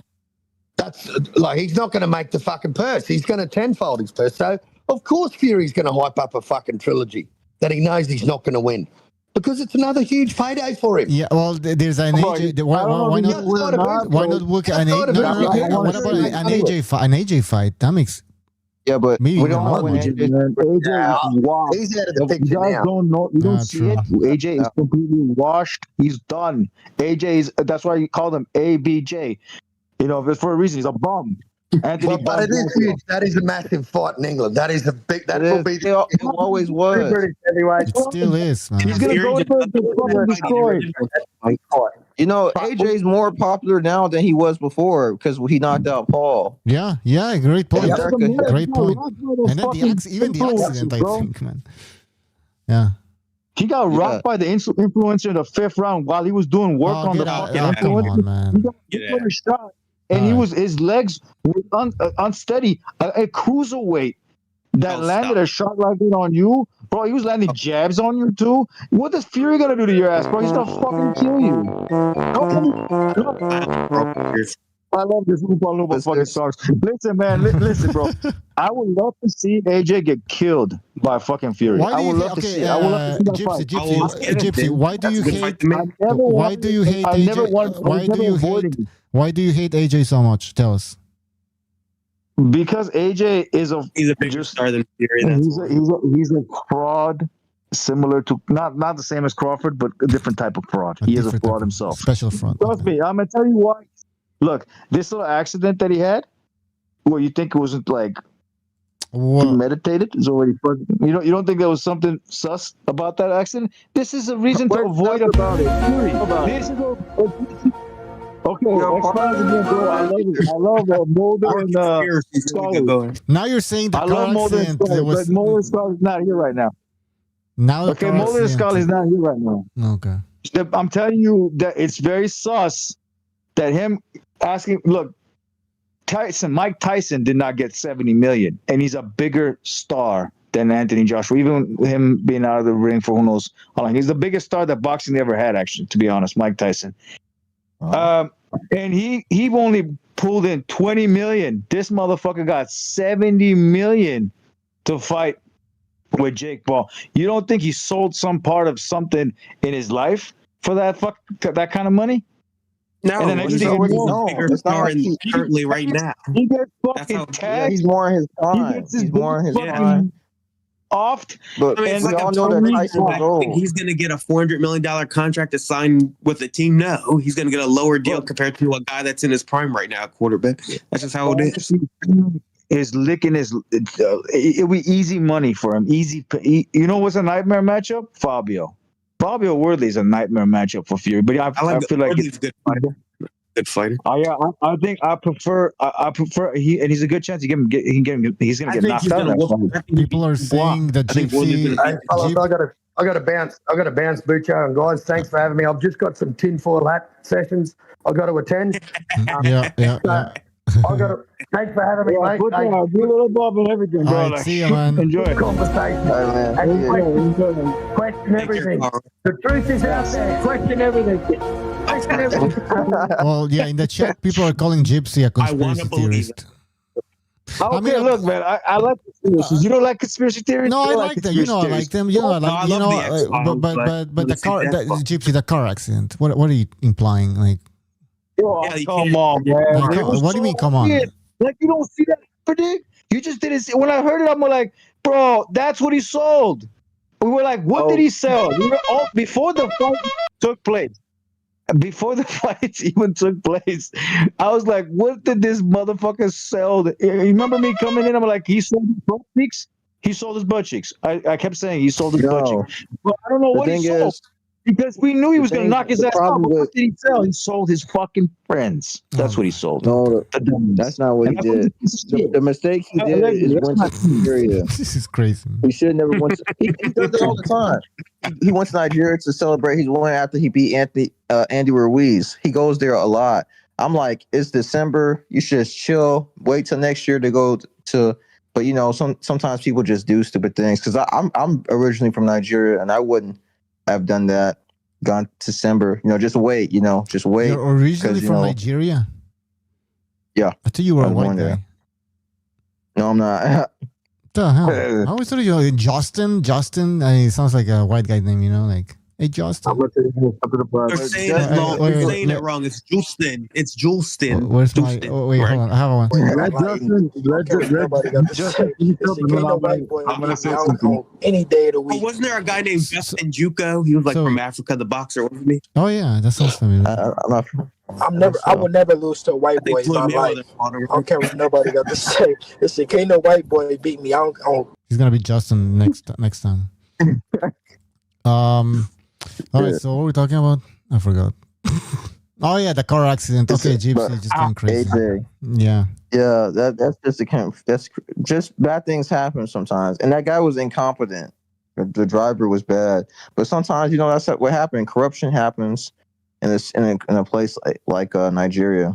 Yeah. I mean, it can happen anywhere, man. I mean, like, it's very sus, man. Very, very sus. I'm just telling you right now. Unfortunately, the problem is that I got a conspiracy theory right here. Someone hit the X-Files theme song for me. Okay, maybe it's perfect timing.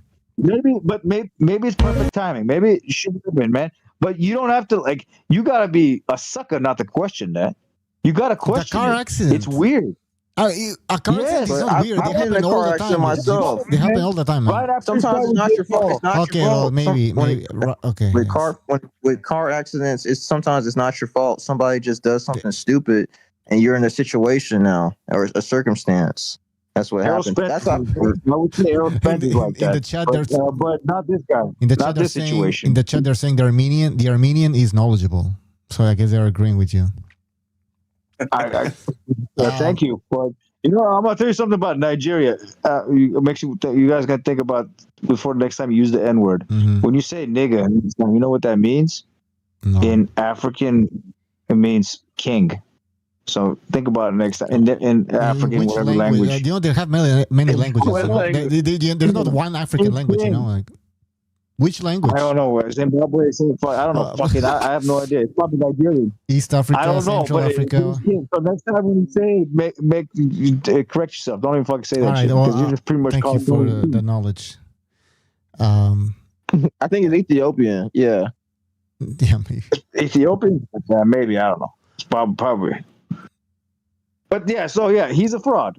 AJ is a fraud, bro. Like, and I wish he comes back and Fury gives him a fucking nice. Listen, I'm not an AJ fan, but like, I don't think he's a fraud, man. Like, I think he was somewhat talented. He was one of the most exciting heavyweights in recent years. He had a good resume. He had the best resume at heavyweight. Actually, he was fighting almost everybody. He actually helped heavyweight. He actually helped the heavyweight scene get back on his legs. Yeah, Big time. He was in Fury, fighting fucking Wilder 3 times. Doing coke while we have an undisputed champion right now, we have an undisputed champion is because of Fury. It's not because of AJ. AJ he was suspended for doing drugs before Fury did. AJ fought exactly. What do you mean? Like, I think both contributed. Dodged and dive and dive and dodged and duck, dive and dodged and dive and dive and dodged. Joshua didn't say I need 100. It'd be so funny if Fury loses to Makhmudov, man. Holy shit. How many years was it taking for fucking him to get in the ring with Wilder? How many years? How many years? No, well, that's on Wilder, not on Joshua. Until this day, we don't have the Wilder AJ ducked Wilder, so don't even start. Okay, he didn't duck him. Why don't you fight him now? Made a terrible choice to fight a washed up Fury, at least that's what we thought at that time, and it came back to haunt him. He never got the big Joshua fight. That's on Wilder. That's it. End this nonsense. End this fucking shit. End it. Nope. Fight fucking Wilder. You got after you come back. Wilder's fighting Derek Chisora. So no. Okay, fine. Derek Chisora knocks some sense into him. You knocks more sense to him. Finish the fucking job. Where you were always. Yeah, Wilder can't beat. Freaking Wilder couldn't even beat AJ's leftovers in Parker. Get out of here. Come on. Look, that's a shot fucking Wilder, first of all. No, it's the same Wilder. What the fuck? What was the difference? It's the same Wilder. Remember the Wilder? Hold on. Remember? Okay, hold on. No, Gypsy. Go watch Wilder against Ortiz, the second fight. Wilder was losing the fight. Go watch him against Eric Molina. Eric Molina hurt him. He went 9 rounds with Eric Molina. Gerald Washington before the knockout. Everybody just focuses on the knockout. On the stoppages, but the whole he was getting outballed by Szpilka. Szpilka, he lunged in like an idiot and got knocked out. Low ass Johan Duapas, the French fat guy. He was always struggling. He was always struggling, but the difference is that he never fought Joseph Parker. He never fought Zhilei Zhang. He was fighting these other guys, like the Gerald Washingtons of the world. What was the other guy? Another football player, or whatever it was. Like the guy he knocked down in 1 round. Dominic Brazil, and I mean, Chris Arreola. It took Chris Arreola. It took fucking Andy Ruiz forever he couldn't stop him. He got dropped by Chris Arreola. That is shot. See the difference between Andy Ruiz before and after. Like that is an Andy Ruiz's shot. No, that's not Andy Ruiz's shot. Andy Ruiz was definitely. But Wilder is I think fight, man. I think you guys confused shot with thing. I think Andy Ruiz right now is shot. You know, Andy Ruiz was never actually. You know what? Andy Ruiz was never even that good. Andy Ruiz was never good either, man. Let's be honest. Andy Ruiz against that fight against Parker a million years ago, he didn't do shit. Well, if he wasn't that good, why the hell did he batter the shit out of Anthony Joshua? If he wasn't that good. Because Anthony Joshua was not that good neither. I mean, he caught him. And by the way, he couldn't keep Joshua down. As a matter of fact, he never really knocked him out. He was a TKO, basically. And we're forgetting one thing. Joshua put Ruiz down before, and then he got caught coming in because I guess he thought he was going to finish him off in 2 rounds. I mean, and then the rematch, Andrew Ruiz didn't do anything, and people are going to call me a hater, but I mean, Andrew Ruiz, in the second fight, he outboxed him easy. Nah. Look, man, AJ's career is very fishy as well. If you watch it carefully, it's very fishy. What's fishy about it, man? I'll give you another one. I'm not even an AJ. I'm sounding like an AJ fan now, just because I'm asking all these questions. But like seriously, what do you mean? Carlos Takam, right? I'll give you an example of Carlos Takam. Solid fighter. Yeah. Carlos Takam was when he beat Carlos Takam had a lot more in the gas tank. He was in the fight. Mm-hmm. He threw a few, and he was tiring AJ out because AJ's gas tank at the time wasn't the greatest because he had put on too much weight after that Klitschko fight or during the Klitschko fight. He put in too much fucking weight. They waved it off. They didn't give Takam. There was only about maybe 3 or 2 more rounds left. I don't remember the exact how many rounds. They waved it off. They didn't let the guy continue, and he could have continued. But he was giving AJ problems. Small ass dude, same built as Andy Ruiz, was giving AJ problems. Okay. I think in the he wasn't a great boxer. Like, Takam's a good fighter. I don't know I don't get your I'll point. give you another one. Usyk, against Usyk, I'll give you an example. Usyk had the chance to in the first fight, not the second one. The first fight, I think he had a chance to knock his ass out, and I'm not talking about the 12th round. I'm talking about early on. And guess what? After the fight was done, he pretty much said, "I don't have to knock out my opponent. Sometimes it's better that way. I prefer not to knock out my opponent. Sometimes." He was told not to knock out this bum in the first fight. That's pretty much what he was told. That's not what he means, man. You're reading too much into it, man. That's what it means. Look, why is he calling out Wilder? Another reason why is because it's another way to save AJ's face from never fighting fucking Wilder. That's another reason why. What? Usyk. Yeah, this. No, because Usyk wants to fight all 3 guys that were supposed to be the best heavyweights of his generation. That's also another way of saving AJ's face. And now he wants to fight Wilder. That's the whole point. AJ got a lot of pull, and he's the same as a lot of fraud fighters. Usyk said, Tony Bellew, come out of retirement so I can fight you because you were the lineal cruiserweight champion. And then I'll beat you, then I'll go to heavyweight. That's how Usyk's always ran his career. He wants to beat all the guys that were considered the best at that weight class. And Wilder was the top 3 guy with Joshua and Fury. He's already beat those 2 guys twice. Now he's got to beat Wilder. AJ is the one that got crowned got knighted by the queen, bro. Just think about that for a few seconds. Just think about it for a few seconds, bro. This guy got a lot of pull, and I'm telling you right now, he's the clown fucking car. This fool is this fool is not what you guys think he is. Don't get it wrong. He got knighted now, so he's better than Dylan White. He's better than Dylan White. He's but at one point when he beat Dylan White's fucking the first time. I think they fought 2 times. The one time he lost in amateurs. No, they fought one time he lost. No. They fought one time in amateurs. Dylan beat him up. I'm gonna say who cares for that one too because it's in amateurs. And then the second one, Dylan had his fucking shoulder fucked up. But I don't think shoulder fucked up or not, Dylan had a shot at beating him. He had a shot, but it wasn't good enough to beat him. Against Klitschko, it took him 4 to 5 rounds to recover after he got dropped. Takam, they waved the fucking fight off before it was finished. Pulev, he fought scared against Pulev, extremely scared. It was fucking very embarrassing to watch. Did he knock Pulev out? But he did. Pavetkin, he fought an amateur. He didn't fight scared. He didn't fight scared against Pavetkin, but he fought. Hey, he's an old dude. These are all dudes I'm talking about. Who had a better resume, Fury or Joshua? Joshua, easily. Joshua, come on. 100% Fury, bro. All right. Fury beat those one. I'll tell you why. It's only because of one victory. It's only because of one victory. And it doesn't matter what AJ has after that. It won't outshine it. I mean, it does matter if he had beaten Usyk or if he had beaten something of some level, we would have said or he had rematched Ruiz in America instead of rematching Saudi. Saudi Arabia is like neutral, man. Like, no, it's not neutral. I can't believe I'm sounding like a AJ fan now defending him. He's ridiculous, man.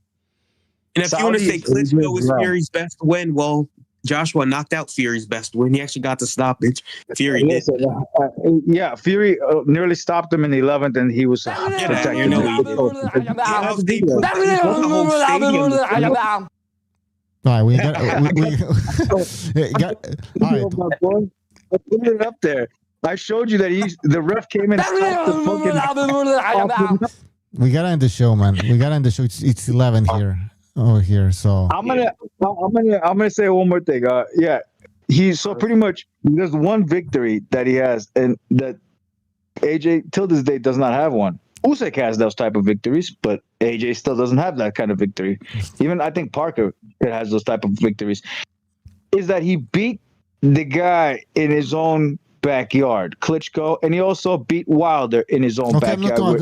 We were comparing Fury and AJ, by the way, and now you want to talk about? Yeah, I'm just saying. I'm saying Fury and AJ. He beat Klitschko in his backyard, Germany, and he beat Wilder in his backyard, Germany. Yeah, but he fought in Germany. You know when I walked into the stadium. You know when I walked in the stadium, in the first fight. I was at the first fight.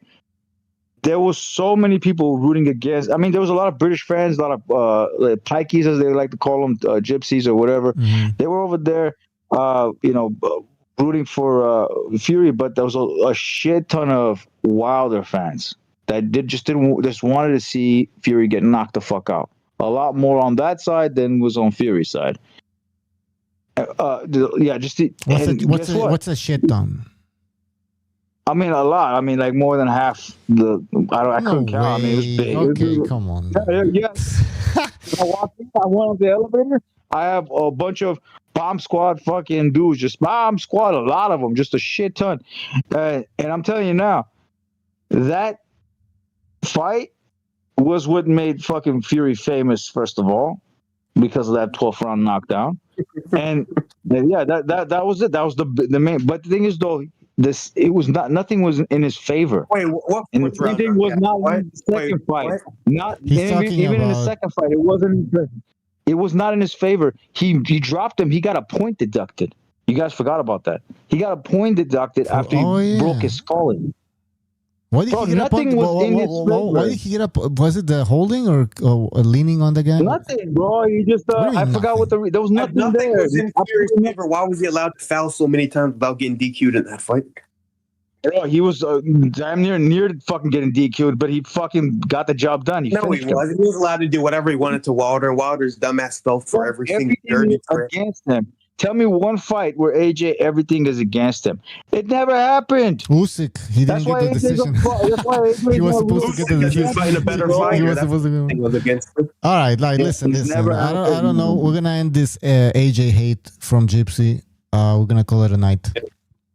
But I want to thank you guys for being on the show. I'll see you next time, right? AJ hate. AJ hate. You should be embarrassed. You should be embarrassed, Gypsy. Having said that, don't forget to hit the like button. Don't forget to hit the like button. Forget to hit the like button, you fucking peasants. All right, guys. Thank you for being on the show, hitting the like button, and everybody who super chatted. We really appreciate it. We will see you next time. Have a good night.